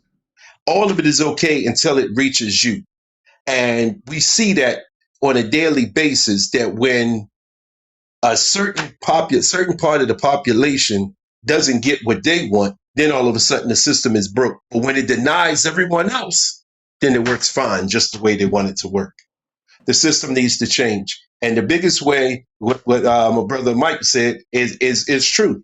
Because guess what? Guess who vote for these judges? You do. You do. In your local election, you vote for the judge. You vote for the DAs. You vote for all of these people. And if you're not paying attention and you're not following the cases before the last election, I looked up all them judges and found out what cases were they working on. Who did they let off? Who did they let go? Who was this DA? Who was the people that they went after? Who was the people they didn't go after? And that's what I based my vote on. I went and voted. And I looked these people up. So when you understand that you have the power to remove them, then you understand that the power is actually in your hands. And if you want to change the system, like my man said, you know what I mean? We have the majority vote in Baltimore, then get out there and vote these people out. And vote in people that are already in your circle, that's already doing the work. Peace. Peace, good brother James. I appreciate you as always. Do we got an event this week, this Saturday or something? Man, I thought something was going. No, we were supposed to have. Yeah, but I think it got canceled. But Mishan had the Juneteenth event that we was going to be at, but I think that she ended up canceling. That's not this weekend, though, was it? It's next weekend. It's a Father's Day weekend. Peace. Happy Father's Day to all the fathers out there. All right, brother Jay Rich. Peace and blessings. I appreciate you, good brother. All right, man. Thank you. That was my co-host. He always come on late, but he co-hosts the show with me. I'm glad he's back. Brother James. This is Selena saying, Brother James taking us to church. I agree. Peace to you, Baba Ori. Peace to you, brother Keith Scott. Gonna be calling you out, brother. Look out. He coming for you. Let's get out of this a little bit. Peace without dreams. People without dreams are people. Same for those without inner monologue or imagination. You still ain't put your name in the chat. Sister Selena says, priest, I think she talking about Brother James. I have collected of infractions that only started since moving here. I had known hell was 15 miles from my last house I wouldn't have moved. This is the brother saying he lives in the sundown town. And I think we got all the calls. I'm going to close out after this last commercial. This is Emotional Intelligence. It's a Black-owned clothing company. We need to support our Black-owned businesses, y'all. So definitely check them out. Emotional Intelligence.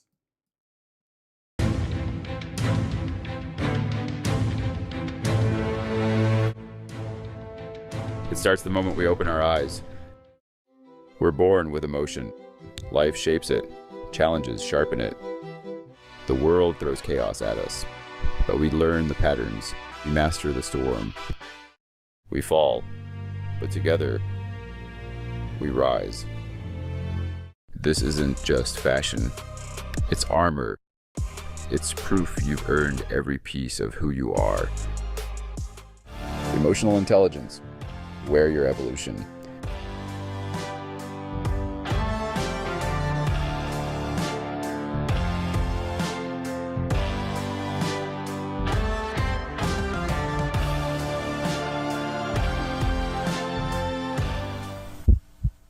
Ethics Life 247. Hit me if you want to get some clothing from this good brother, real good brother, Brother Artie. Real good brother.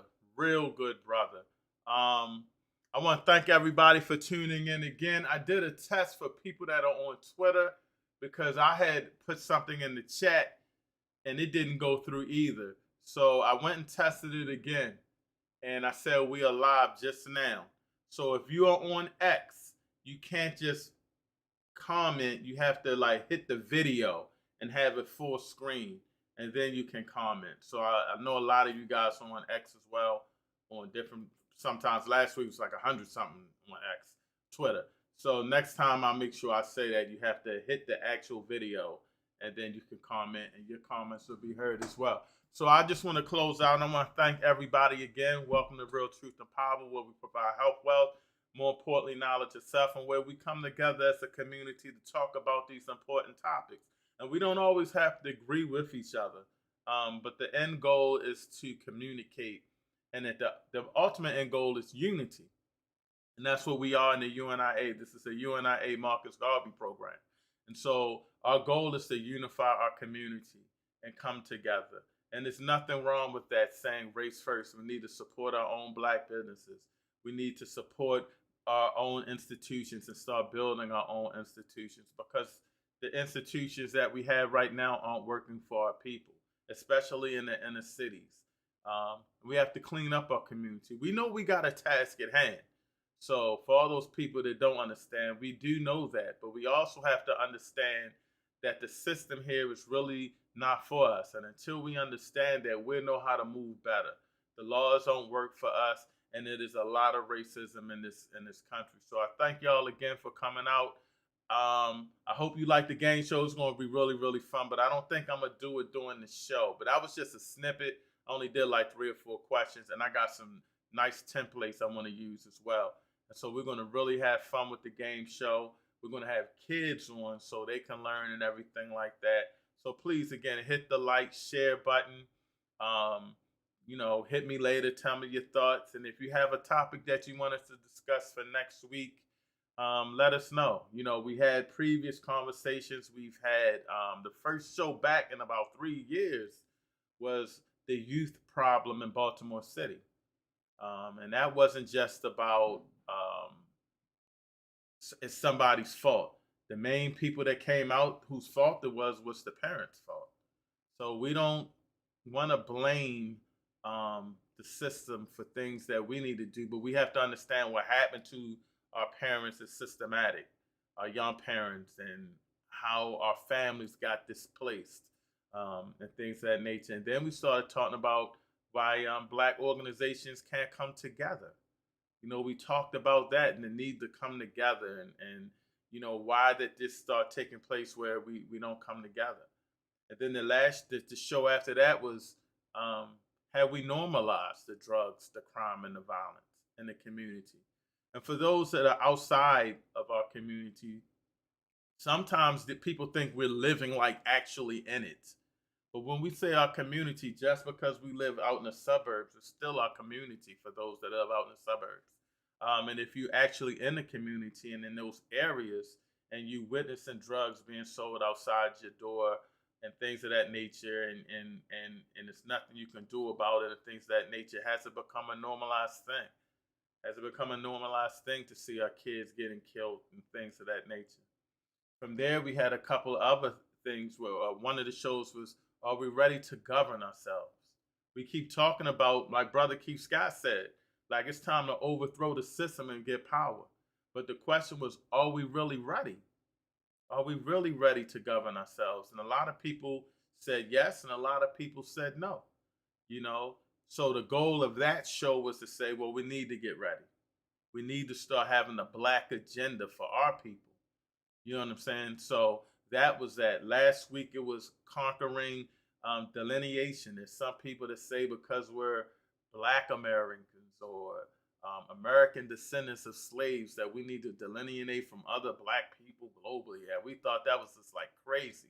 So we had people calling in on that show, and we were saying we're being oppressed all over. And this is what the oppressor wants. You know, it's a reason why during the slave days, the slave master didn't want you practicing African culture and called you a heathen if you practiced it, and killed you. And these are tough subjects that we have to understand. You know, there's a reason why we're Christians and a reason why we were Muslims. Even though we were Muslims there over in Africa, we have to realize a lot of us were Muslims by the sword. And so that hurts sometimes. We have to realize those things. And we have to realize why there was a church on why is there a church on every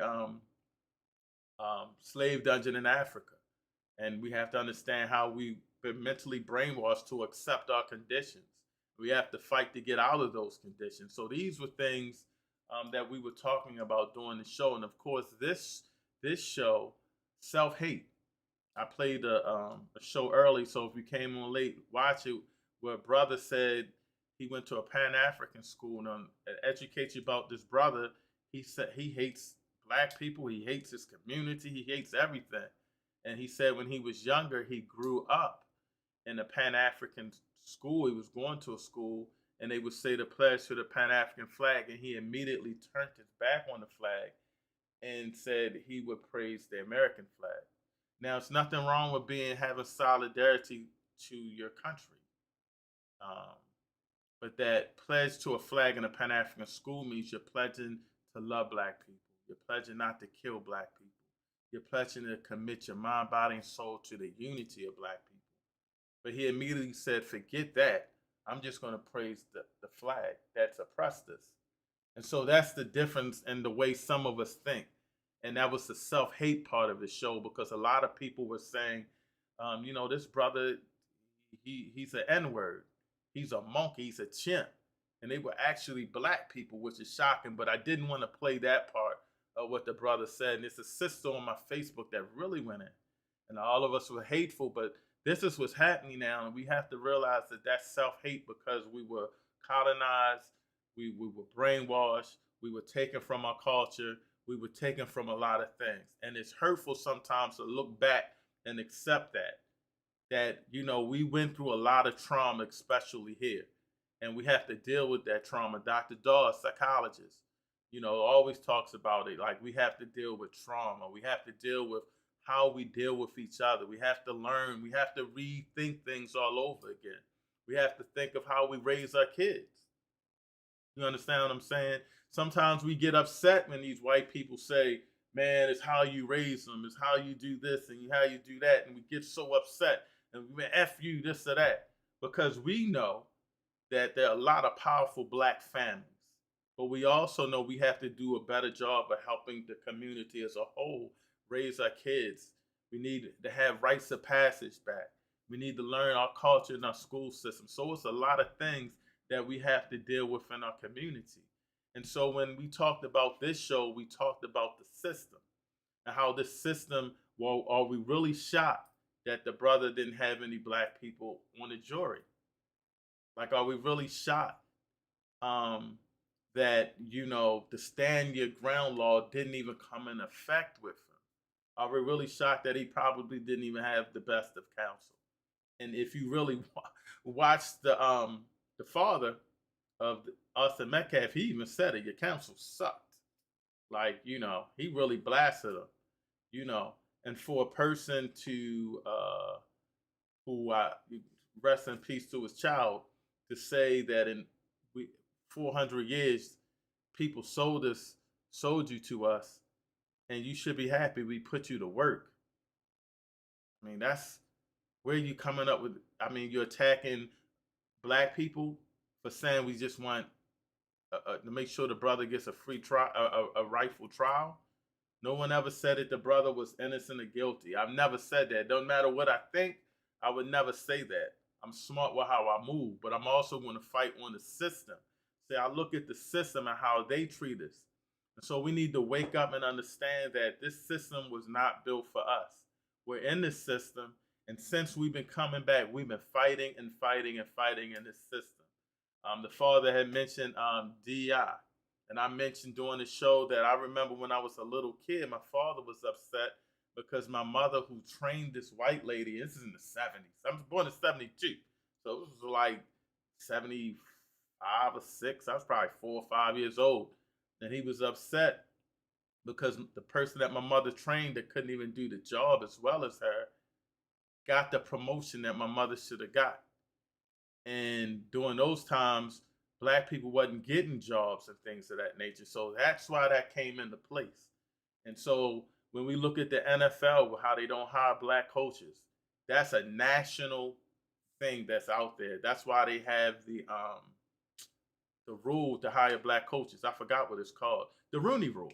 The Pittsburgh Steelers invented that rule because they said we're going to make sure we always interview a black coach, because they knew the culture wasn't there. So we got to stop acting like these things are new. We got to stop acting like this system isn't for us.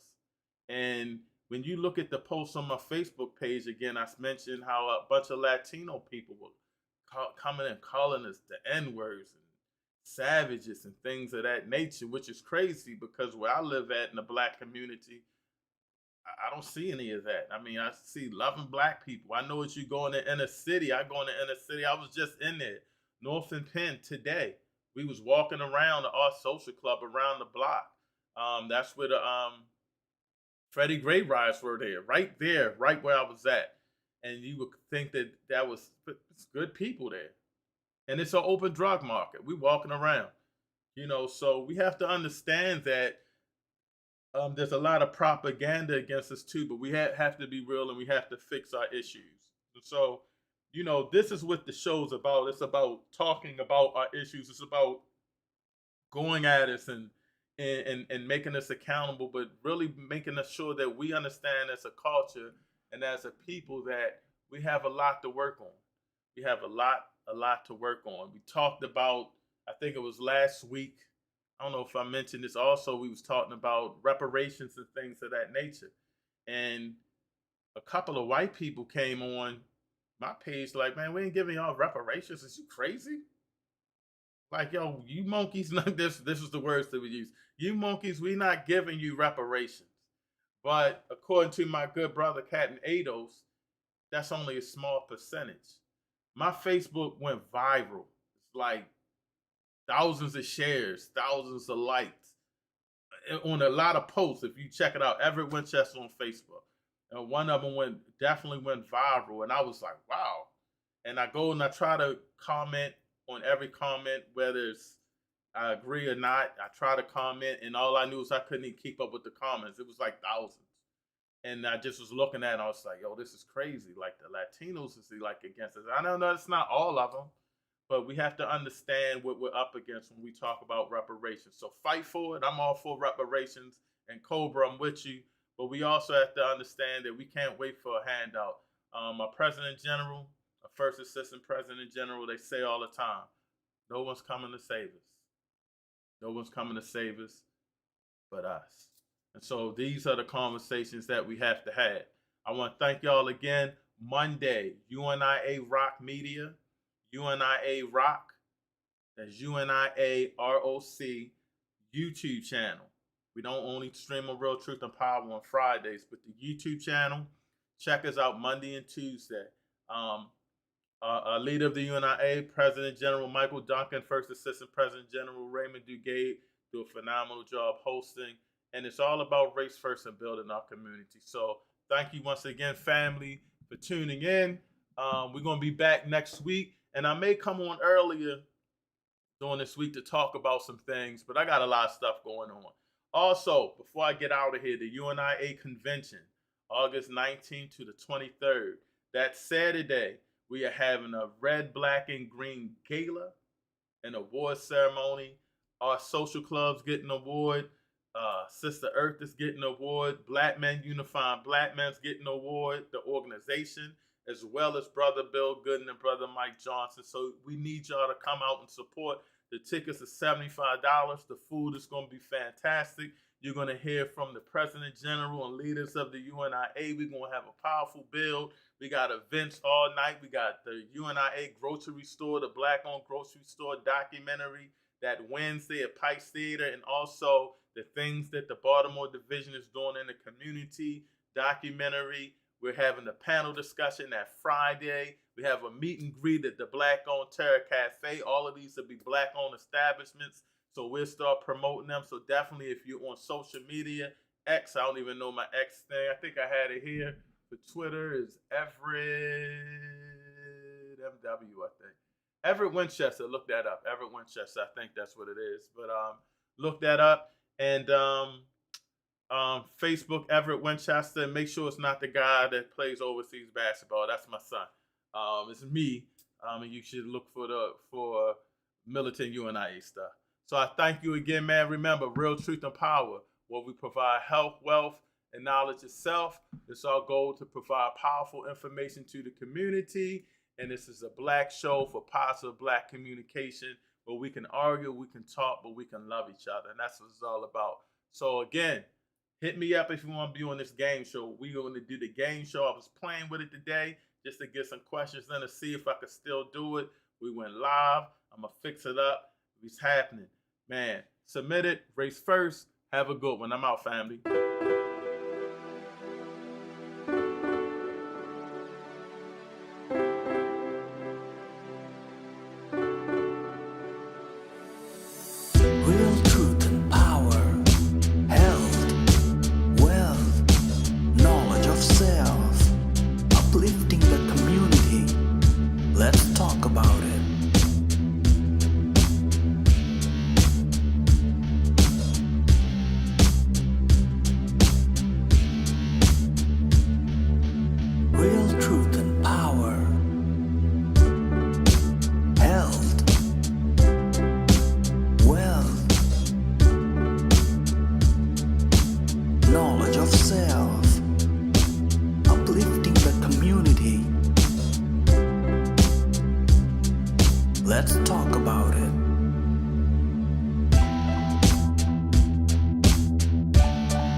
I'm the best MC.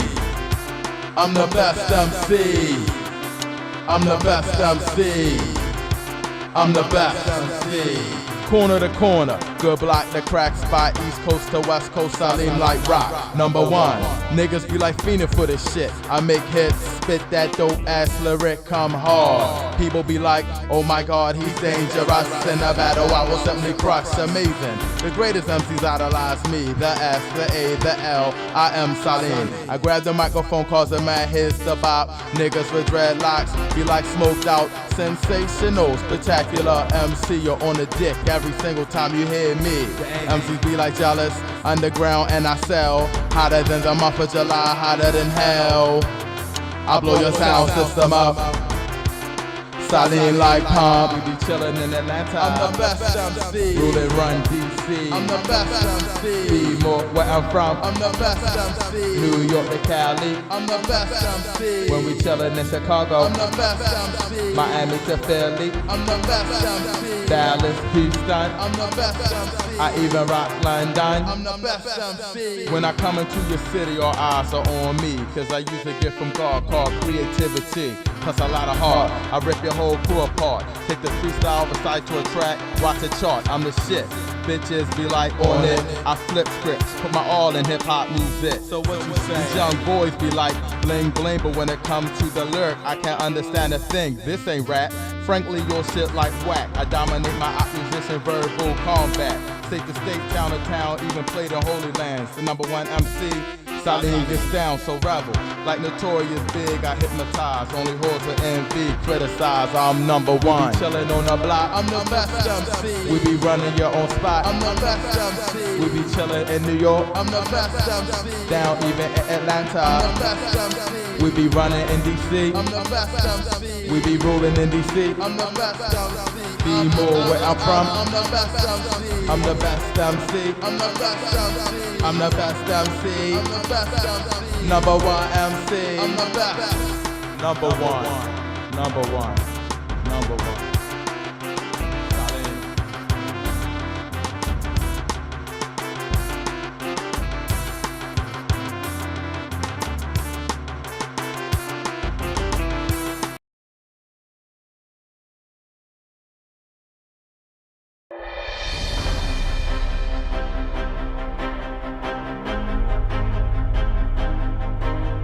They wiped the archives, said I was divisive, said I was too loud. I've got one shot to bring real truth and power back, or the community loses its voice. It started as a podcast, just the mic, just truth. Then came the guests, doctors, entrepreneurs, revolutionaries. We laughed, we argued, we built something sacred. But the deeper we went, the more resistance hit. Algorithms buried us. Platforms ghosted us. Not because we lied, but because we told the truth.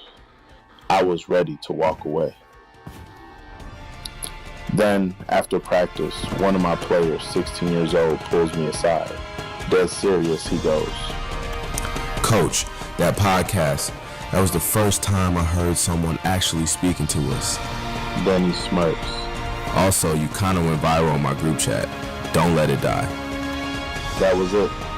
I rebuilt the studio from scratch, mic back on, files restored, and this time, I hit record like it's war. Real truth and power is back. Raw, necessary, unstoppable.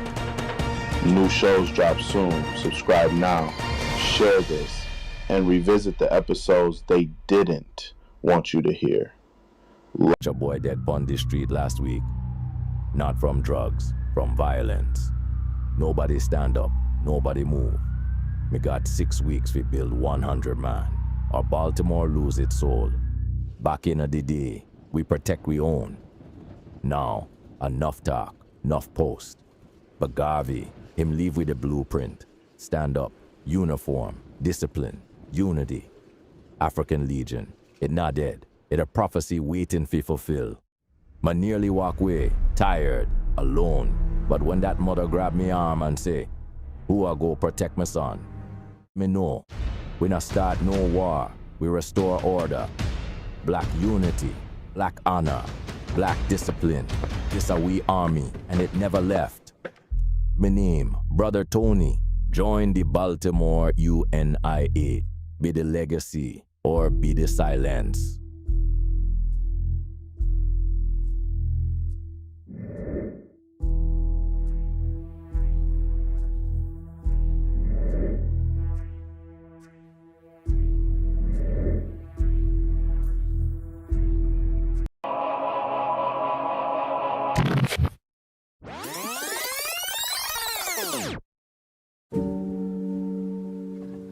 They told me I was dying, but I wasn't ready to go.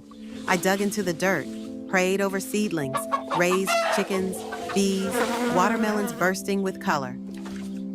Then the UNIA said, this isn't just a garden. They called it liberty. Now the bees hum freedom. My backyard feeds bodies and spirits. But the fence can't hold the harvest. Our people are hungry. Our youth, they're starving for purpose. We need space. We need you. Join the UNIA. Learn to grow food inside and out. Hydroponics, farming, healing, dignity. This isn't agriculture. This is liberation.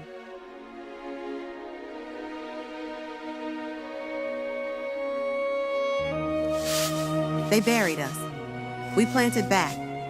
Not charity, sovereignty. We turned hunger into harvest. That's power.